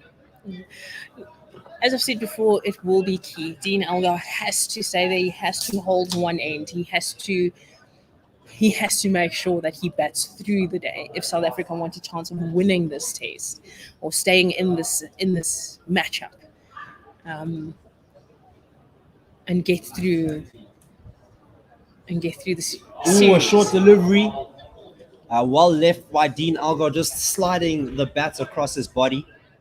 This one relatively straight, but quite short as well. Yeah. I say he is bowling a hard length. He's bowling a hard ball. He's bending his back, bowling it into the pitch, making sure that nothing comes easy to the South African batters. And I think that has been a key difference between the two bowling attacks within their first spells. That's true. We even have a tweet here from Pranjal Messi fan. This one a little bit too straight. Dean Algar glances this to the man at fine leg who's sweeping there. Quick 2 runs for the South African captain to take the score to 3 for 1 after 2.5 overs. But yes, Pranjal Messi fan saying in the first over of Bumrah, 4 balls already on a good line and good length. He's the second most accurate bowler currently in world cricket. I'm keen to know who the first one is. Please do tweet us at OneWorldSR if you know who the first most accurate bowler in world cricket is. But Pranjal believes that Bumrah is the second. And looking at this delivery, just a straight delivery a good length. Dean Algar coming forward to block that one as Point picks that up to end the over. 3 for 1, 302 to win. Algar on 2, Peterson on 0. Yes, and Mohammad Siraj gets back on the field. Vihari is going off. I think he wants to get back on, spend the time back on the field so that he can bowl as soon as he's able to. Yes, he's keen. He must be extremely keen. Right, and now we've got Keegan Peterson back on strike. The right-hander facing Mohammed Shami. Same field set of 3 slips, a gully, backward point, short leg, fine leg, mid on, mid off. It's going to bowl hard lengths to Keegan Peterson. Mohammed Shami from the Henops River end, full straight, but a little bit too straight as Keegan Peterson just glances this past the man at mid-on, and it runs to the boundary for 4. Yeah, literally just stood, kept his head still, waited for it, and just played his hands through the ball. That takes the deficit down to 298. 7 for 1 are the South Africans. And I wanted to ask you, you're an opening batter yourself, Sean. Yes, I am. And you've obviously been in situations where you've been under pressure, this type of pressure where there are 3 slips, a gully, a man catching at a short square leg under the lid. As this delivery comes very wide outside off stump. No need to play that delivery. But when you're under this type of pressure, what do you draw on to sort of get you through it? Is it about making runs? Is it about surviving? How do you find that balance? Because you don't just want to be standing at the crease. The most important thing here is trust your processes. You've worked hard to be here. Trust your processes. Don't worry too much what's happening on the scoreboard. Stay as calm as possible. Keep your emotions in check. Focus on the ball. Don't worry about what has happened or what will happen.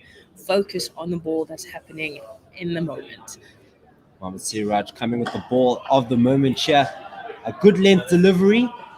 It looked like it was going to go towards off stump, but Keegan Peterson came forward, just blocking that. As the man under the lid at a short square leg gives the helmet to the keeper, he goes to point, and the man that was at point goes to mid wicket now.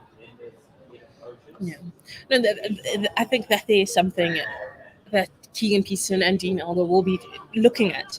Stay in there. They've got a lot of time. They've got a day, and they've got a full day tomorrow. They've got the rest of this session and the next session to get this total. They have the time, and they just need to give themselves time. Shami now with a full length delivery outside the off stump, solidly blocked by Keegan Peterson.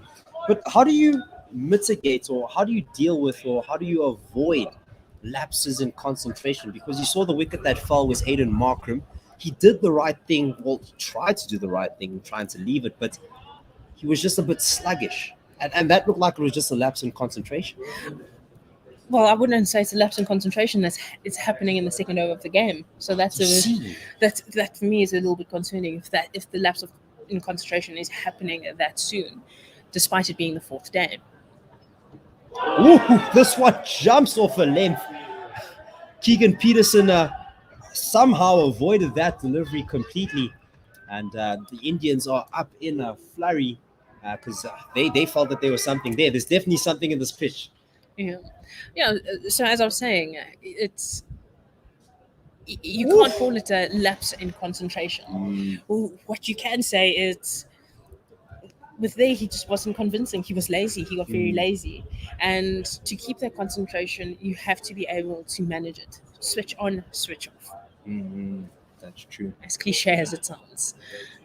Cliches are cliche for a reason. This one, a fuller length delivery, and Keegan Peterson solidly blocks this one. That last delivery just beating the outside edge. Kitten's whisker away as it basically squared him up. Yes. They are seven runs for 1 wicket after 4 overs. And, as they say, miss is as good as a mile. So whisker away, but misses as good as a mile. And if anything, Keegan Peterson mustn't. I think he should just stay calm. A good ball's a good ball. And so these bowlers, this is a quality bowling attack. They're allowed to bowl some good balls. They're allowed to put them under pressure, but he just needs to stay in there. Gritty innings, dig his heels in. 100%. Jasprit Bumrah continues. Ooh, that looked like it caught the edge of the left-handed Dean Algar. That was back of a length. Looked like it squared him up. I heard a sound, but it could have been anything from up here. Yeah, I think that was just so close. Coming across the left-hander, they want They want Dean Elgar to know that you are under the pressure. I know that's something I would do if I was standing back there, Mr. Gordon. 100%. I'm sure he knows that, and they'll definitely be reminding him there the 3 slips and the gully. This one a little bit too straight. Dean Elgar glances this to pass the man at short square leg to the square leg boundary for 4 runs. A bit too full, a bit too straight. Yes, and all he did, waited for the ball to get under his eyes. Didn't have to move too much, and just trusted his hands. Played it through to the square leg boundary. There is no one out there. Yes, you've got your short leg under the helmet, but runs are runs. Runs are runs. Yeah. And the boundaries also very welcome runs here for the South Africans. Takes their score to 11 for 1. The deficit down to 294. And Dean Elgar scored to 6. Just Bruma changing his action, coming around the wicket, wanting to hopefully not give Dean Elgar any space, cramp him up for room. An interesting angle that he must generate because that one very close to the body of Dean Elgar, a back of a length, and he just had to sort of fend this off away from his hips. And so be very careful about that, because with short leg they do want exactly when he fends up, well, it has to go down very close to his body, or else that becomes a wicket taking ball for Jasper. So I think this is a very good plan. Cramp him up for room, bring in short leg into play. Jasper Bumrah coming in again. This one a lot fuller. Solid forward defensive from Dean Elgar, the man at a very short mid-off will pick that up. No run. 11 for 1. Very, very exciting, and this is going to be a good competition. Dean Elgar, Keegan Peterson. He hasn't played too many tests. I think this is his 4th test. I can confirm. I'll find out quickly. So it's an opportunity for him to solidify that number 3 position. Jasper Bumrah. This one, a very good length delivery, squaring up Dean Elgar. He gets his bat out the way just in time and misses the edge to the keeper's hands. And Keegan Peterson has played, this is his 3rd test. His 3rd test. Yes, he played 2 in the West Indies. Yeah, very early on in his career, he's got an opportunity here, especially at home. He knows these conditions. He's playing with people around him that know the conditions. So it's a great opportunity for him. Jasper Bumrah getting some clapping from the crowd. Dean Elgar looks back as this sails past his bat. Back of a length delivery, but no run there. At the end of the 5th over, South Africa 111 for 1. Keegan Peterson in on 4. Dean Elgar in on 6, and the deficit 294.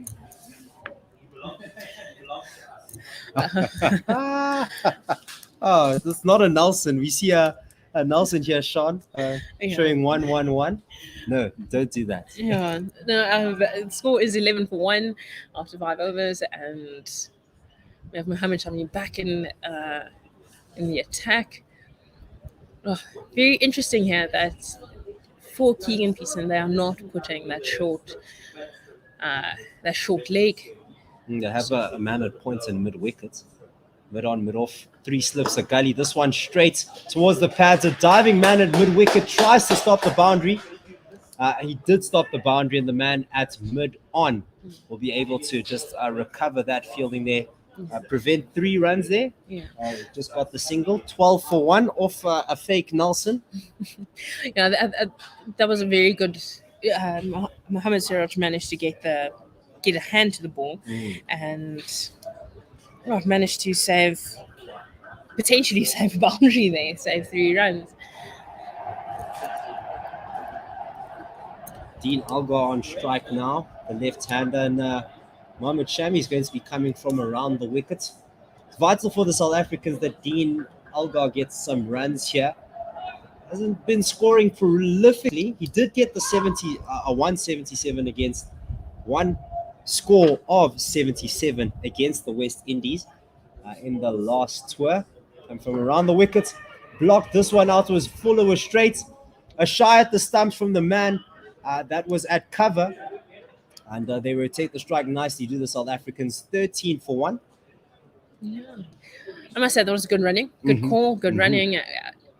This is something that they need to keep the scoreboard ticking wherever they can. It will be key. It will relieve pressure off both batters. And yeah, as you can see, also Mohammed Shami coming around to Dean Elgar, wanting to crab him up through, want him to play at the ball, force him to make a mistake. Yeah, put him create under that angle from around the wicket that the right-handers to the left-handers generate. Mohammed Shami coming over the wicket to Keegan Peterson. He drives this on the up. It was a full-length half-volley delivery that's gone down the ground, bisecting the fielders bisecting the mid-on and middle fielders, and he gets 4 more runs. Stunning. Stand and deliver. That is how you do it. In a great position, just trusted himself, didn't overhit it. Just pure timing there. Waited for the ball to come to him, and just looks like a simple punch, just a check drive there. Check drive, yes, a classy shot that. Didn't throw his hands at it, waited for it to arrive right under his eyes and just punched it down the ground. A beauty of a shot, the scoreboard says, and I couldn't agree more. Now we've got a change in field with the more conventional mid-on and middle fielders. This one a little bit back of a length, but stayed low. Keegan Peterson got behind it as it was going towards the stumps. No run there. Yeah, the field says still 3 slips gully point, conventional mid-off and mid-on with a mid-wicket and a fine leg on the rope. So you're talking about pressure. Yes. Earlier, and then how to get pressure off the batting team with changing or at least rotating the strike here as Shami comes in. This delivery, a good length delivery, a bit straight. Keegan Peterson gets behind it once again. We're talking about the type of pressure that, or at least the pressure that the batters want to put on the bowlers, and rotating the strike is one of the things that they can do. What else can they do to transfer the pressure? Because I mean, the pressure is definitely on the batting side at the moment. For one, don't play nothing shots. That's true. Don't play nothing shots. And like Dean Elgar did earlier, there was a single available. Take it. They are 2 guys who... Keegan Peterson looks like a guy who's quick between the wickets. So take the single. Trust your partner. Gets a little bit of an inside edge. This one a little bit fuller, a little bit straighter. The man at fine leg will do the fielding. Keegan Peterson gets himself another single. 18 for 1. The deficit 287 at the end of the 6th over. Peterson on 10. I'll go on 7. No, so that for me is key. Like in terms of managing the pressure, these are 2 of... This is one of the best bowling attacks around, and you want to put the pressure back on the fielding team. Keep scoring runs, keep the scoreboard ticking, frustrate the bowlers, stay there. Dig your heels in, be stubborn. That's Test cricket. Make sure your defense is there. Get through this period, get through the day. That will make the difference. No doubt about that. Jasprit Bumrah continues his spell. He's coming from the pavilion end, and Pranjal Messi fan gave us some quick viz stats, telling us about the most accurate bowlers in world cricket. This one back of a length, played off the back foot, did Keegan Peterson on that foot stump line, no run there. Mohammad Abbas is currently the most accurate, 49% on a good line and length. The other bowlers here, Kyle Abbott, 47%. Mohammed Asif on 45. Josh Hazelwood, he's also doing pretty well at 44. Vernon Philander, 43. Angelo Matthews, Bhuvaneshwar Kumar at 42. And then finally, Jasprit Bumrah at 41. And speaking of him, gets an inside edge here, a good length delivery. Keegan Peterson gets the inside edge and goes to the man at mid-wicket. It looked like a ball came in towards Keegan Peterson. He managed to parry it away straight to mid-wicket, and he's still in there.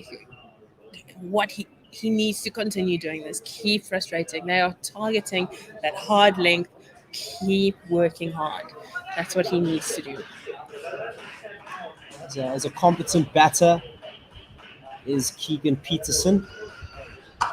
Solid back foot defensive of a back of a length delivery, not too short.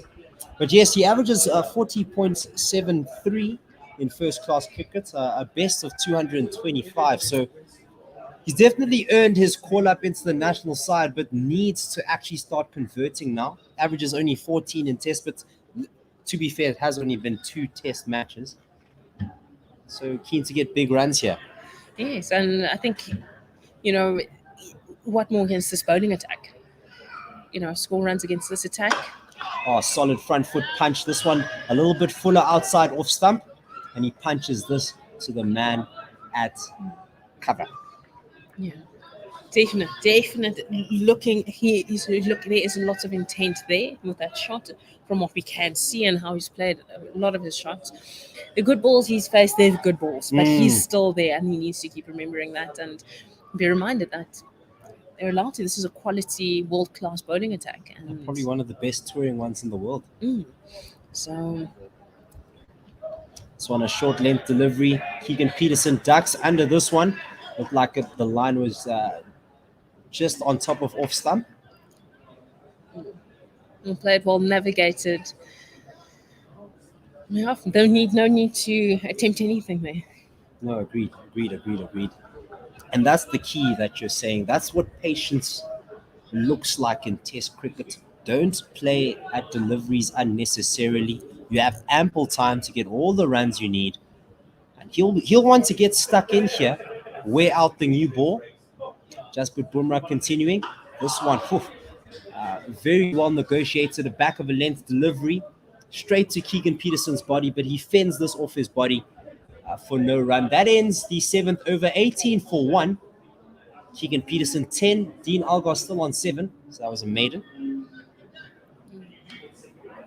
It was a great over from Bumrah. He bowled a hard line, bowled a hard leg, made it very difficult for Keegan Peterson to do anything, but he was equally up to the task. Stayed there the entire time. Well, that he had. Quality bowling attack here from India. And what we love to see is the consistency. Haven't been many balls for the South Africans to get runs. Yes, there have been a few boundary balls, or one or two, two straight. As Mohammad Shami comes in, Dean Algar gets the inside edge, coming forward to a little bit full of a length delivery. A little bit of an inside edge as he gets across to the pitch of the ball in line with off stump. No run there. No. Yep, and same field set as before. 3 slips, a gully, point, mid off, mid on, and say man wide mid wicket. A small gap between third slip and gully. Dean Algar steps forward to this one, gets back to it, but hits it straight into the ground and guides it straight to the man at third slip. I'd say that I think he was in two minds there, whether to play or leave. And luckily, Markram managed to keep it off his stumps and guided to the man at third slip. So Keegan Peterson often does get some starts in Test cricket. Highest of 19 so far, and that was in his first innings in the West Indies. This one back of a length, Dean Algar gets himself behind it. No run there, well blocked out. But your highest of 19, then you got 18 in the next game in the second innings, 15 in the first innings here, and now 10. So he gets himself into the 10s, and he'll be happy to just get to the next milestone of just 20 runs. Yeah, and that would be key. He shouldn't be focusing on what has happened or anything like that. He's got 10 runs so far, and he should just keep going. Now it's about building an innings as this one a full pitch delivery. Dean Algar gets the pitch of it, blocks it out. The man at points activated to prevent the run. Yeah, he clearly has the ability to make it into a big one, and he knows the conditions here in South Africa. So Yeah, this could be his day. It could be his day against this bowling attack. Yeah, just one ball at a time. One ball at a time, indeed. As Shami comes in, he's coming around the wickets to the left-handed Algar. He gets his bat in front of this, a full-length delivery. It was going towards the stumps and just finds the gap between cover and point. Takes a quick single, moves the score on to 19 for 1, moves his score on to 9, and the deficit down to 286. Yeah. I look at this and, looking at the first session of day one, I don't think South Africa ever imagined themselves in this position. No. Where there is the possibility that, a result will happen. Yeah. A result will happen, but it can definitely go their way. Mohamed Shami coming over the wicket to the right-hander. This one very straight. Keegan Peterson gets his bat to that. A little bit of an inside edge as the bat twists in his hand, and he gets himself 2 runs as the ball goes down to a vacant square leg region. That ends the over. 21 for 1 after 8. Keegan Peterson on 12. Algar on 8, and the deficit 284. Sorry about that. Welcome runs there, even though it's just on the inside half of the battle. Welcome runs. But yeah, South Africa are in a position where if they can just get through to today's play with no loss of wickets, it will put them on the front foot coming in tomorrow. And with the possibility of rain, puts them in a good position to potentially get the win. Or the win, yeah, maybe even a draw. And I'm not going to lie, I would expect that the South Africans would be happy with a draw. Looking at the quality of this Indian team, look, I'm not saying that teams aren't playing to win. That's not what I'm implying at all. But at the same time, they will be able to look at their situation as Jasprit Bumrah is coming in from the pavilion end, coming around the wickets to the left-hander. Dean Algar gets an edge off the back foot, and it bounces just short of the man at third slip. But you'd feel that the South Africans are under no illusions. The team that's definitely in a rebuilding phase. You can't doubt that. They have a bunch of leadership, and they'll be keen to just test themselves against a quality touring team. I mean, that's literally where Test cricket comes from. Yes, I would say that thing, but then you can also argue what India did with the second string team against Australia in Australia. You could argue the same. This one a little bit going down the leg side, a little bit too wide, erring on his lines, just going across the left-hander a little bit too much. Dean Algar gets back to it, but it goes straight to the man at fine leg for a single. 22 for 1. So, South Africa are under no illusions, but this is an opportunity with this young side, and given that they are experienced campaigners, whether they perform or not, they are experienced campaigners. Right, we've got Jasprit Bumrah, we've got Miss Drive. Miss Drive, is that a fielding position? Yes. Yeah. Is it that looks like a very, very silly mid-off? Is that Miss Drive? Yeah. Interesting. Learn something new every day. Full-length delivery, a punch, but straight to the man at cover. Keegan Peterson getting to the pitch of the ball quite nicely. Yes, we have Rahane there at Miss Drive, or because you wouldn't call him silly. Yeah, he's not quite silly, but he's like a mid-off. So he's like in the mid-off position, but almost in front of the non-striker by like 5 steps. Yeah, misdrive. Because if you misdrive it, where is it going? It's going straight to misdrive. It's going straight to him. Then you've got what's called as boss extra cover. Shoulders, arms, as this one just goes wide off stump. Yeah. So you can see what they want. They want Keegan Peterson to drive. They're bowling a little bit fuller. They want him to drive on the up, and he's looking very solid. With his drives especially, and now that misdrive position there. If he gets there a little bit too early, especially you'd expect a change of pace from Jasprit Bumrah, keeping the same line, but maybe just changing the pace. Get Keegan Peterson there a little bit too early and just dolled up to misdrive. But this one, a solid front foot punch. And once again, the man at cover picks that up. I definitely, and as you said, potentially, that's it. Will roll the fingers around the ball, like make things a little bit interesting. And he does have that ability, does Jasprit Bumrah. We'll see. Clearly, no plan to bowl anything too short just as yet. Want to take full advantage of this new ball. Could happen with a man at third at fine leg that's looking a little bit square, but this one very, very full. Almost looks like a Yorker on the fifth stump line. Keegan Peterson blocks this out very nicely, but that looks like it will be T. The players are walking towards the change room. Dean Algar has his helmet off, and yes, it is T here on day 4 at Centurion.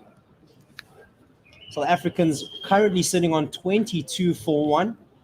They lost the wickets of Aiden Markram, bowled by Mohamed Shami, looking a little bit lazy and dragging that onto his stumps. But Dean Algar, Captain Dean, sitting there on 9 of 22. Keegan Peterson on 12 off 25.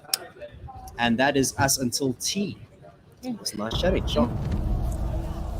To know where you are going, you have to know where you come from. And a very good early morning to all of you out there who, despite the hour, have got up for this historic occasion in South African sport. As South Africa and India mark 30 years of friendship, we look to the next 30 years with even greater anticipation. We have millions watching this telecast right now. 50th Test match 100 for the great man. If you don't have the belief that you can win the series here, there's no point coming here. Once one. That's him. The finger will go up. And have a look at the celebrations. Everyone, I'm sure, is pumped up about this clash. Watch the Freedom Series from 26 December.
to know where you are going, you have to know where you come from. And a very good early morning to all of you out there who, despite the hour, have got up for this historic occasion in South African sport. As South Africa and India mark 30 years of friendship, we look to the next 30 years with even greater anticipation. We have millions watching this telecast right now. 50th Test match 100 for the great man.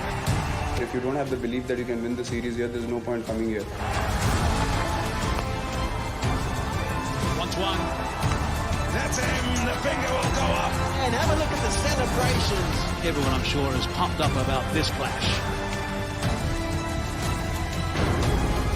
Watch the Freedom Series from 26 December. Good afternoon and welcome back to Centurion Park, Supersport Park, I should say, in Centurion. The fourth day of the first test between South Africa and India. We are One World Sports Radio, official digital audio providers to Cricket South Africa for this series. Thank you very much for listening. Tea break is done. South Africa are on 22 for the loss of 1 wicket after 9 overs. With me is Tsepo Taela. Tsepo, how are you doing? I'm doing great, Otto. I'm not going to lie to you. Keen for some test cricket. This is a test situation. South Africa have 283 to get in a day and an extra session. 4 sessions for them. Sitting on 22 for 1. So it's exactly 140 overs left in the game. 42 overs scheduled for the rest of today. Scheduled overs, I should say. So 98 tomorrow, as we see Mohammad Shami, right arm around the wicket to the left-handed Dean Algar. It's blocked straight back to the bowler by Algar, no run. Good start for the South African captain here. Vital that he makes some runs, lead from the front. I think if you do the math, 283 off 140 overs, that's a smidgen over 2 runs and over. So the guys just have to, the Proteas batsmen just have to stay at the crease. There might be some showers tomorrow. I doubt whether we're going to get all of the overs in, as we see Shami ready to come in again, right arm round to Algar. Full and punched back down the ground by Dean Algar. It runs away to long off, and they're going to get 4 runs. Dean Algar adds to his total. He moves on to 13 now. Good shot. Solid front foot punch here from Dean Algar. A little bit over pitched, and all he had to do was just middle it, time it, and send it straight down the ground. A very vacant region there, because once you pass the man at a short mid-off, it's only the boundary to get to. Yeah. A very aggressive field set here by the Indians. 3 slips, a gully, a man at point, mid-on, mid-off, mid-wicket, fine leg. Yes, and that's everyone. Fine leg on the boundary. Shami around the wicket to Algar. And this one is shorter. Algar gets up on his toes and punches it down to that man at the wide-ish mid-off. No run. 26 for 1 is the score. 3 balls gone in the 10th over. So we've got scheduled play to stop at 5:30. Don't think we're going to get all 42 overs that are left in for the day. We've had only 1 change of innings today, obviously, with India resuming this morning and being bowled out for a lead of just over 300. Shami in again, short and punched to backward point by Algar, no run. 9 wickets. Yes, 9 wickets falling. 10 wickets with Aiden Markram's falling today so far. So tons of purchase here for the bowlers. It'll be tough going for the South Africans. They'll have to survive not just a pitch that's been doing quite a lot for the bowlers, but also a pitch that's slowly deteriorating. We'll see cracks start opening up since the sun's been out 2 days straight now. We've already started seeing variable bounce already, so it's going to be quite a battle. Shami round the wicket again. Algar just gets this one that rears up off back of a length and punches it into the offside for no run. We've seen there is another example of exactly what you were talking about. It seems like the bounce is surprising the batsmen. Both the Indian side and the South Africans have been surprised by deliveries that stay low, lift off a length. KL Rahul was hit by a ball as he tried to duck under a bouncer. Almost got an LBW decision as he got hit while trying to evade a low bouncer that kept low. Shami round the wicket down the leg side. Algar just helps it on its way down to find leg, and they take a single to end the over. 10 overs gone, 27 for 1. Peterson on 12 with Algar on 14, and he will retain the strike. 278 runs to win for the Proteas. India need 9 more good deliveries. Indeed. Did well, did Dean with that last delivery, and that's exactly what the South Africans will be looking to do.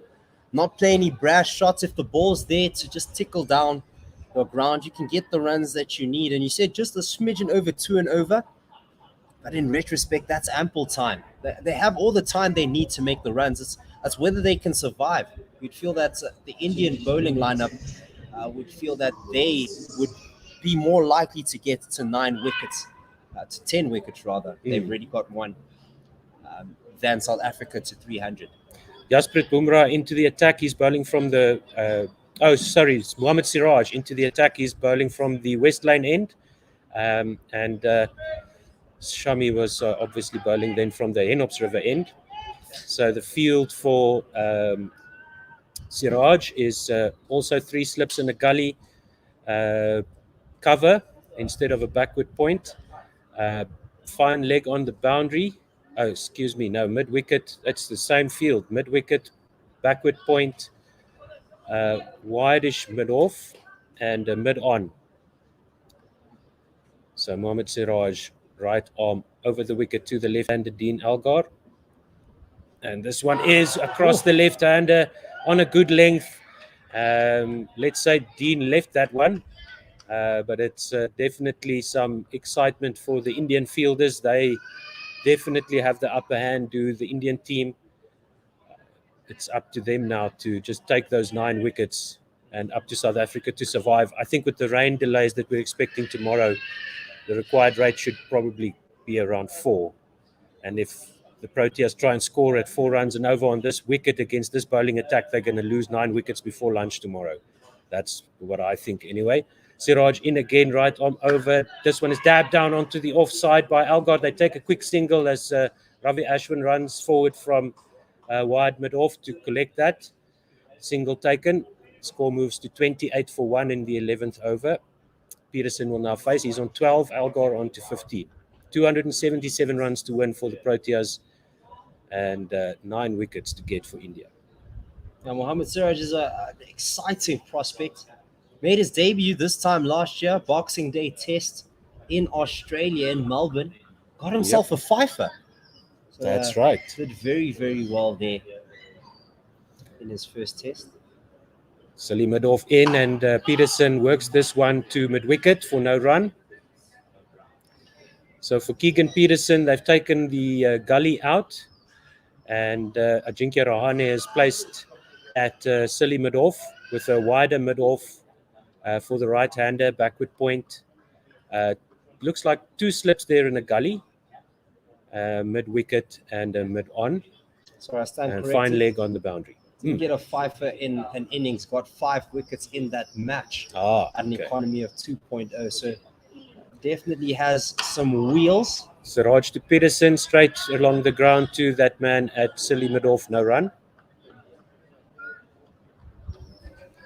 So it was a outside off stump delivery, good length, just punched back all along the ground by Peterson. He's looked good in defense, getting in behind the line of the ball most of the time. So let's see if what he can do here against Siraj. He did get a fifer against Australia in the same series, but it was in Brisbane. Yes. Of Jan.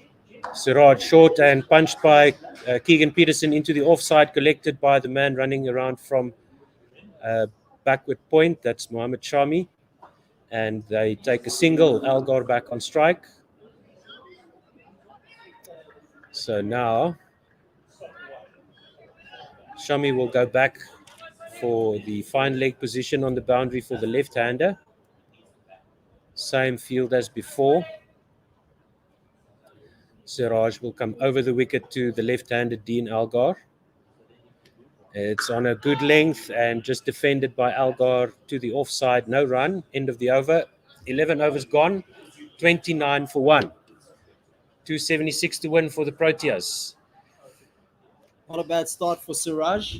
Didn't do too badly. Pretty exciting. The young prospect has got some express pace. Got decent line and length and has definitely earned his test call-up. Been getting wickets upon wickets for the Indian team.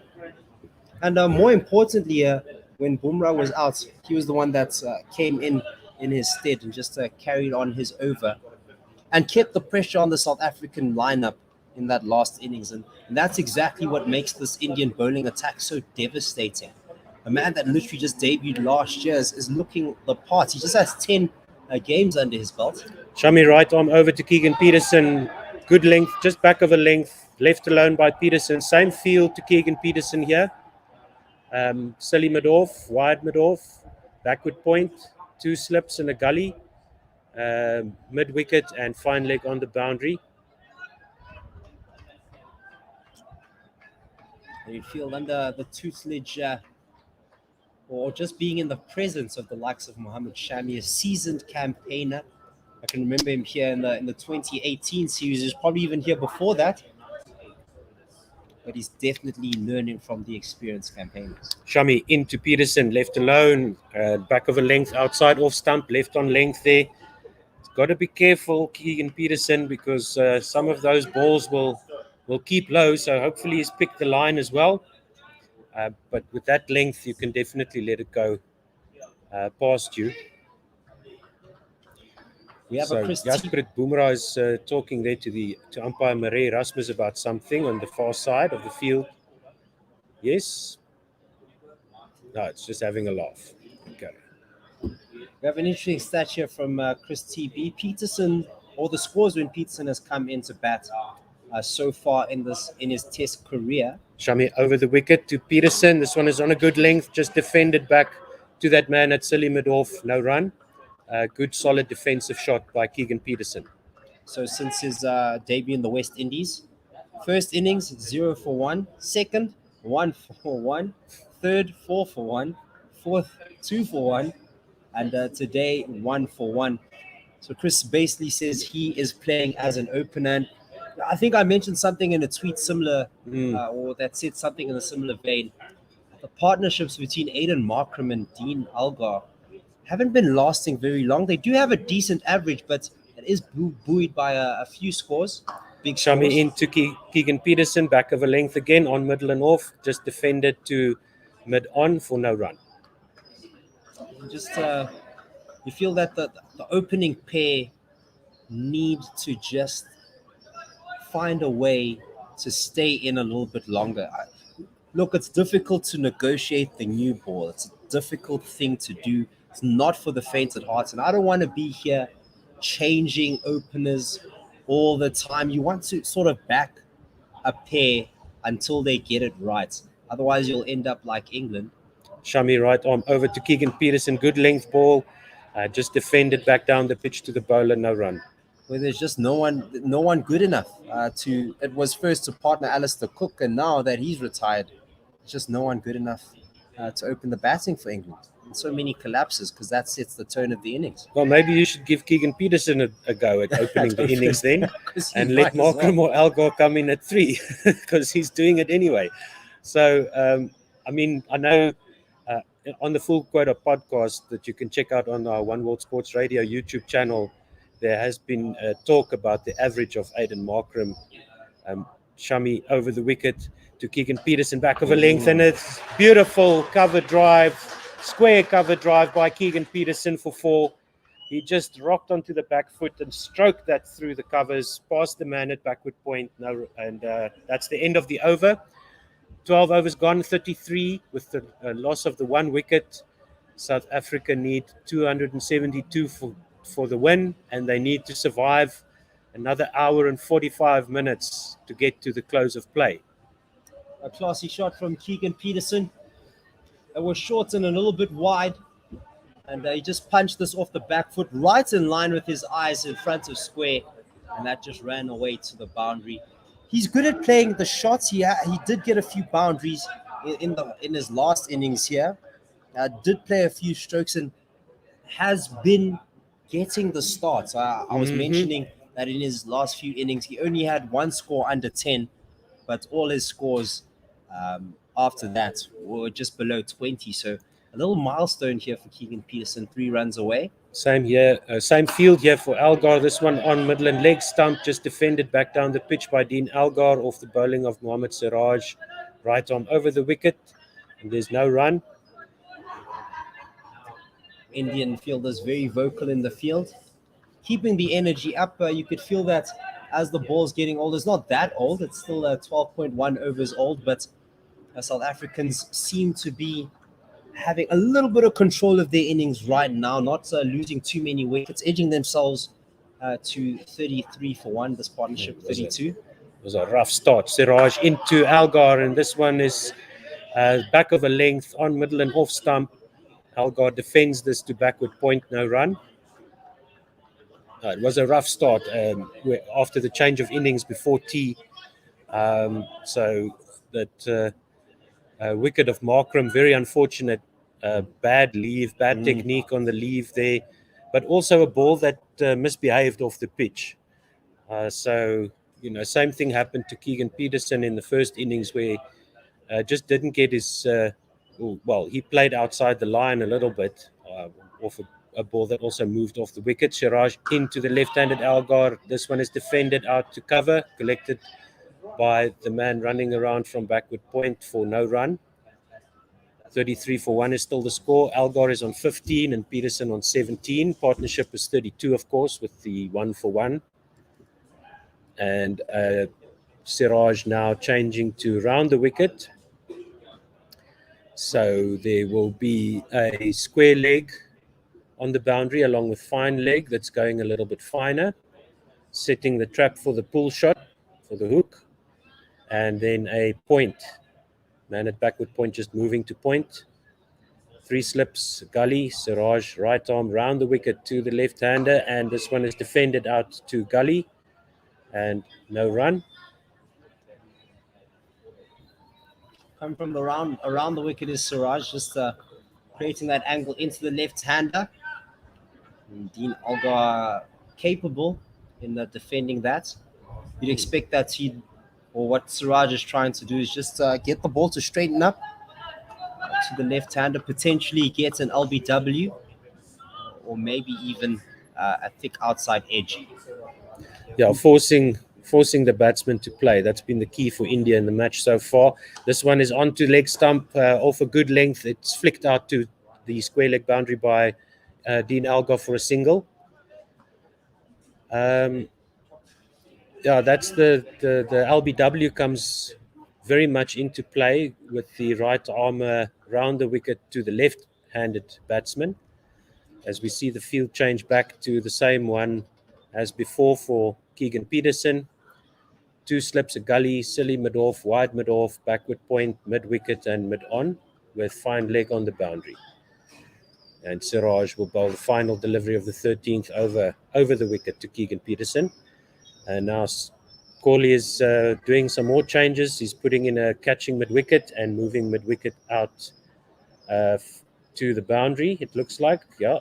Ravi Ashwin, R. Ashwin going down there to square leg for the right-hander. Siraj over the wicket, struck him on the pads. There's a big appeal and the umpire's not moved. I think I heard a bat noise there or a very hard slap on the pads. They went up immediately, did the Indians. Siraj moving towards Virat Kohli quickly. He seemed very, very convinced, and that went straight upstairs. I did hear an edge as well myself. That's what I'm expecting, just a little bit of bat. It would be unfortunate if the Indians lose a review here. Could be going down leg because it was quite full by Siraj. It must have hit him. It's pitching outside off stump It's moving across, and it's a bit high. So it was a bit back of a length, but he's not the world's tallest man. He's no Marco Janssen as Keegan Peterson, but that looks like it's going down leg. Let's just check the edge on the replay here on the big screen. Nothing there. Don't see any spikes there, but it hits him above the knee roll, below the thigh pad, almost between the thigh pad and the top of the pad, on his front leg, with the leg stump just visible behind him. So let's see.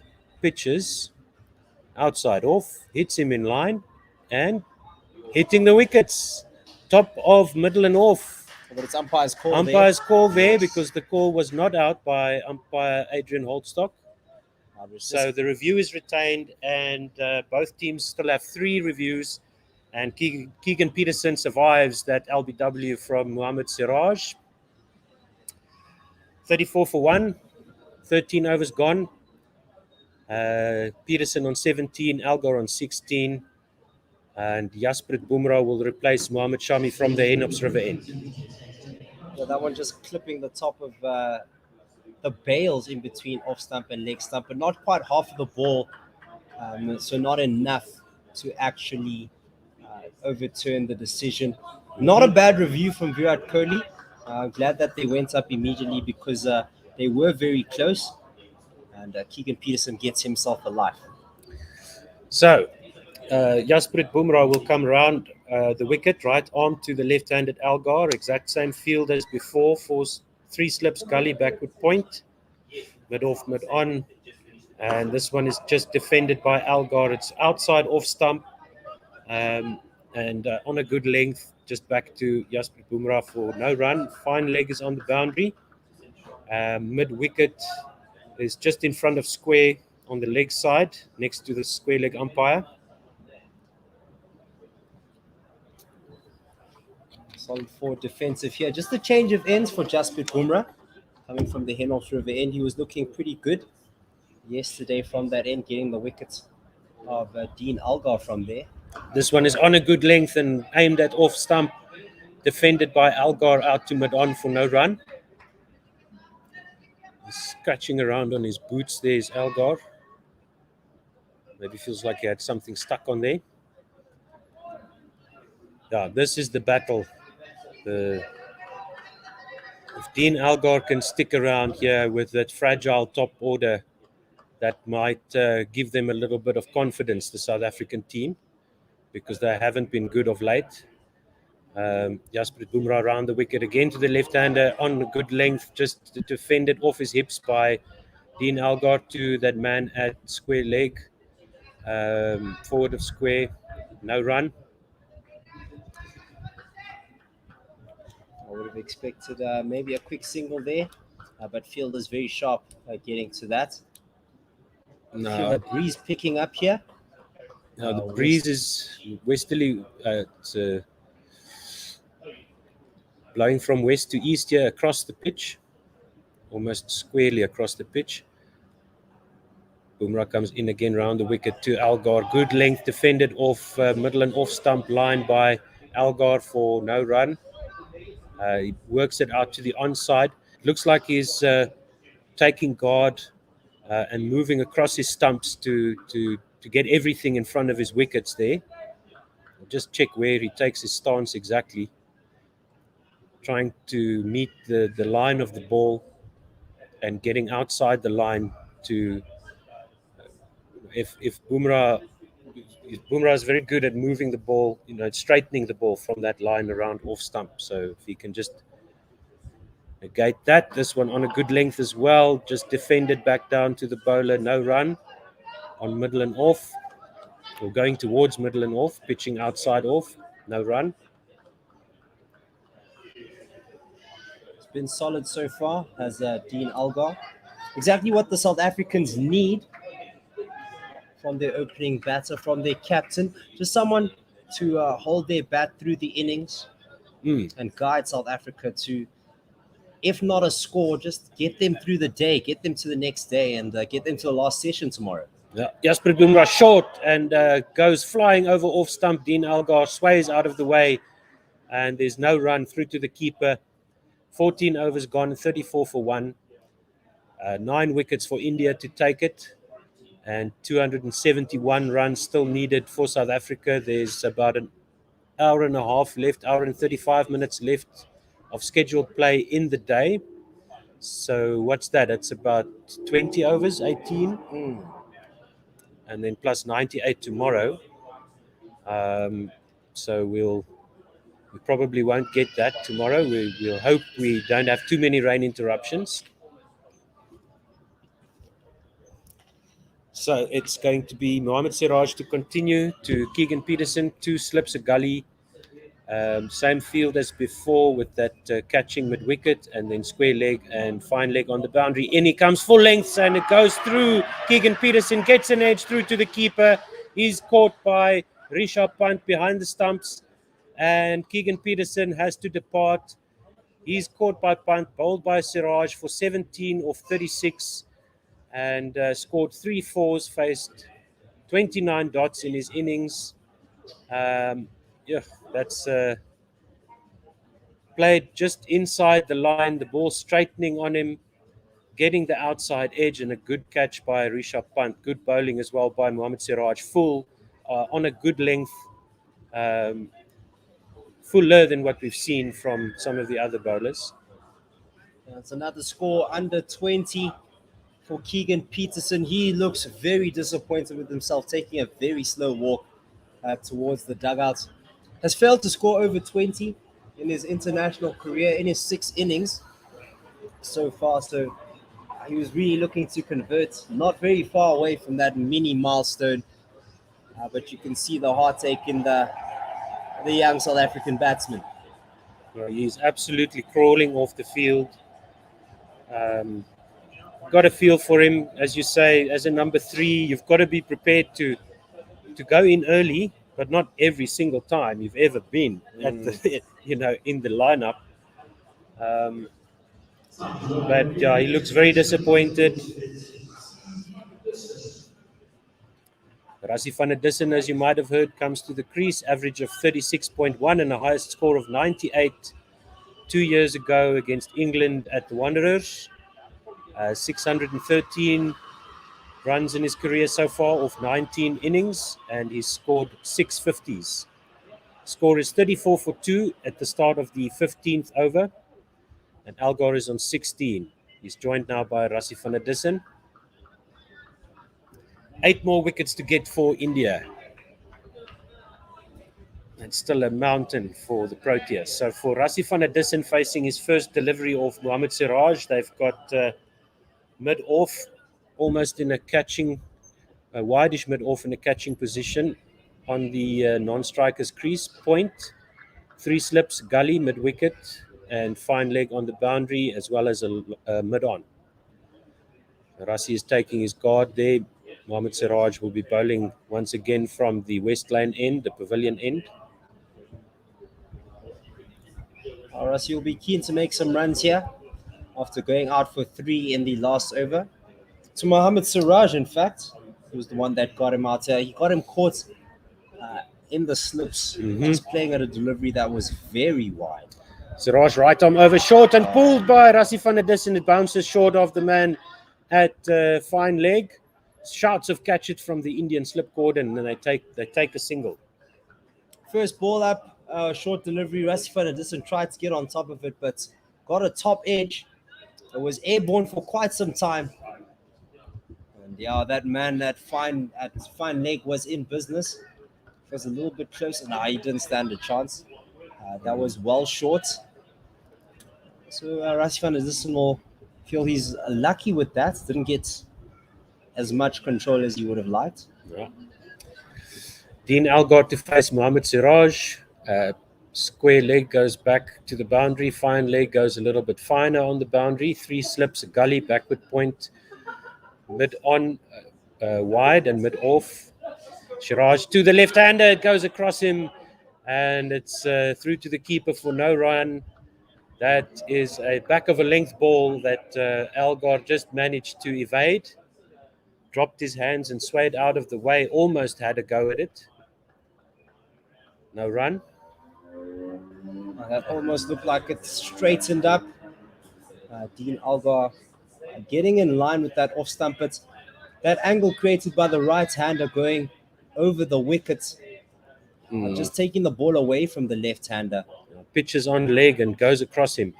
Siraj over the wicket to Algar. This one is on leg stump and just defended by Algar.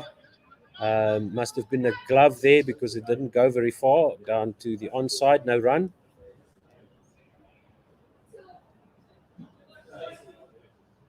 Now it's looking like it's very tough out there for the batsman again. Siraj looking dangerous. 35 for 2 is the score. 2 balls to go in the 15th. Van der Dussen on 1, Algar on 16. 270 runs to win for South Africa. 1 hour to go, 1.5 hours to go in the day's play. And 8 wickets to get for India. Siraj right arm over the wicket to Algar on leg stump. Once again punched out to mid-wicket for a single.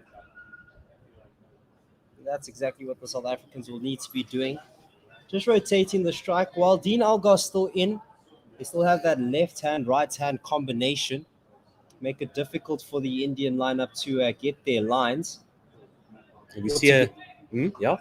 Sorry? To get used to their lines. We see a replay there, an analysis on the big screen of Keegan Peterson's wicket and very slight movement, just that half a bat width of movement that you want. And Keegan Peterson playing for the ball that doesn't move off the surface, but it did. And caught his outside edge. Van der Dussen, 3 slips in the gully. Siraj right arm over. And this one is just back of a length. Stays down low a little bit. Through to the keeper for no run. End of the 15th over. 36 for 2. Rusty will be keen to make big runs. Hasn't been shy of runs in recent test matches. He got 75 not out against West Indies in the previous test that South Africa played. And before that, got 46 in the first innings. And before that, got 48 in the second innings against Pakistan. And even before that, got 64 there. So has had a constant string of near half-century performances in at least one of the innings that he's played in. And he's due one now after getting a very low score in the first innings. It's time for him to, he'll know that he wants big runs. And he does respond nicely, does Rassie van der Dussen. He was also out to a silly shot. And Bumrah continues short to Dean Algar and well-directed bouncer there on middle and leg stump. And Dean just manages to whip it around to the man at backward square leg. No run. Now the Indians really loving what they saw there. The chorus of slips just owing and oohing for that last delivery. That looked very good, but must say it was very well controlled by Dean Algar. Hooked that around, but played it straight down to the ground, and the man at square leg picked that up. Fine leg and backward square leg on the boundary. Bumrah right arm round the wicket to Dean Algar. Backward, back of a length, defended off middle and leg to mid on for no run. 3 slips, a gully, backward point, mid off, mid on, and then fine leg and backward square leg on the boundary here for Dean Algar facing Jasprit Bumrah from the Henops River end. Now this is an interesting battle. An interesting battle that's going to transpire here. The Indians will know the ability that Dean Algar has. I believe he's held his bat through an innings from opener all the way to the end twice in his career. I am happy to stand corrected. Jasprit Bumrah round the wicket to Dean Algar. Back of a length on middle and leg. Worked out to backward square leg for a single. And he has the ability to just stay in. If anyone has that ability, it's Dean Algar. He definitely has that. Rassie van der Dussen also can make big runs and doesn't tend to make them at quite a fast pace. So he's happy to just eat up some balls, and that's literally to the T what South Africa needs today. A strike rate of 43 in tests, and even in ODIs doesn't have the quickest strike rate. First class at 47. And that's exactly what they need. They need to bat time and get runs where they can. Bumrah right arm over the wicket, full and on off stump, and just defended out to mid on by Rassie van der Dussen. No run there. Algar has moved on to 18 with that last single. 37 for 2 is the score. 2 balls to go in the 16th over. He's looking compact as Rassie van der Dussen. That's a good sign for the South Africans. The last thing they want to see is him getting expansive and leaning to the ball unnecessarily. So compact right by the stumps, in line with the stumps. Bumrah in again over the wicket, full and down the leg side. And there's a half an appeal by Bumrah, nobody else, for caught down the leg side as punt takes it, and there's no run. 3 slips, a gully, backward point, mid-wicket, mid-on, mid-off, and fine leg on the only fielder on the boundary for Rassie van der Dussen facing Jasprit Bumrah. No review there by the Indians. It really was only Bumrah that appealed. Ball pitched on middle and off, and just kept on going down leg where it was taken by Rishabh Pant. A little bit of gardening done by Rassie van der Dussen. First sign of pitch deterioration. Bumrah over the wicket, and this one is left alone outside off stump, wide outside off stump. Good ball to leave there by Rassie. Should be no concern about the score at this point. 37 for 2 after 16. The South African batters would just want to survive until the close of play tomorrow. However many overs they'll be able to face will remain to be seen. And India just need 8 more wickets. Well, they probably only need 6 more. And then they'll be hunting for those last 2. And they'll be able to claim extra time, etc., for wrapping up the innings and going for the win. It's really only Ngidi that's never ever done anything spectacular with the bat.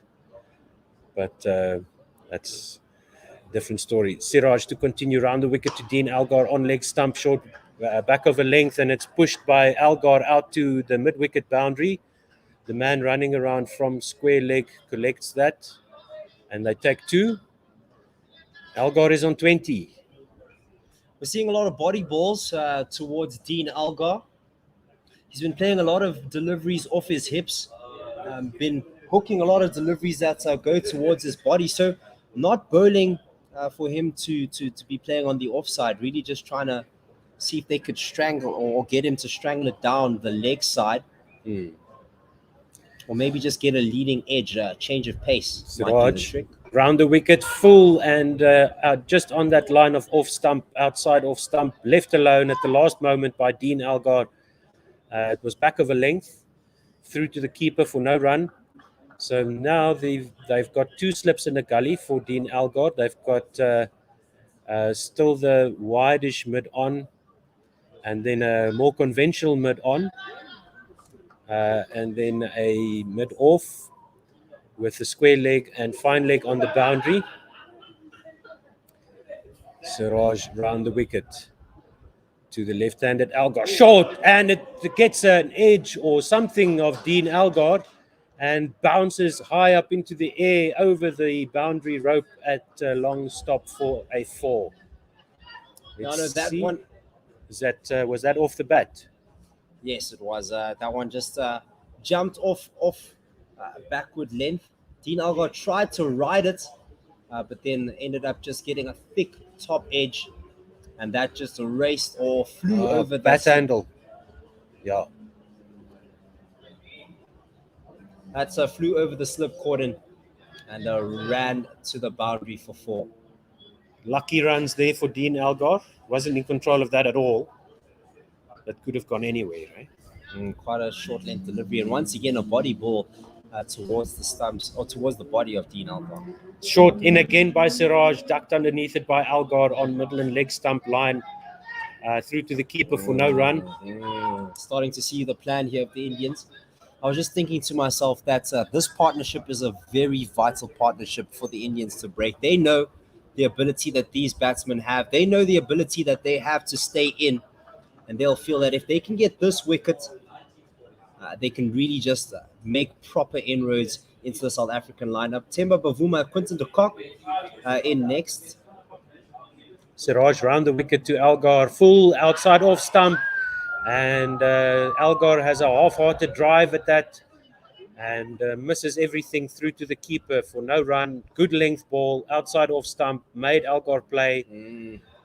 Good delivery there. 43 for 2 is the score. 1 ball to go in the 17th over. Algar is on 24 after that lucky boundary. South Africa need 262. India need 8 wickets. So Algar will feel very lucky not to get an edge there. No footwork, or didn't get to the pitch of the ball at all. It was quite far outside off stump. Siraj round the wicket short on Midland leg again through to the keeper for no run. Ducked underneath it is Algar. No run there. As I said, 43 for 2, 17 overs gone. It's interesting how they drew him in to play that shot. Ample balls going in that line towards the body of Dean Algar. And then just 1 or 2 in an over, just hung outside that off stump. Aware that he does tend to throw his hands at things outside there from time to time. And that looked like a little bit of a reflex there. But the Indians make it very difficult to bat here for the South Africans, really bowling it at Dean Algar to really put him under pressure. But he'll know what he needs to do, have a nuggety innings here. It's going to be a while still before we can call it a nuggety innings, but that's what we need. Jasprit Bumrah right arm over to Rassie van der Dussen, backward, back of a length, defended to mid-on for no run. Still the same field, 3 slips, a gully point, backward point, mid-off and mid-on, mid-wicket, and fine leg for Rassie van der Dussen. Only fine leg on the boundary. Jasprit Bumrah coming over the wicket from the Henops River end. 43 for 2 in the 18th over. Jasprit Bumrah in again.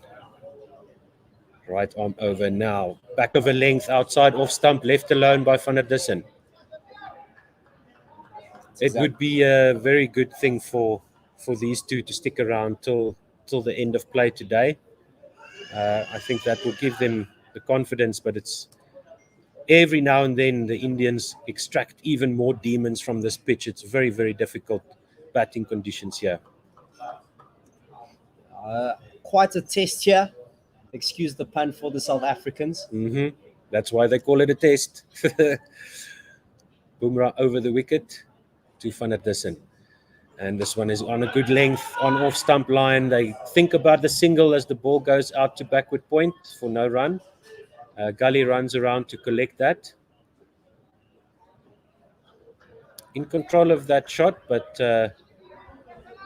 looking for the single, turning it down.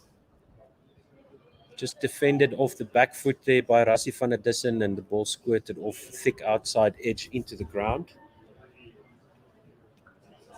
Forced to play. Once again, Indian bowlers doing a good job of making the batsman play. Jasprit Bumrah over the wicket. Short and ducked underneath it by Rassie van der Dussen. Very easy to duck under that one. It's one of those ones that got KL Rahul. It was almost halfway down the pitch and it still hit him so low that they appealed for an LBW. He wasn't out though. No. But the variable bounce you could see. Actually, in the first day, there was a little bit of variable bounce.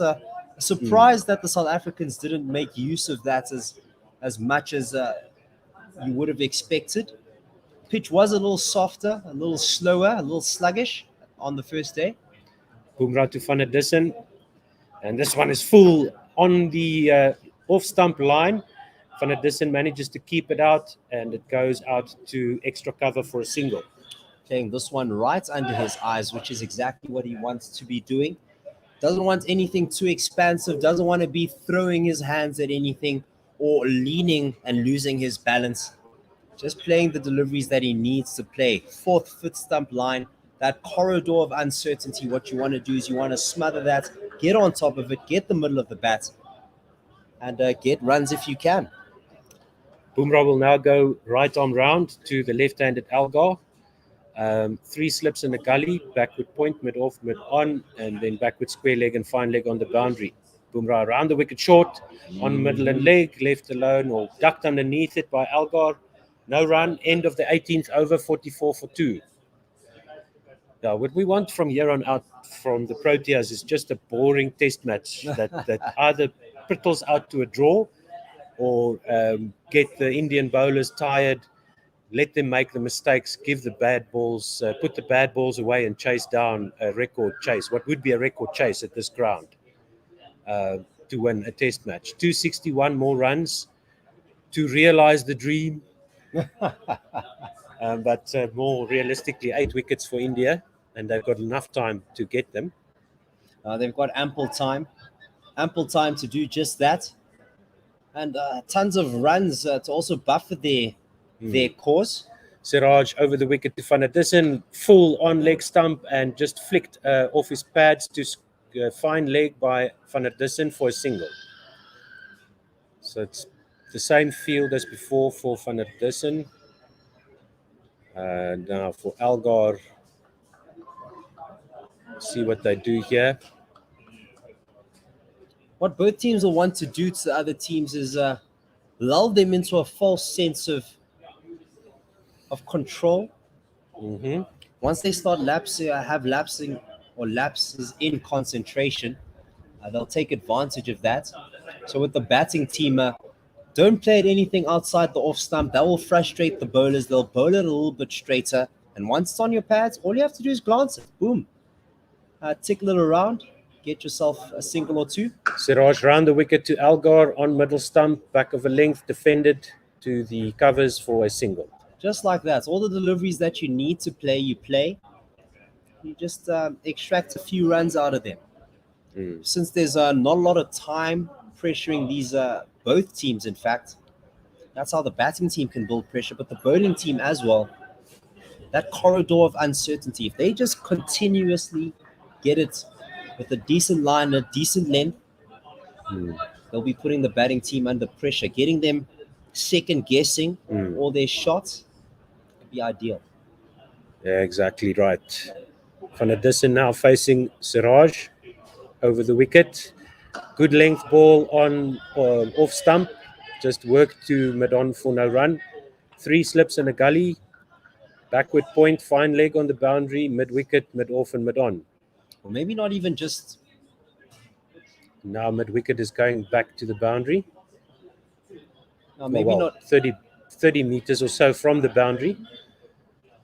Yeah, maybe not always on that off-stump line, but lulling them into a false sense of security, making them think that they can play the shots. Full, good length delivery. Fuller, outside off-stump, left alone through to the keeper, no run. Yeah, I was thinking the same thing. Just put it in that corridor, make the batsman think that he can take him on, and there's enough movement around for the edges to be found. Interesting contest. South Africa hanging on, India trying to pry them out, like taking barnacles off a rock. Siraj, good length on off stump, defended by Van der Dussen for no run, out to the onside down the pitch.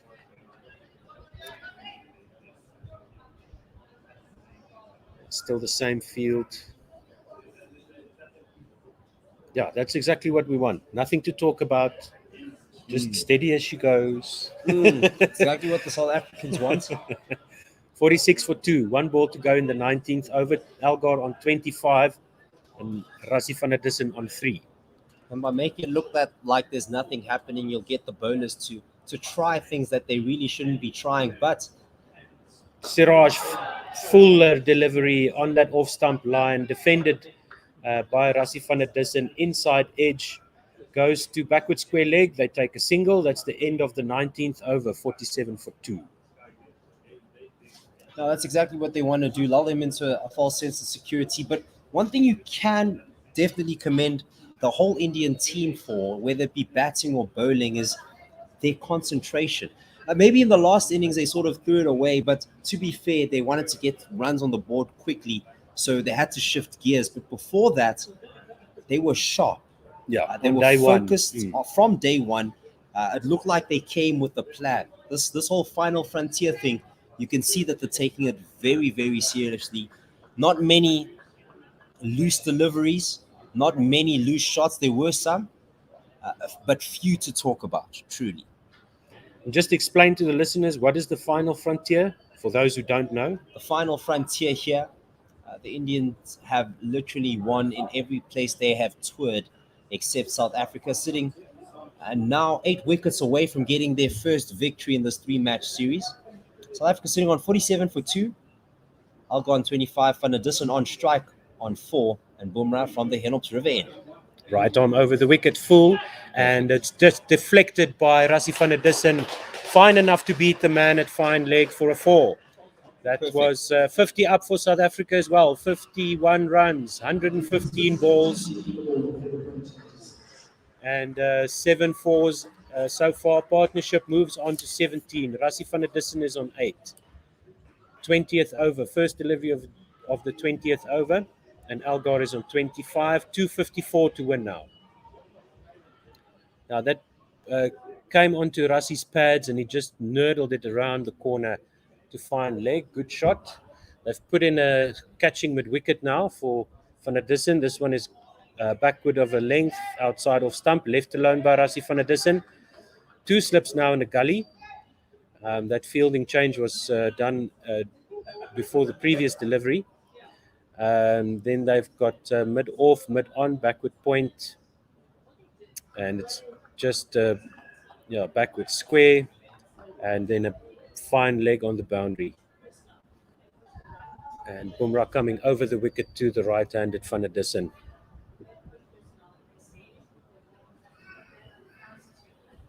Right arm over the wicket. Back of a length.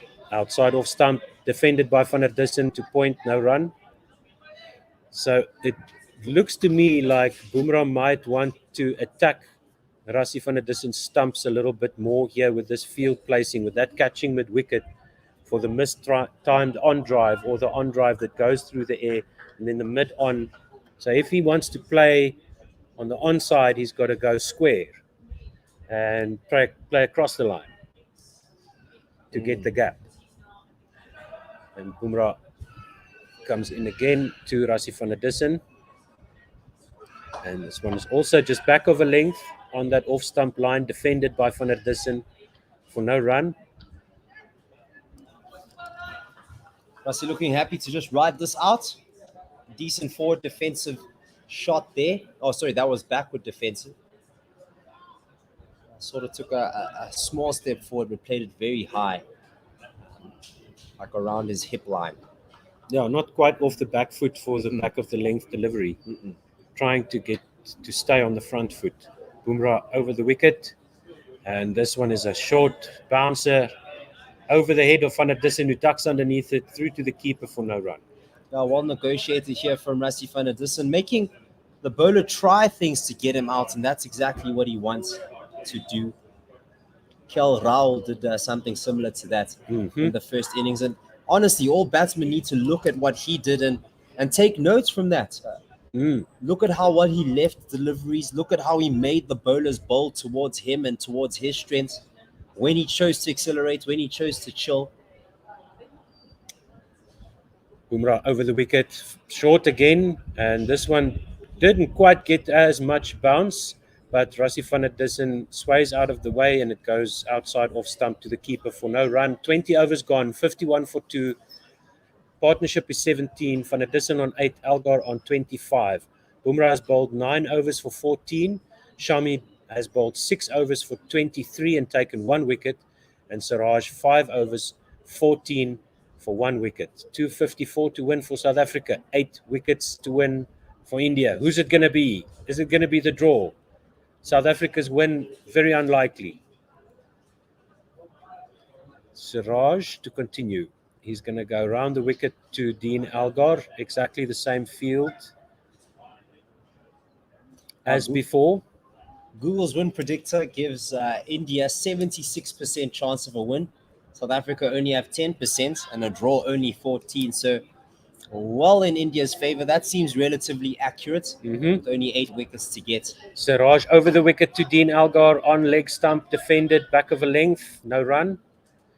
So they've got, once again, they've got that catching mid-wicket as well as a mid-on for Dean Algar, and they've got mid-off. That looks like 3 slips to me, or 2 slips in a gully, depending on who you talk to, and then a backward point. Square leg on the boundary, fine leg on the boundary. Okay, now the mid-wicket has gone more conventional. Mid-off is quite close there. Siraj over the wicket, full on leg stump and driven straight to mid-on by Dean Algar. So mid-off is on the non-striker's crease. So is that a short extra cover or a wide mid-off? Like a mid-off that's a little bit in, like a short off. Square with the non-striker literally right next to the non-striker.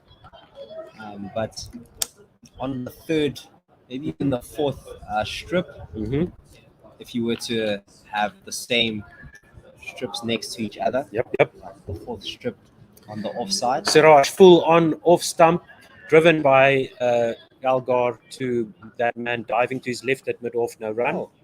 Is that Good Vihari? shot. I believe it is. Yes, Vihari's on the field, which means who's off? Someone is off. Just missed Okay, him. Siraj is bowling. Bumrah is at fine leg. Ashwin is at, Rihani is there, Shami is there, Ashwin is at backward point. Virat is still there at second slip. And then must be KL Rahul then at first slip. So maybe Pujara, I don't know. Possibly. Let's see. We'll find out soon. And Siraj over the wicket to Algar, almost down the leg side, but got the leading edge as Algar played a bit early, as he tried to work that through to the onside, and it goes out to the offside for no run. 51 for 2. 2 balls to go in the 21st. It's a little bit of variation there. Dean Algar not getting 100% control. Oh no, he twisted his body, but the bat was relatively He did play that to the offside, as he wanted to turn that around to the leg side, but then just blocked it, and it went to the offside for no run. It looked like the bat twisted in his hand. I didn't get the angle that he wanted to generate. Siraj short, and this one stays low as it flies past the off stump of Dean Algar, no run. Geez, that is frightening variation in bounce. Certainly that. The South African batters will understand this is no game. This is a proper test out here. And the pitch is just going to get worse and worse. The more balls being bowled, the ball will get older, which is encouraging signs. Already 20 overs old at the moment. And South Africa using the heavy roller during the change of innings, but it hasn't flattened out the pitch enough. It's still got something in it for the bowlers, and as I mentioned before, India's bowlers have been good at exploiting that. Siraj back of a length onto middle and off, defended by Dean Algar back down the pitch for no run. And that's the end of the 21st over, 51 for 2. And that was a maiden over by Siraj. He's now bowled 6 overs for 14 runs with 1 wicket. I was just having a conversation when we were watching the SAA versus India A game, just discussing the quality and the crop and the quantity as well of the Indian pace bowlers that we've been seeing coming through the ranks right now. Unbelievable. Mohammad Siraj is here. He literally started a year ago. Navdeep Saini played in the game against South Africa A. The likes of Ishan Poral, a name that not many will be familiar with. He also had some decent lines and decent lengths, and was able to extract, or not extract, but to get a lot of movement. India A would have won a few of those games if it weren't for the rain. If it weren't for the slow over rate, in fact. But there were times when the over rate was just so slow. And they could have won. Shardul Thakur now into the attack, right arm over the wicket to the right-handed Van der Dussen, back of a length, left alone outside off stump. So for Thakur bowling to Van der Dussen, pretty much the same field. as Bumrah. That is Thakur, right? Yes, it is Shardul Thakur. Shardul Thakur. Shardul Thakur. Okay, so now they've got a extra cover in as well. Fine leg is still on the boundary. 2 slips in the gully. Mid wicket, mid off, mid on. Thakur in again and short back of a length, left alone by Van der Dussen. No run. Well outside off stump there, yet another leave. Good signs for South African fans. That's exactly what they want to see. The less balls played at, the better. The ball gets older. Harder to get wickets from an older ball. Not to say that you can't, you certainly can. But the South Africans will take encouragement from that. Oh, and no ball from Shardul Thakur. The first extra of India's innings. Thakur right arm over the wicket to Van der Dussen. Good length ball on middle and off. Defended out to the offside. No run. Collected by KL Rahul, who's standing at extra cover. Rahane is at gully. Pujara is at first slip. Kohli at second slip. Shami at fine leg. Who's that? Backward point 20 something. Speaking of Shami, just doing a few warm-ups here at fine leg while just chatting to the coaching staff. Thakur over the wicket to Van der Dussen. Good length outside off stump, left alone. No run. 52 for 2 is the score after that addition of that extra run. Thank you very much, says the Proteas. 8 wickets to get for India, and we can already see the clouds building, the thunderstorms building. So that will be what we need to look out for tomorrow. I don't think we're going to get any rain the rest of today. But tomorrow there might be some rain interruptions. Thakur over the wicket to Van der Dussen, left alone, outside off stump, short, way outside off stump. Punt collected almost in front of Pujara at first slip. And there's no run. Yeah, just the bottom of these clouds looking a little bit ominous, having a grey tinge to them. And they are ample, but not quite on top of the ground. It's still to the southwest, all the way from the west to the east, but on the south of the ground. So probably not today, as you said, Otto, but we will see what happens later on. Thakur into Van der Dussen, back of a length, outside off stump, left alone. Good stuff, Rassi. Yeah, 52 for 2, 1 ball to go in the 22nd. I know there are lots of South African fans that are just praying for the rain here. But with that said, the cloud cover does make it a little bit difficult to bat, especially with the new ball. So be careful what you wish for. What South African fans would probably prefer to see is a decent performance, a nuggety performance, because that would do wonders for this young. Just put up a fight. Lineup. Exactly. Yeah, don't be pushovers. Thakur into Van der Dussen, kept low, back of a length, and there's no run. End of the 22nd, 52 for 2. Yeah, probably going to see a bowling change here from the pavilion end. Mohammad Shami doesn't have his cap on. Seems to have left it at the fine leg position. He's going to the top of what would be his mark. Yeah. Are they going to bring him on? Oh, and he looks that way. It is. He's moving his marker. Bumrah's there with him at what would be mid-on for the left-handed Dean Algar. The perfect time to bring in Mohammad Shami. And now, no, that's Mohammad Siraj off the field. And we'll check who his replacement is. That was Vihari, you said, hey? He usually replaces, but I believe he was on the field before. 2 slips in the gully for Mohammad Shami coming around the wicket to Dean Algar from the West Lane end. Dean Algar plays the pull shot, goes through to the keeper for no run.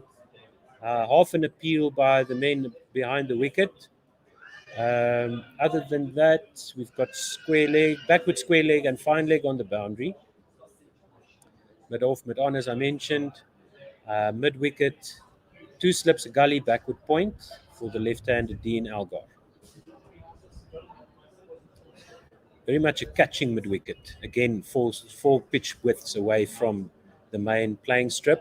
Mohamed Shami, right arm around the wicket now to Algar on middle and off, back of a length, defended to point, no run. 52 for 2 is the score. 2 balls gone in the 23rd over. Algar is on 25, Van der Dussen is on 8. Very well to get that down to just to dab that down, Dean Algar. 55 minutes to go in the scheduled day's play. They reckon we need 29 overs to be bowled in the day. India are 5 balls behind the over rate last time we checked. Shami around the wicket on leg stump and worked out to square leg by Dean Algar for a single. Back of a length. Easy as you like. 53 for 2. Mohamed Shami, exactly the person you want at the moment to break this partnership. Nothing much happening besides the variable bounce that we saw Dean Algar expecting to get on top of the first delivery of the over, but just staying lower than he expected. So we'll see how Shami operates here from the pavilion end, probably going to be coming over the wicket to the right-hander. Interesting to see that the batsmen both took new guards to Mohamed Shami. Shami in over the wicket to Van der Dussen, back of a length, outside off stump, left alone by Van der Dussen. 3 slips in a gully, fine leg on the boundary, backward point, mid off, mid on, and mid wicket. Same old. Copy and paste for Virat Kohli. Pretty much the whole test match with small variations here and there. We've never seen, well, in this match, we haven't seen India go into a defensive mode yet. They've been able to attack all the time because they've had the bulk of the runs or majority of the runs so far. Shami to Van der Dussen on off stump, just back of a length and defended by Van der Dussen to mid-wicket for no run. I'm just thinking about tactics of Indians here. Staying very aggressive. South Africans will be keen to stay in as long as possible.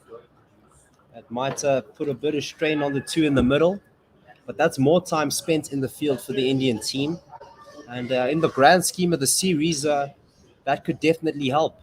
Absolutely. Shami into Van der Dussen, back of the length on off stump or just outside. Defended well by Van der Dussen. Solid defensive forward shot. Solid forward defensive shot by Rassie van der Dussen. 53 for 2 after 23 overs. Van der Dussen on 8, Algar on 26. Partnership is now 19 runs. 252 to win for the Proteas. And about 50 minutes to survive for the rest of the day. 8 wickets for India to get. And it will be Shardul Thakur to continue. He's got 1 run conceded off his first over, just overstepping to Van der Dussen. And he's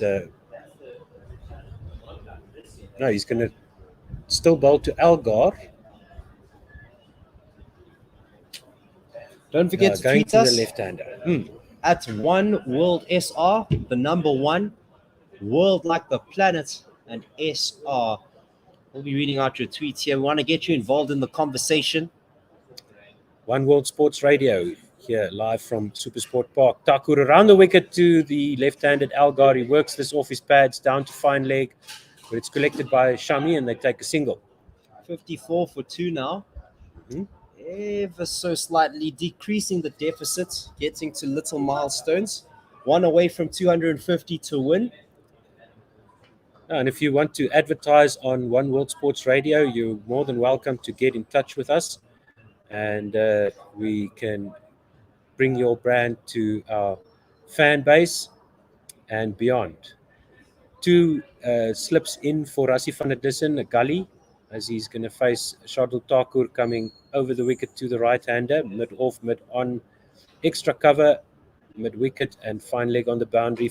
Nice, good length delivery by Thakur, just defended out to point by Van der Dussen for a quick single. Exactly 250 now to win for the Proteas 55 for 2.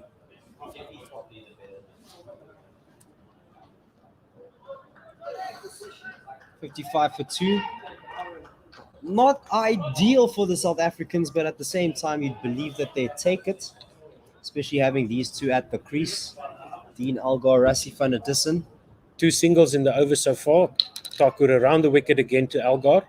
This one is on a good length and leaves the bat of the left hander, beats the edge through to the keeper for no run. And that squared him up. That definitely squared him up. Cramped him up for room. And Dean Algar, luckily for him, playing all around that. Yeah, that one was coming in with the angle and just straightening very nicely from Thakur there past the outside edge of Dean Algar. Had to play at that. Ball was coming into his off stump. Just moved away, and Dean Algar managing to miss it. Thakur to Dean Algar, driven straight to the man at mid-off. Fuller delivery there, outside off stump. Just missing his length there. That previous one was on a good length. That one was a bit too full, and if mid-off wasn't there, that was straight to the fence. 2 slips and a gully in, backward point, extra cover, square leg, fine leg on the boundary. Thakur round the wicket to Algar. Full and on off stump, driven very nicely by Dean Algar out to extra cover. What a beautiful shot. 4 runs. Classy shot there from the captain, Dean Algar. Second over pitch delivery here from Thakur. And a great placement from Algar. Just bisecting the fielders on the offside. The man at cover and the man at mid-off stood no chance. And a very safe shot as well. Just a punch off the front foot straight into the ground. Just ran to the boundary. 59 for 2. After that boundary, Dean Algar moves to 31. Rassie van der Dussen at the non-strikers on 9. And the deficit now 246. Thakur round the wicket, back of a length on middle and leg, defended out to mid-wicket, no run. End of the 24th over. 59 for 2. That was a beautiful cover drive by Dean Algar. Just as solid as you like, no risk. Ball was too full to do anything. Good shot. I'm a fan of these compact shots, these punch shots where batsmen aren't necessarily throwing their hands at it, just timing it to perfection, finding the middle of the bat and placing it in the gap. That's classy. Loving it. Absolutely loving it.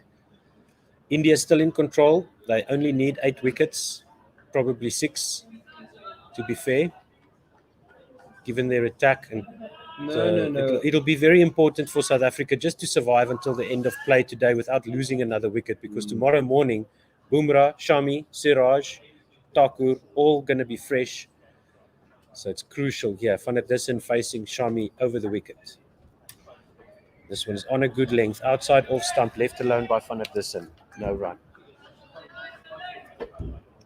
Yeah, 100% right about that, Otto. The key is to stay in. The key is to bat time and to get a courageous innings here. What that does for your morale at the beginning of the series, even if they don't win the match, South Africa, if they put up a good fight, that will do wonders for the morale of this young team. They'll definitely be taking notes. It gives them time to also look at their opposition, look at the bowlers, make the bowlers work for their wickets. Shami to Van der Dussen, just back of a length, outside off stump, left alone. Nothing. Doesn't want anything to do with that. Good leave. Just like that. Still the same field set here. 3 slips, gully, mid-wicket, mid-off, mid-on, backward point, and fine leg on the boundary for Mohammad Shami to the right-handed Van der Dussen.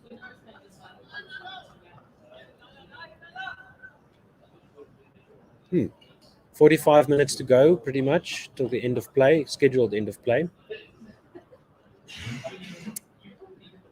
Shami will go over the wicket to Van der Dussen, short and down the leg side. And Rassie thought about a pull shot, thought about a hook shot, decided to leave it.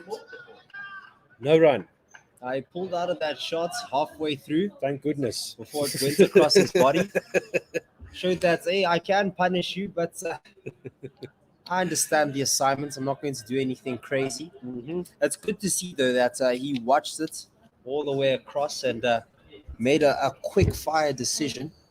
Wasn't so much indecisive, just thought better of it and retracted his move just at the right time. Shami in again to Van der Dussen. Back of a length, outside off stump, just punched out to extra cover by Van der Dussen. No run. 1 ball to go in the 25th.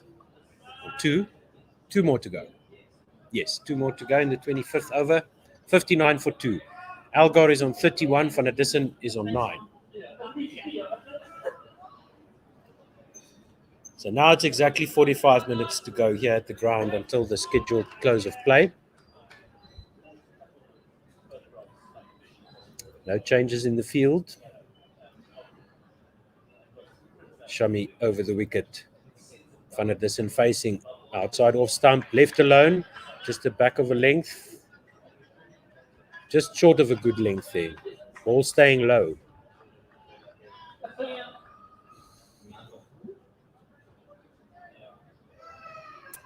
Shami is bowling its 8th over, 24 runs for 1 wicket.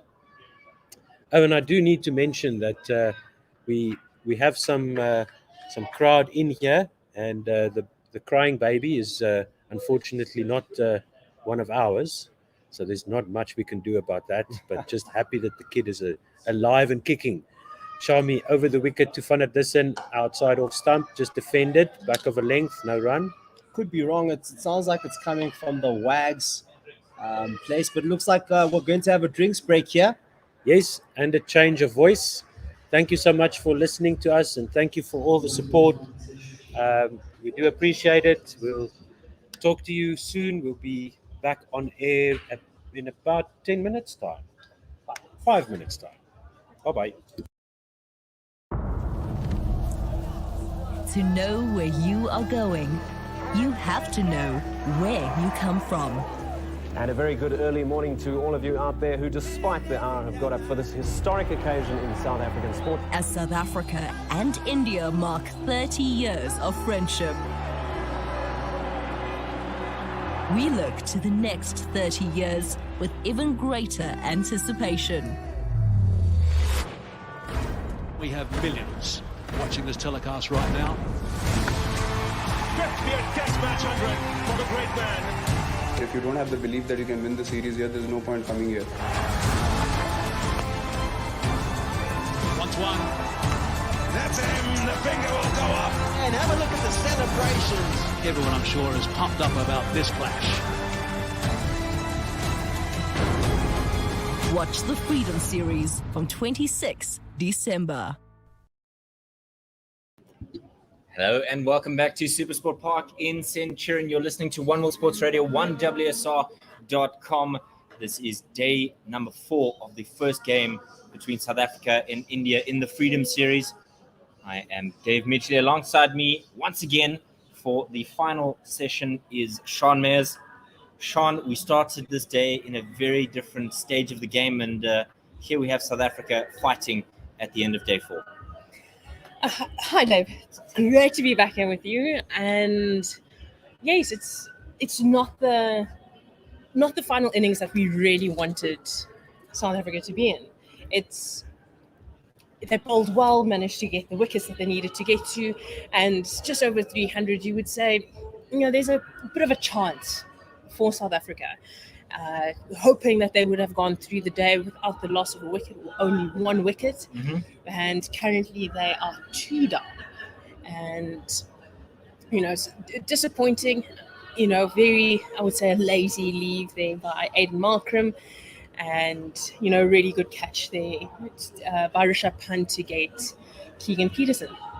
Yeah, South Africa need 246 runs as they head into this final stretch. That last session was a thoroughly lengthy one. It began at 3:10 and concluded at 4:45. That's a long time in between drinks breaks. But what we've seen is, as a result of the day 2 washout, Sean, they've extended both the middle and final sessions, and so they're trying to scrape back in the in terms of overs bowled per day, because we're currently at last check half an over behind. It will be very interesting to see how they navigate it, because India will not want to lose more test points with the slow over rate, so they will catch up. But we will also need to see how will both batters and bowlers deal with the fatigue of these longer sessions. How will they, especially with the batters, the concentration to get through these sessions? I do think the bowlers will need to be managed well, communicate well with their captain, but I think they've been doing well. India are on top at the moment at this stage in the game. So I think, for South Africa's sake, get through the day. Lost 2 wickets, get through the day. Get through the day is essentially the simplest way in which we can describe the plan here. These two guys, seasoned campaigners in terms of first-class cricket. Rassie van der Dussen coming into the South African fold quite late in his career, not unlike Michael Hussey. And Dean Elgar, well-established and captaining the side. He's been around since 2012, and so he knows exactly what's required. Many series home and away, and so he knows precisely what he needs to do. And we were just chatting off air, Sean, around the career of Keegan Peterson, how he's essentially come in as an opener. I mean, that's something that you don't want from a number 3. But if you're coming in as 3 and you're essentially opening, how does that play into your mind about the psyche and how you approach the game? Well, I would say it would run true in the minds of the openers. We're not doing justice to the rest of the batting lineup. Particularly a young number 3. A young number 3, it's very difficult, especially right at the beginning of your career, and you have 2 seasoned campaigners. You don't trust them. Shardul Thakur from the Henops River end, and it's a ball outside off stump that Dean Elgar can leave. We'll give you the field quickly. 2 slips and a gully. A man in front of point on the offside. A man in the covers, mid on, mid off, mid wicket. And then we've got Mohammad Shami down at fine leg, who's assisting us. So let's just have a look at that stat. When Peterson came out to bat, and this is courtesy of our statistician, Chris Tyndale-Biscoe, it was 0 for 1 in his first game, 1 for 1, 4 for 1, 2 for 1, and then in this game, 1 for 1. Round the wicket comes Shardul Thakur to the South African captain. And it's just another one outside the off stump and just leaves. It's a fresh egg that we seem to be bowling with. Yeah. So you find, I would say, because I have batted at first drop, and you tend not to trust your openers. You're there from ball number 1, fully kitted out, ready to go in at any moment. And from those stats, what we see is King Peterson hasn't come where the ball's. Thakur to Dean Elgar. That's cut him in half. It almost died it did die on its way through to the South African captain, and he was able to fend that out. It reminds me of another South African captain, Faf du Plessis, in that Sri Lanka series where the pace and bounce wasn't as consistent as he would have perhaps liked. Just having a look at that one, Sean, it's an uncomfortable one for him, and it's hit him below the knee roll. I think he's quite fortuitous that they haven't given a shot. I think they did give a shot, but I would say missing. Yeah, definitely missing, but it will definitely put some doubt in his mind. Thakur halfway through the 26th, and it's a similar type delivery, just shorter length this time, tucked away off the hips of Dean Elgar down to Mohammad Shami at fine leg. Yeah, it will definitely put some doubt. Does he go forward? Does he go back? And at that length, you would think you can be standing quite tall, quite upright. You don't have to go down as low as that ball because it can come up. But with the pace that this attack is bowling at, you don't want to be camping on the front foot. No, absolutely not. So 2 slips and a very close in gully, Ajinkya Rahane, as well as Mohammad Shami, who's come from fine leg to backward point for the right-hander, but that's a fifth stump line and good length and just going over the top of off stump. So there's 2 slips in a gully. There's quite a gap here between second and gully. He's a lot closer as well than the rest of the cordon, perhaps for a one that dies out of the wicket and catches the edge. Well, they're forced to play at it. Whatever happens, they're forced to play at it. It's definitely working for the Indians. They have to. The South Africans have to play the ball. Or over the wicket to Rassie van der Dussen, and that comes back into the right-hander and passing the chest of the South African number 4. That ends the 26th over, 60 for 2. And South Africa need 245 more to win. I was just something I was reading up on earlier is every time Keegan Peterson has come in, it's been in the second over. So it hasn't. It's not gone well. Not gone well for the South African opening pair. No. So a new test at the Wanderers, 3rd of January. We know there's going to be a change in wicketkeeper because of Quinton de Kock's wife having a child, and congratulations to the de Kock family on the birth of their child. But there's an opportunity for a wicketkeeper to come in, and you might think that bringing in Ryan Rickleton, who can keep, could kill 2 birds with 1 stone possibly. And it's his home ground as well. Shami round the wicket to Markram, and this is a short one, and Elgar fends at that one, and there's a vacant short backward leg or short bat pad that should have been in there for exactly that, and he gets away with it. No run. Well, I think Rishabh Pant's having a word there with Dean Elgar, standing right next to the stumps. Just remind him of where he is. He may be at his home ground, but he's been treated like he's not one of the family here. Vicious bowling. Shami passing the umpire, and it's a short ball, and it's a great take down the leg side by Rishabh Pant, and that is the first one for the over. So I'm playing a bit of devil's advocate here with Ryan Rickleton coming in. He bats at 1 or 2, solves your opening. Well, it doesn't necessarily solve your opening partnership, but at least it gives you new hope about an opening partnership, and he keeps. But logic, or perhaps consistency, would dictate that Kyle Verreynne would be the wicketkeeper to replace Quinton de Kock for the second test. And I wouldn't want to put that much pressure on somebody's first test. To open and keep. Round the wicket, continuing.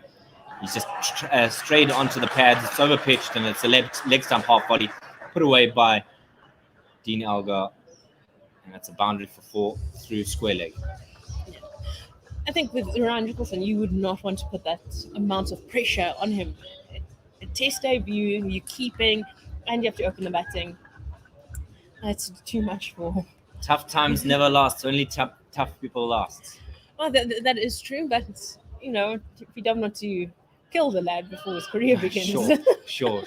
Deep square in place, and as well as a fine leg. Shami halfway through the 27th.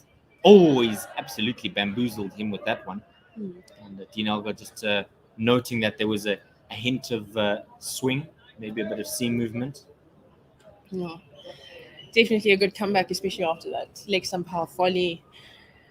This is where you see made a mistake, comes back even harder, hitting the deck hard, reverting back to basics. That's exactly what you want. When you see young cricketers in school games, primary school and high school, when things go wrong, they try and throw the magic ball to try and pick up a wicket, and you may on occasion, but you've got to be consistent in your line and length outside the offside. That's exactly what Shami's done. They're a little bit fuller this time, and so Dean can push that out into the covers. They think about a second, politely declined, and they only get through for 1. So there's 1 ball here for Rassie van der Dussen to face. Yeah, I do think it's key. Dean Elgar he's got to start. He now has to say to himself that he is, for the draw. I hate to say it. For the draw. There's 240 runs to win. They're only 8. They've got 8 wickets in hand. Well, when I say for the draw, there's a prediction of rain tomorrow. Touche. There's a prediction of rain. I would say if without the rain, definitely could go for the win, but with that threat of rain, do you play for a what if? Because rain is very much a what if. It's not like 100% on day 2. 3 slips now in place. Gully, backward point. There's a man at mid-off, mid-on. mid-wicket and fine leg.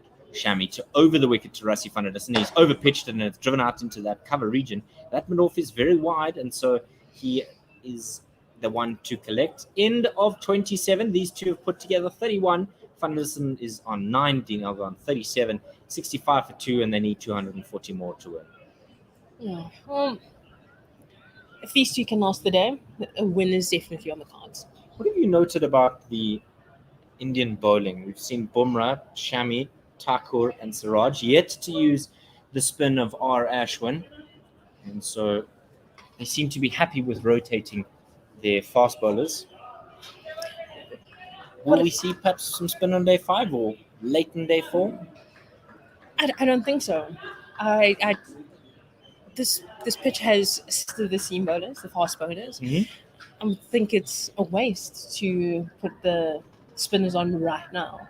I mean, given that Ashwin is a quality bowler, world-class bowler, I would say go with your fast bowler. Thakur continuing from the Henops River end. He's overpitched that and leg stump delivery, but not able to get it away is Dean Elgar. He's shaking his hand. He's wringing it out quite prodigiously. So he's not enjoying that. Maybe there was a bit of shock on it. It was the bottom half of the bat, perhaps, and that's why he was feeling that zap. That's almost like an electric shock. With those older bats, if you remember growing up as a kid, you would count the springs with the little black lines at the top of the handle. And if you had fewer than that, Thakur to Elgar, it's a length delivery and straight, and he just pushes at it. If you had 1 or 2 springs, you knew you were going to feel that zap of electric shock. And those cool kids who had 3 or 4, you knew you were a for away. I think it was pieces of rubber in between the in between the handle to minimize the shock of playing it. I remember one of my first bats was an SS Zulu, Lance Klusener's bat. 3 springs. I felt like I was Brian Lara. He's pulled that one, but it's on the bounce to that man again at mid-wicket. And so he's collected it, no run. Yes. Do you remember your first bat? Yes, I had, my very, very first bat was John T. Rhodes. Yes. I had many of those, yes. That John T. Rhodes set. Yeah. Yes. That was my first ever. It was like the standard Christmas gift for about 5 years in a row. But my first real bat was a county. Okay. Yeah, It was a Hansi Cronier's brand, I think. Well, I just loved it. I loved it. What happened to them? Them and Duncan Fernley used to be the talk of the town. Round the wicket to the left-handed South African captain. He's driven that out into the covers. It's stopped at a wide-ish mid-off by R. Ashwin, and they get through for 1, and everybody plays a bit of musical chairs with the left-right-hand combination. And yeah, my first bat was a county, and it was extremely heavy for me. A little bit too big. Is that why you hit the ball hard now? Because you just knew you had to get strong and swing that willow. Oh, well, yeah. Yes. That was Lance Klusener also. He batted with a tree. I'm sure they just went to the trees outside the oaks there at Newlands, and they just plucked one out and just said, "You bat with this." Thakur to Rassie van der Dussen. It's a shortish delivery. It's caught the edge and it's gone on the bounce to Virat at a diving second slip. Thank you, Sean. You're keeping me sharp here. I'm still thinking about him picking a tree out the ground. I mean, it felt like the SS Jumbo was massive. Yeah. It was a lot thicker than the bats of the day and probably standard for what the bats are now. It just caught the outside half of the top of the bat. And Chris TB, our statistician on Twitter, is saying his first bat was also a county and he loved it. Last ball in Thakur's over. Rassie van der Dussen, another shortish delivery, and he just dots it into the ground. It dies, and that is the end of the 28th. 66 for 2. These two are going along slowly. If you can hear the flutter in the background, it's just some pigeons fighting for space. 239 is the score that is required on top of the 66 for South Africa to pick out a win. Did you ever have a favorite bat? I don't know if I had the John T. Rhodes worked hard, let me tell you. I had a yellow plastic bat, those hollow that if you hit it, it sounded like, the Christmas wrapping roll. Yeah. That you hit, it was like hollow like that. I think that was a great friend of mine. There's a photo of me sleeping after a long day of cricket with the bat and the slaz ball as a child. So I didn't have a particularly favorite one. I just had one that I could hit the ball with. Ravi Ashwin, or Ashwin, from the West Lane Inn will begin a new over. Well, change of bowling rather, and we've called it. His spell to begin. Let's quickly call the field for you. Slip in place, backward point, forward point, deep cover, sweeping. There's a man at extra cover. There's a mid-off, a long on, just off the boundary. A cow corner in the ring, and as well as a deep backward square. So variety here, and there's options for the South Africans to score. Did you have a favorite bat? Was it the county? Oh, no, unfortunately, no. That was a tree trunk. Right, And I think it did end up in a fire. R. Ashwin, round the wickets to South Africa's captain. And it's a full ball on leg stump, and he just pushes it out, no run. One bat that sticks out with you, or I'll give it to you. You'll give it to us after this delivery. R. Ashwin, very wide of the wicket, and it's just going to go in on the angle and just nips or straightens rather over the top of the left-hander's off stump. Very close to that off stump. Definitely going to ask some questions of this pair. Certainly, if you want to tweet us at OneWorldSR. Floated in a little bit more, that one, but it was full and on the line of middle and just squeezed away without fruit of a run. I like my bats right now. They're the best bats I've ever had. Because they work well. Very. This one is a little bit shorter but quicker, and so Dean on the line of off stump is able to keep that out. It's those bats that score runs for you that you love. The bats that don't score runs. I'm pretty sure I scored 100 in the backyard at Mum's with that yellow bat. I felt like I did. I spent most of my time fetching tennis balls from the neighbors. This one is straight and full and just defended out into that offside. Yeah. No run. I think it's a memory many children have of knocking on the neighbor's door or shouting over the wall, "Please, can you throw the ball back?" If not breaking windows. R. Ashwin. This one is a little bit shorter and slower, and so he's able to work that off the pads. Is Dean Alga. It's a middle and leg type line, and they get through for one, and everybody changes direction because it's a left-right combination. Yeah. Or is that not the end of the over? Oh, it is the end of the over. Rather, 29 gone, 67 for two, and these two have put 33 together. I didn't see Adrian Holstock move. That's why I thought it was just a change of ball. I'm just enjoying this conversation. I didn't. Not too many times I'd have to go to the neighbors to ask for a ball back. It was they heard the window break. Oh, and no, that's the worst. It was between me and my younger brother. Who's going to take one? No, you. I know that well. Yes, no, I don't want to fetch it. You fetch it. You hit it. Go fetch it. No, but you bowled a rubbish ball. You go fetch it. No, I certainly remember that. I suppose you just get used to the neighbors. Just get used to seeing your face pop over like a periscope. Childhood memories. Two slips and a gully. Back man at forward point rather. Man in the catching cover position. Mid off, mid on. Man forward square leg and fine leg. Thakur round the wicket to the South African captain. It's full and just defended on the off stump. What do you think is going through the mind of the South African captain? He knows he's under pressure here, not only as his position, because we mentioned earlier that his opening partnership hasn't been fruitful, at least in the last 6 or so innings. So he'll be feeling that, as well as the South African performance. You want to start the first test with a win, and he hasn't really achieved that. And you'll give us your thoughts after the ball, rather. Round the wicket again, and it's a slightly shorter length that time. And Dean once again defends. What do you think he's going through his mind? He's captain, he's opening the batting, and his team is having to chase 238. I would say he's trying to keep himself calm. Okay. He knows he's under pressure, but focusing on that won't help his performance. Sure.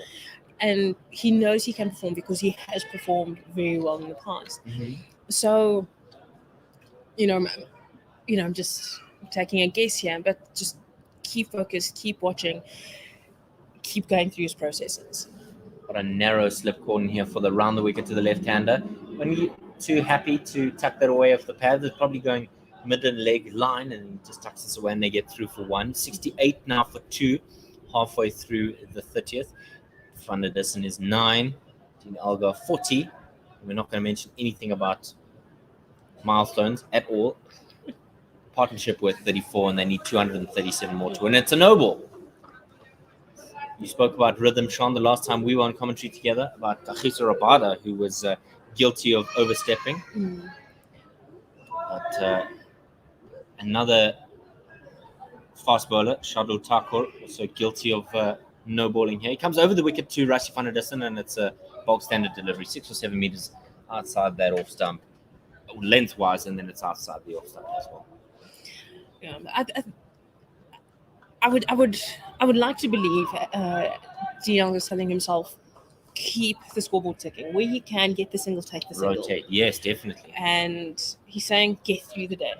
He's not looking too far, and I would say just to help with his concentration, and because these sessions are much longer, maybe 3-4 over spells. Thakur halfway through the 30th, and Rassie van der Dussen can just defend that one on the line of off stump. It's a shorter length tradition than perhaps will get him driving, but we saw a bit of an anomaly, Sean, at the start of the Indian bowling innings, the South African chase here for the victory or the loss or the draw, in which they didn't like the ball. We'll just get to that at the end of this over. Virat Kohli changing the field. He sent Jasprit Bumrah in front of point to the right-hander Rassie van der Dussen, and the man in the covers has now gone into a catching position. And Virat's obviously thinking about plans and how he's going to break this stand with 35. And Rassie van der Dussen just leaves that one over the top of Wolford. Came back a little bit off the surface, a little bit of movement. That bounce didn't bounce much at all. No, quite flat out the wicket. Yeah, I would think that cover, that catching cover, he's there because sometimes Rassie has a tendency to play a little bit away from his body to push at the ball, especially when he, as we saw in the first innings, when he gave his wicket away, half volley and kind of away from his body, not a convincing shot. Thakur to finish the over to Rassie van der Dussen, who just carves this away towards that cover region. It was kind of a slice, really, almost a square drive, but he doesn't get a run, and 30 overs gone, 69 for 2. I can't remember what we were going to speak about at the end of the over. Do you remember? No, not at all. Maybe somebody will remind us on Twitter. Yes, at One World SR. My mind's gone completely blank. Oh. So there's still some time left in this day. There was about an hour to go. There's about an hour to go, really. They're hoping that this game will finish at, 6 for the day? 6, half past, possibly. Shadows elongating at Supersport Park. We've been blessed with good weather today. I don't know if we're going to be so fortunate tomorrow with the way things have gone. There's a threat of rain around, 66% chance of rain, but our own Simon Gear says it won't be throughout the day, likely at the end of the day. Long on, 2 slips in place, catching cover, and a man out at deep cover. This one is into the pads of Elgar. He just pushes this down into the ground from a decent length.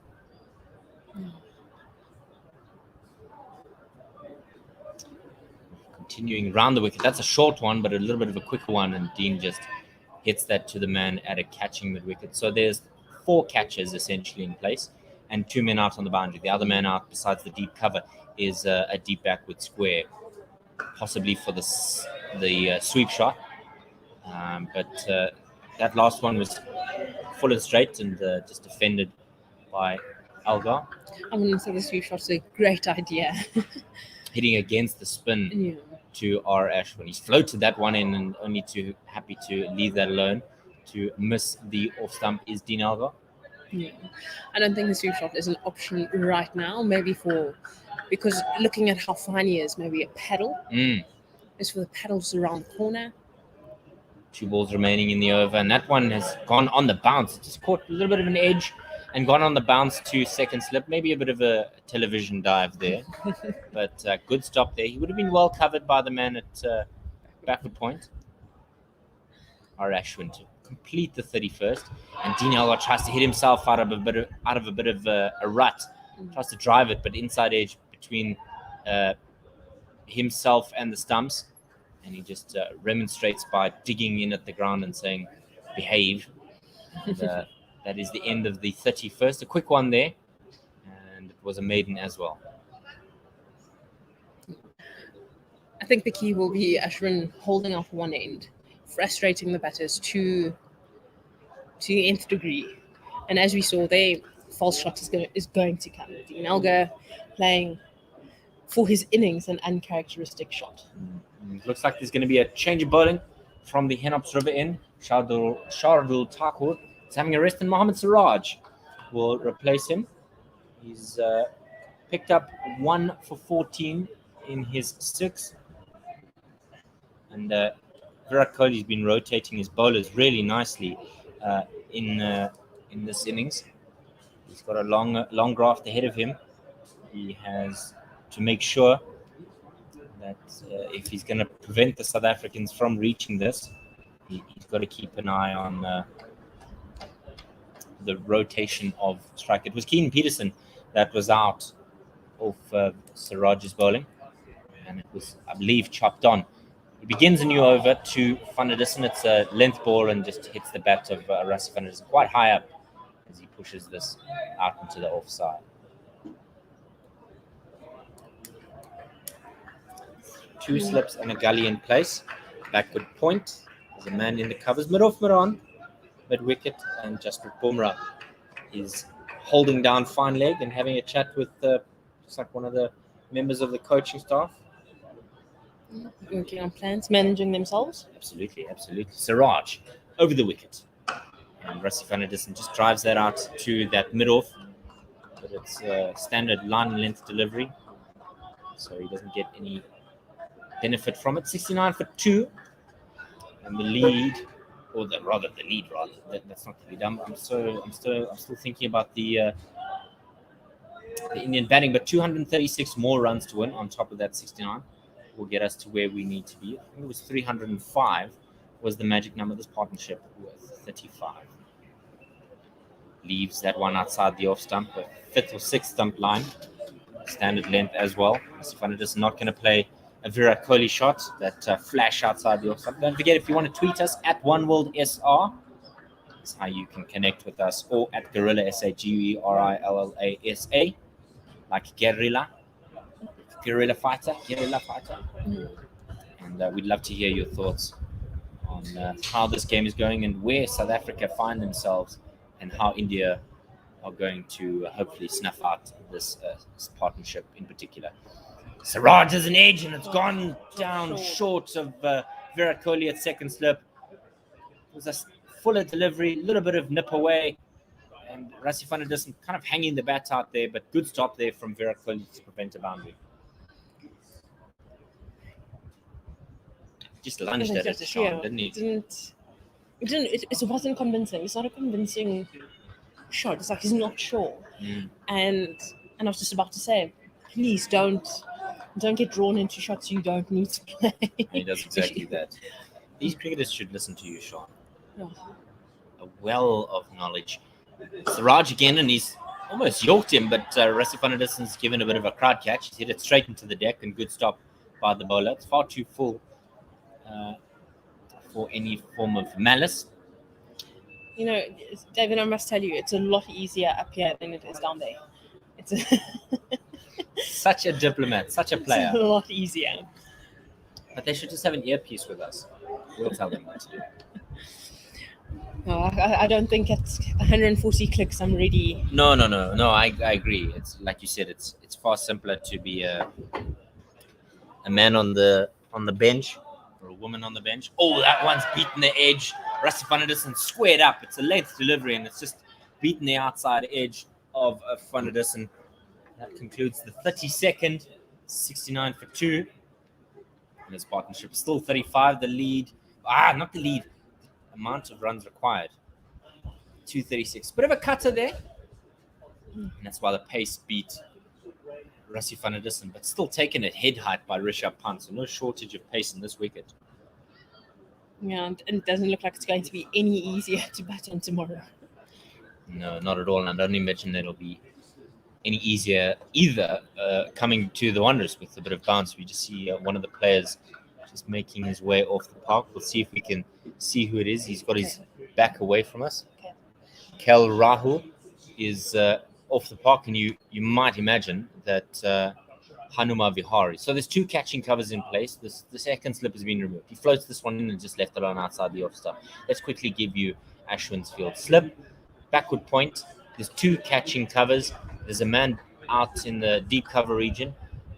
Mid off is quite a ways back. Long on as this one is full and just worked away off the pads of Dina Elga onto the onside through the square leg region, and no run. Long on was about 5 meters or so back. There was mid wicket and a man at square leg, but everybody changes now because it's a left-right combination. And we'll give you that field when we see it. Dina Elga on 41, Rassie van der Dussen on 9. And there's still 19 overs left in the day. Whether we get that, it's well over an hour, Sean. That's closer to 7 o'clock, but I don't think the sun will be playing along for that that song and dance. I think what they want is Dean Elgar to try and hit over the top. They want him to try and hit over the top. Yeah, just to try and force him to hit up and over. So according to our quick search, sunset here at Supersport Park in Centurion will be 2 minutes after 7, and that'll be probably too dark. That one's pitched up full, and Rassie van der Dussen just knocks this down to Mohammed Shami at long on. It was outside the off stump, but he used his wrists nicely there. Playing with the spin is not a terrible option to go for. Still relatively straight bat. No, not at all. It's sensible batting, and that's exactly what we saw from him in India. This one's floated and full and knocked down too long on. So they're changing ends quite frequently, and that's precisely what you were calling for, Sean, when it came to the plan. Just rotate the strike nicely, and who better than the new man in the bowling stakes, Ravi Ashwin. Our Ashwin, I mean, is by no means a gimme bowler that you know you can get 1 or 2 over. Right arm over the wicket and floated nicely. Rassie van der Dussen leers out there with that front foot and leaves it alone, but so nearly could have left his foot elevated, and Rishabh Pant was aware and threatened to remove the bails. Slip and leg slip in place. Silly mid on. Change. And now we've got a catching short mid on. Yeah, he's a strange position. Rassie van der Dussen comes forward and just pushes this to mid off, and that's the over. Quick drink here for Dean Elgar. It's been thirsty work during the day. We're also seeing Bongani Jele coming with a drink for his fellow umpire, Murray Rasmus. So Bongani is the 4th umpire. It's a nice water, what looks like a water on for Murray Rasmus. Definitely a long day, and we need the umpires to stay sharp, to mentally stay sharp, particularly if you're a South African fan. As well, I suppose, if you're an Indian fan, because there's nothing you want less than to have a decision go the wrong way. And despite you having DRS, there's some that you're not able to send upstairs for a review. And you don't want it to be an umpire's call, and the umpires just said to you, not out or out. That's where you stand. So long conversation here between Mohammad Siraj and Virat Kohli. What do you think he's saying to his fast bowler there, Virat Kohli? I think Dean Elgar has not looked too comfortable. He has, despite being on 42. Yeah, I agree with you. He has not looked too comfortable. Hit it hard of a length, force him to make a decision. Does he go forward? Does he go back? And Siraj, a new over from the Henop River, and he just drives it hard. Does Dean Elgar, but like a football goalkeeper, Siraj sticks out a hand and manages to put that right of the right hand upright. It was a full delivery, and he just pushed hard at it, did Dean, but went straight into the ground, and that's why there wasn't much fuss. So, yeah, I don't think they want to give him anything too full, Mm. and or if they do, they want to, force him to drive through the covers, get the slips in play.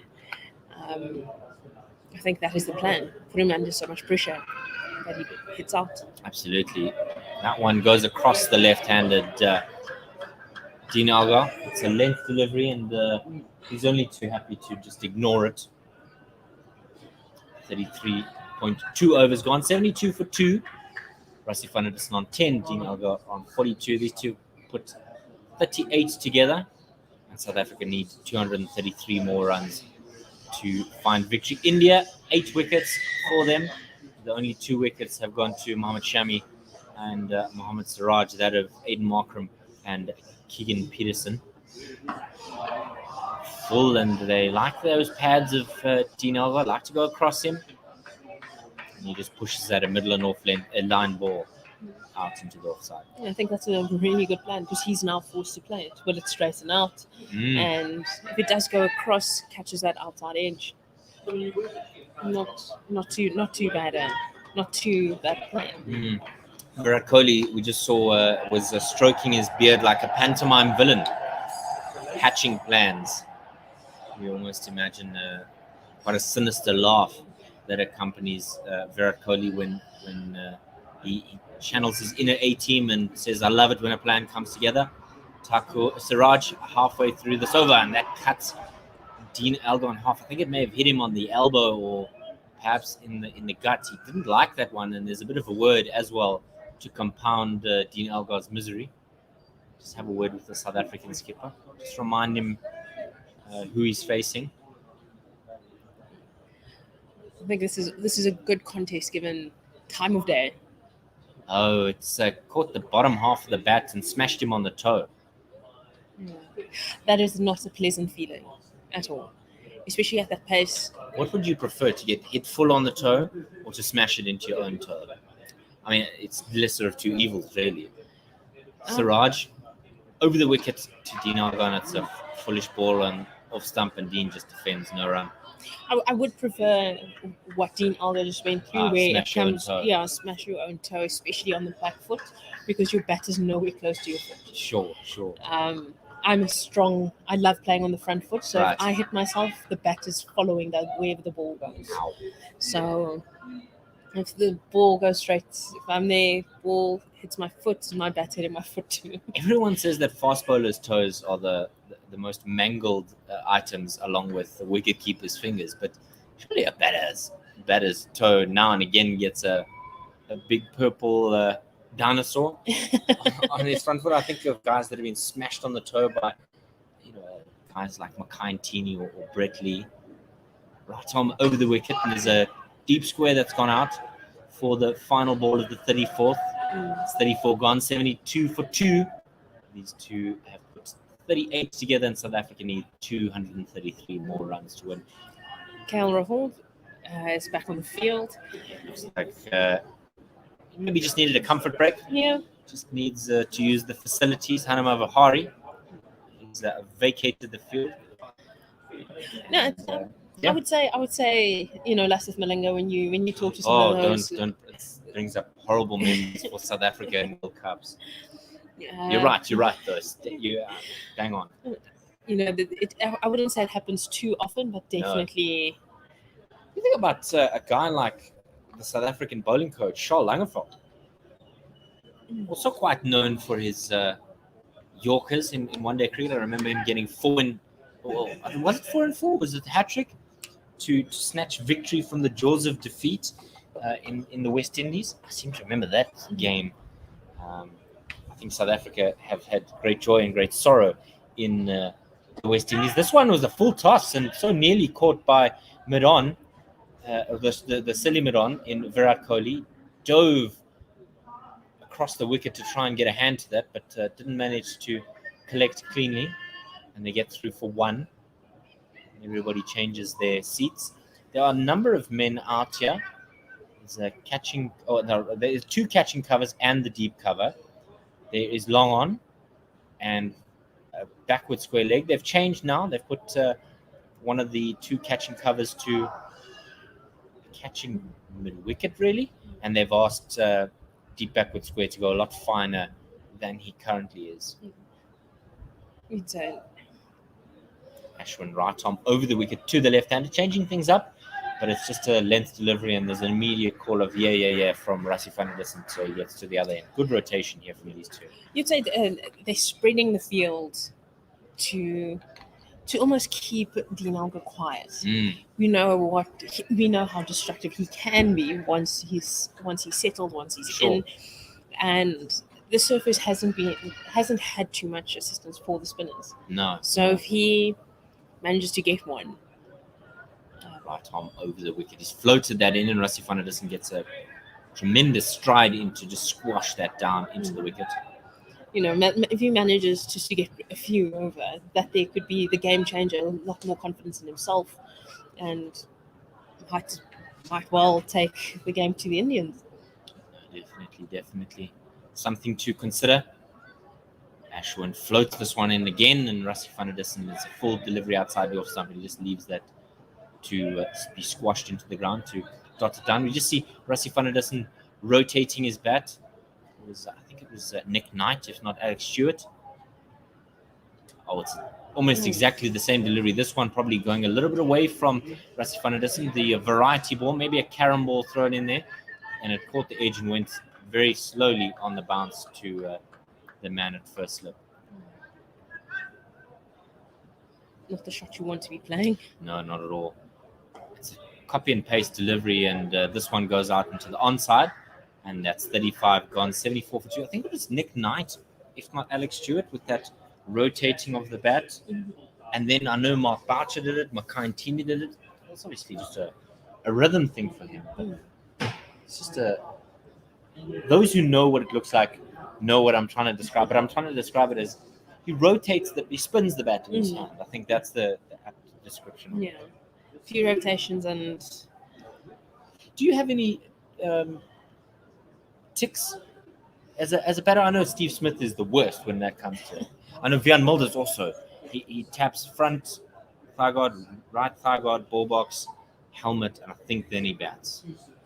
I seem to remember that it's his tick. Do you have a tick?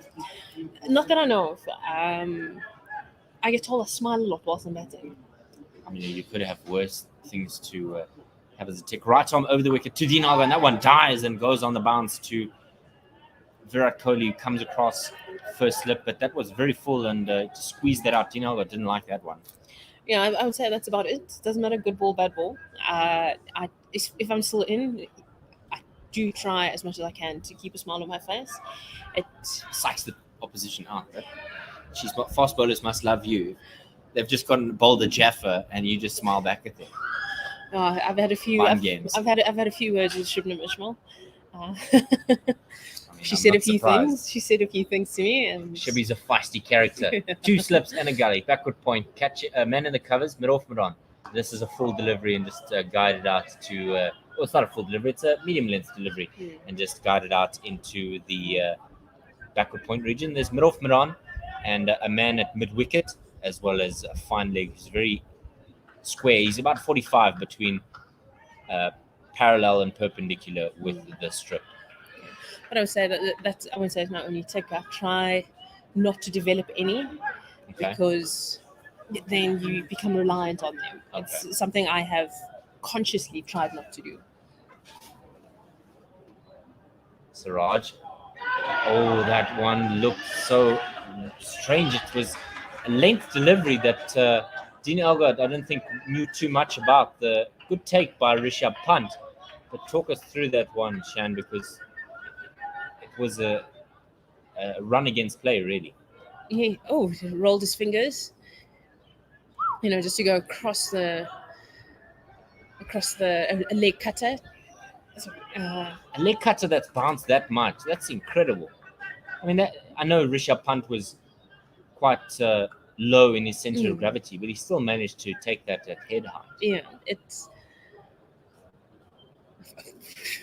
brilliant ball. Absolutely. That one's hit Dean Elgar on the pads. It was probably in line, but pitching outside of leg stump because he's coming right arm over to the left-handed South African captain. So no call there. Nobody was overly convinced there. But I'd say that there's still something in this wicket for the seam bowlers. It's not going to flatten out. It's still going to be hard. And I think that one just may have hit the seam. The leg cutter just may have hit the seam, and a little bit of bounce, a little bit of movement across the left hand. A little bit of something here, a little bit of something there. Yeah. Bumrah at the top of his mark. Right. Siraj in again. Just pushed. There's the length delivery just pushed out into the covers. I'd like to see Bumrah bowl. If only. I don't think Bumrah's on the field. Is he? Is he at backward point? Yes, he is. A lot of encouragement from Cheteshwar Pujara and Virat Kohli, making noise for his fast bowlers. Yeah. Just putting the pressure on. I'm trying to find out. Do you have a video somewhere on my phone of Vian Mulder? He does touch. I think it's like a spectacles or watch wallet type situation. Siraj, bouncer, and South Africa's captain is able to just sway outside the way of that. He's bowled 9 overs, 1 for 14, and now the Indian players are going to get a bit of refreshment as we conclude the 36th over. 74 for 2, Van der Dussen on 11, Dean Elgar on 43 in this partnership with 40, 231 more runs to win. Yes, and you've called it, Sean. You knew before we knew. You're a wizard. I just saw him loosening up. Predicting. Just completely claim this one. Next thing you're going to say is going to get a hat trick here. You said it. No, that's not me. No. Please don't put that on me. Jasprit Bumrah from the West Lane in will start his 10th. He's been wicketless, but he's certainly the most vicious of the Indian bowlers.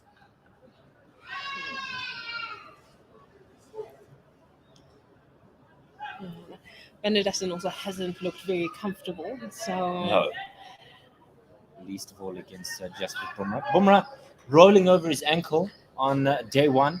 Looked grotesque when he did, but wonderfully worked to get back in. He's in again, and Van der Dussen just defends out a Yorker length delivery with no fuss. 2 slips in a gully. There's a man at forward point, or he's square on the wicket. There's a man in the covers, a lone man in the covers. Roof Miran, mid wicket, and then Mohammad Siraj is down at fine leg, having another conversation and just a small drink from fine leg. Don't forget, you can tweet us at OneWorldSR. That's the number 1 World SR. I'd love to hear your thoughts. Bumrah in again. And that was a little bit more bounce, length delivery, but Van der Dussen gets his body behind it. How important, Sean, is it to get your body behind a back foot defense like that? I know you're not a fan of defending at all, but how important is it to get your whole body behind the line of the ball? Just to put it out there, it's not that I'm not a fan of defending. It was the last into the stands. It was the last thing I learned how to do. That's why. So much for the front foot defense being the first shot. Stand and club it. I'll explain a little bit more after this ball. Yes, after this ball. Van der Dussen facing up to Jasprit Bumrah, who's fired up. Fuller this time, and he just opens the blade to try and squeeze it square, but doesn't get it past the man in the covers. No run. You want to get your body behind the ball because, for one, you don't want to get hit. As a batter, you don't want to get hit. When you get hit, you start doubting yourself. There's also it hurts. Yeah. To put it plainly, it hurts, and you don't want to put yourself in that position. And you want there to be a little bit of, you want some power. You want to also give back to the ball, because if you just become a fall over or a push over, it becomes difficult indeed. Oh, he's left it and he's bowled him. Rassie van der Dussen falling. He's left that one. It's jagged back from the bowling of Jasprit Bumrah. And he's gone. The 3rd wicket falls for South Africa. 74 runs on the board.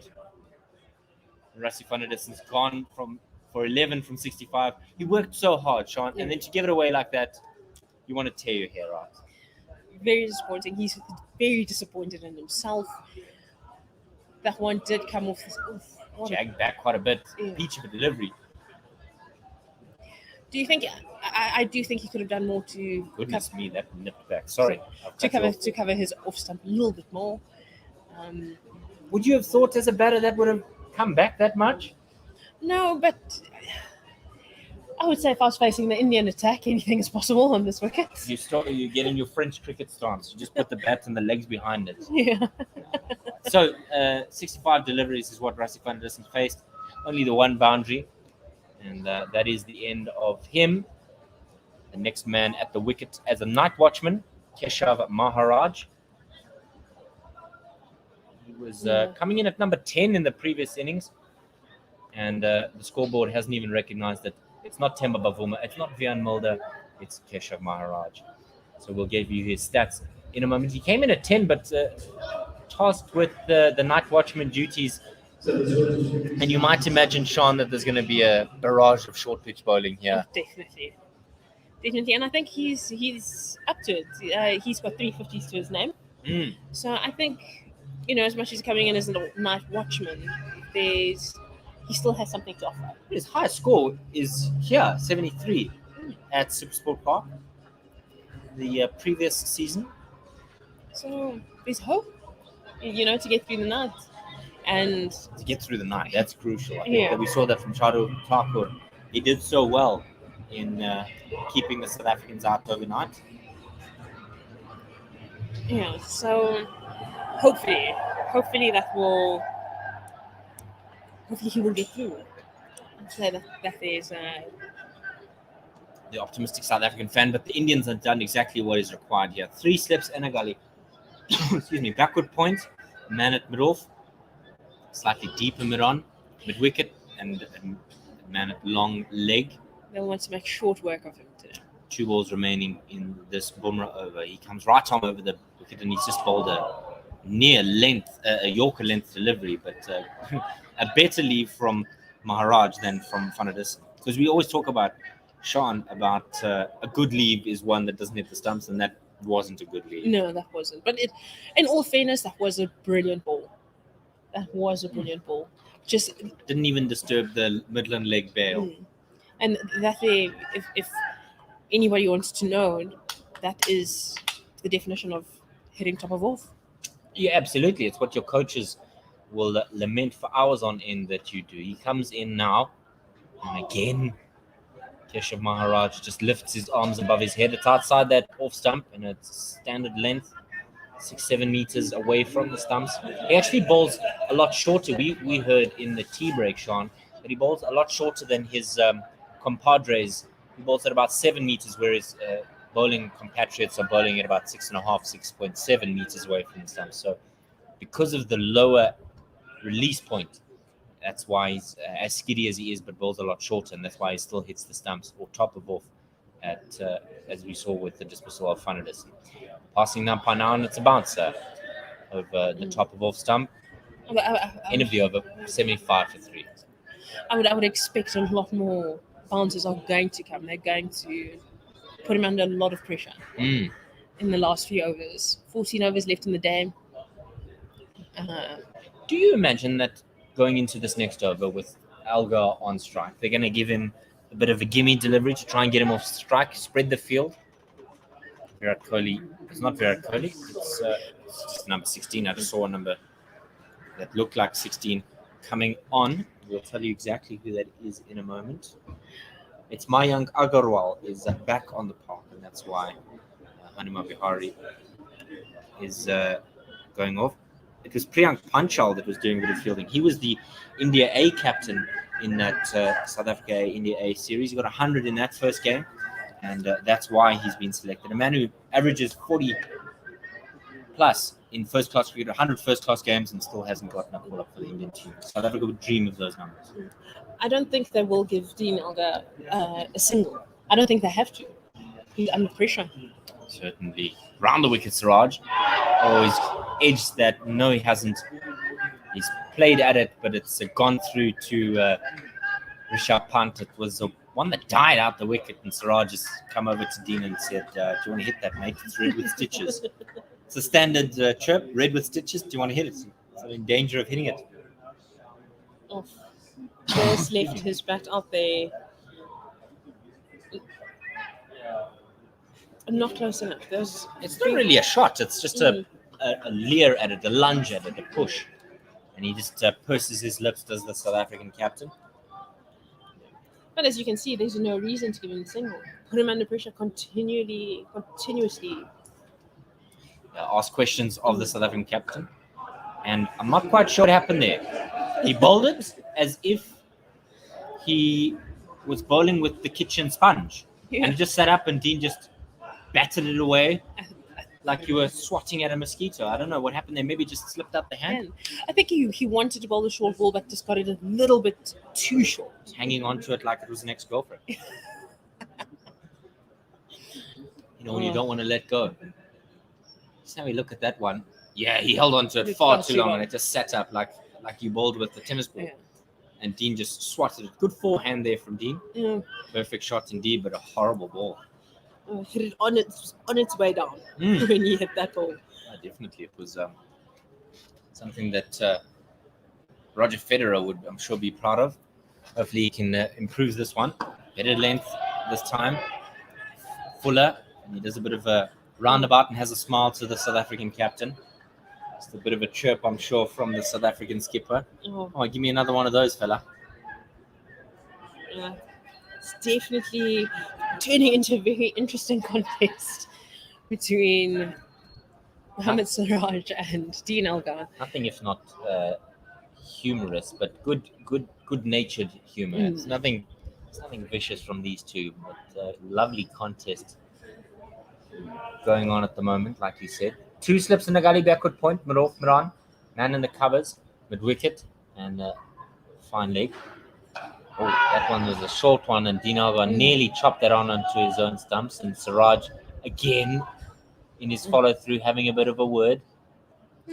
Sometimes there's no need for a word, just that look, just that side-eye look, to really intimidate the batter.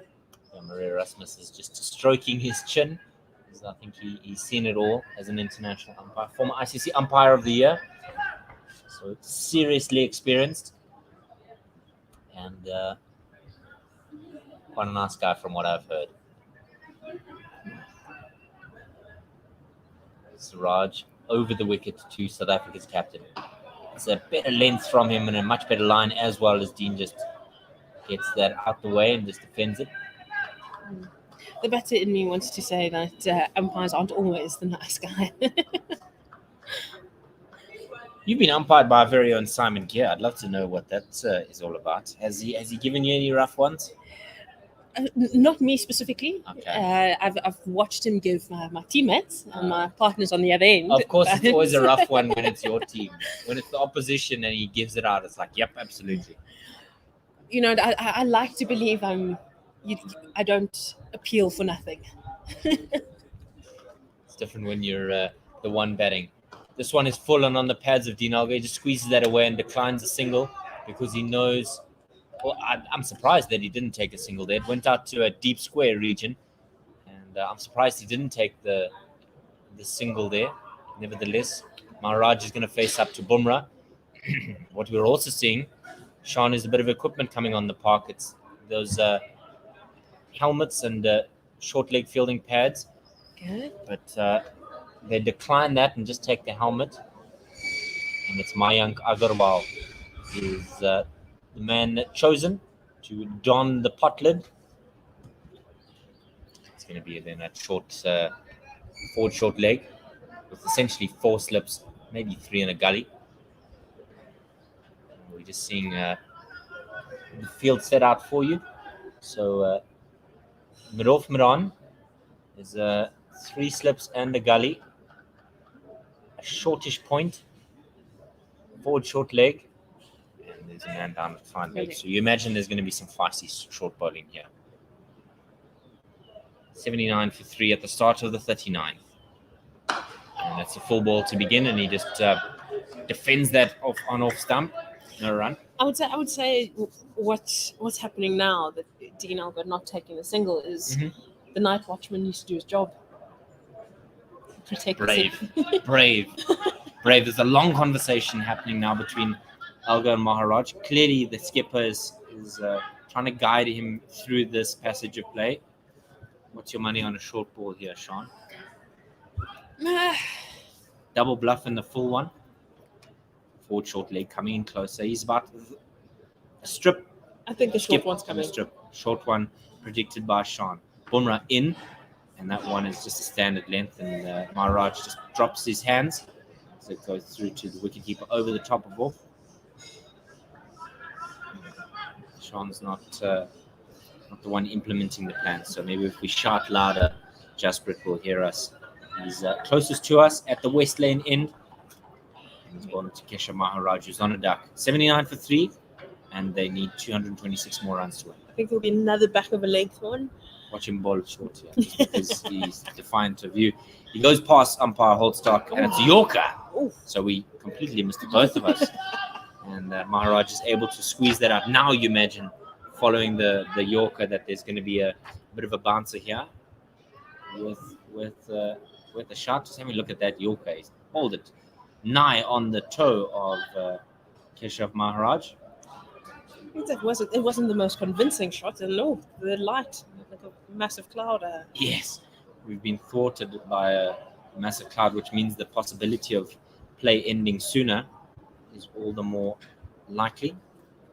Bumrah halfway through the 39th, and he's bowled 10.5, 1 for 15. Oh, there's the short ball. one. And Keshav Maharaj folds like a concertina file underneath that one and goes through to Rishabh Pant. And Maharaj is asking Maria Rasmus at square leg. He says, 2 please, sir. Maria Rasmus, only too happy to oblige. Yes, sir, there is 2. I'd like to imagine they're quite formal with one another. Yes, sir, no, sir. I suppose we see it in rugby. I don't know if it's the case in cricket. Bumrah to Maharaj. 3 slips and a gully. Oh, he's bowled an absolute hooper, and it's a no ball. So essentially what's happened there is the ball's gone outside the off stump, but he's almost beamed him there, Sean. Yeah. And I think there's a bit of a sour word there from Dean Elgar to Keshav Maharaj. I think the question might be, did it dip enough? Well, the umpire, it was Maria Rasmus who signaled at square leg. And I mean, that's just, whether it's intentional or not. Okay, if it's intentional, it's malicious and there's no need for it. There's no place for it in the game.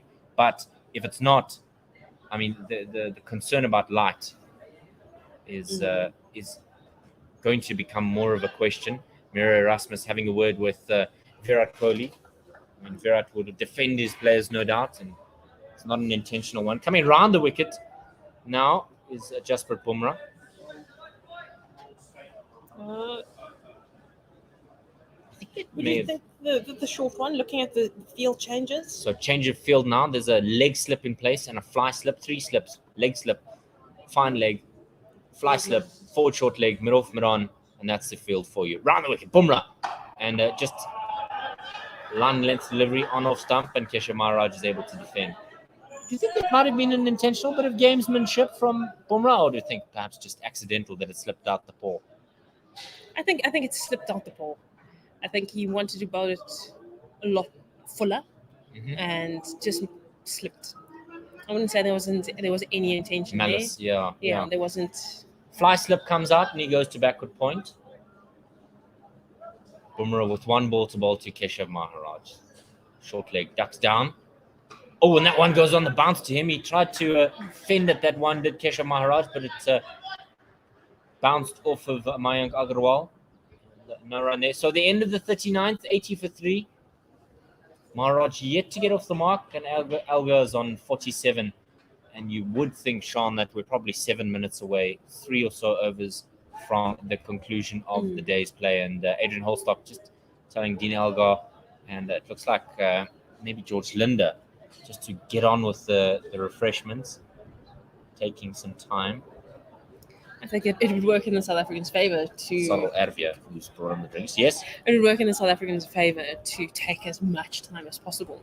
Try and delay the light. Glorious light shining through the clouds, but it's not shining on the ground any longer. Virat Kohli is not happy with Adrian Holstock, having a few words there. querying about drinks and The timing of drinks is, yeah, sure. I agree. South Africa trying to get to this end of the day's play. Siraj from the Henops River end. It's on the pads. It's a long hop really on the pads of the South African captain. And that's his 18th career Test 50. He's gone to the boundary at deep backward square. Thoroughly deserved. Well played, Dean Elgar. yeah. Jeez, it didn't look comfortable, but a gritty innings all the way. Nuggety.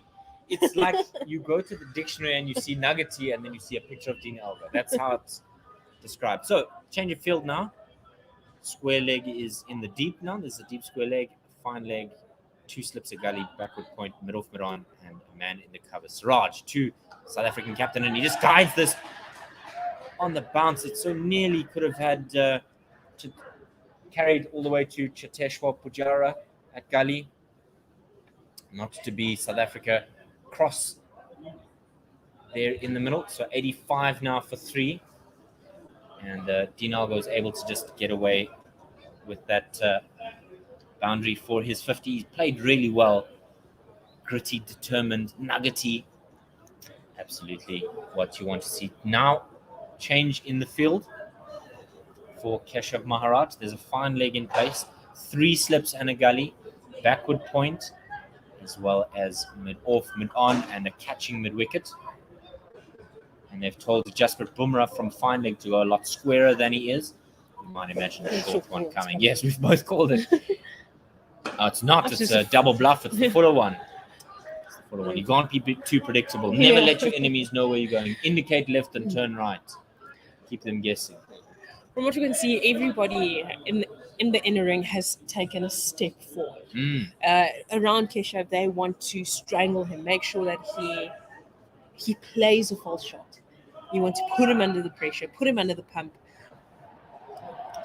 Pujara, Virat Kohli, and KL Rahul in that slip cordon. This one is the length delivery and just pushed away by Keshav Maharaj on that off stump, middle and off line. He's pushed it onto the onside, but they don't get anything, and Dean Elgar makes his way down the wickets to feign gardening and encourage his left arm spinner to keep going. Keep going, fella. Keep going. He needs to just last maybe another over. Yeah, I think there's 2 balls remaining in this over, and there is around about 4 minutes remaining. So I don't think we're going to be concluding in this over. Siraj passing the umpire, and that just forces Maharaj to squeeze away.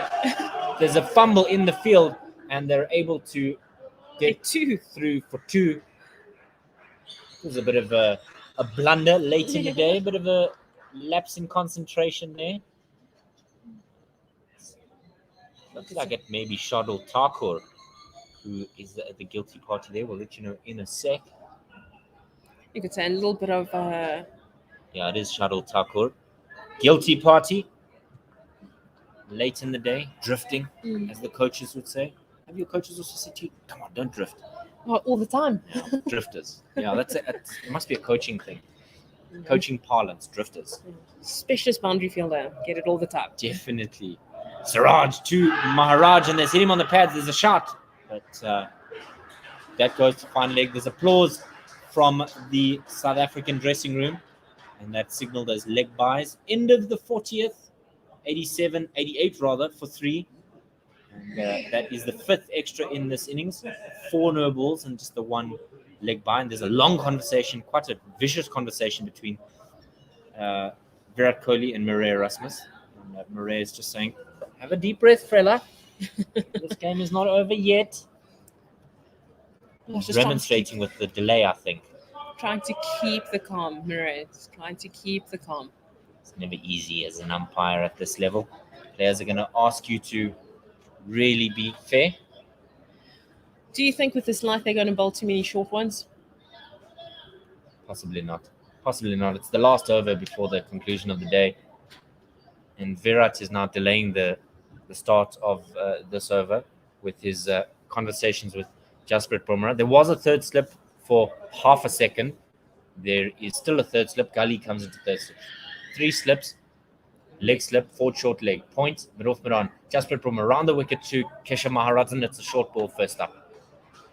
Just as I ask you, balls. Ask and you shall receive. There'll be a conversation now between Adrian Holstock and his partner Maria Rasmus around the light and the safety of it, well, particularly with Bumrah bowling short.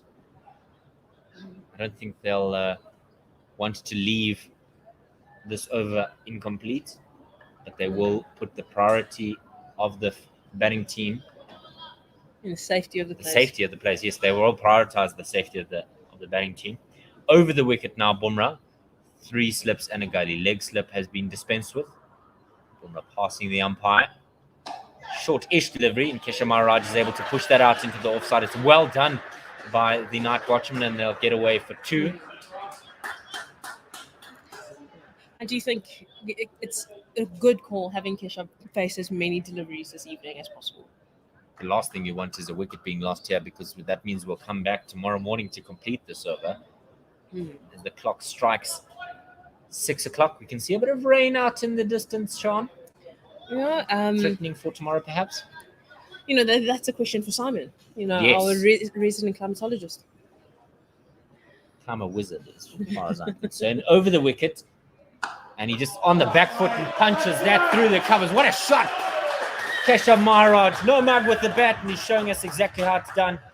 Virat Kohli lambasting his fast bowler for giving away an easy gimme there, but the job is by no means done. I must say that is not an easy shot to play. The back foot punch? It is not an easy shot to They'll play. learn to adjust with Bumrah. Yeah. Lovely form, though. Good technique. Great positioning. Not the easiest shot to play, and great position. Straight through the covers. There's not much more you can ask for. Absolutely. Justin Salmons, the South African batting consultant, will be well pleased with it.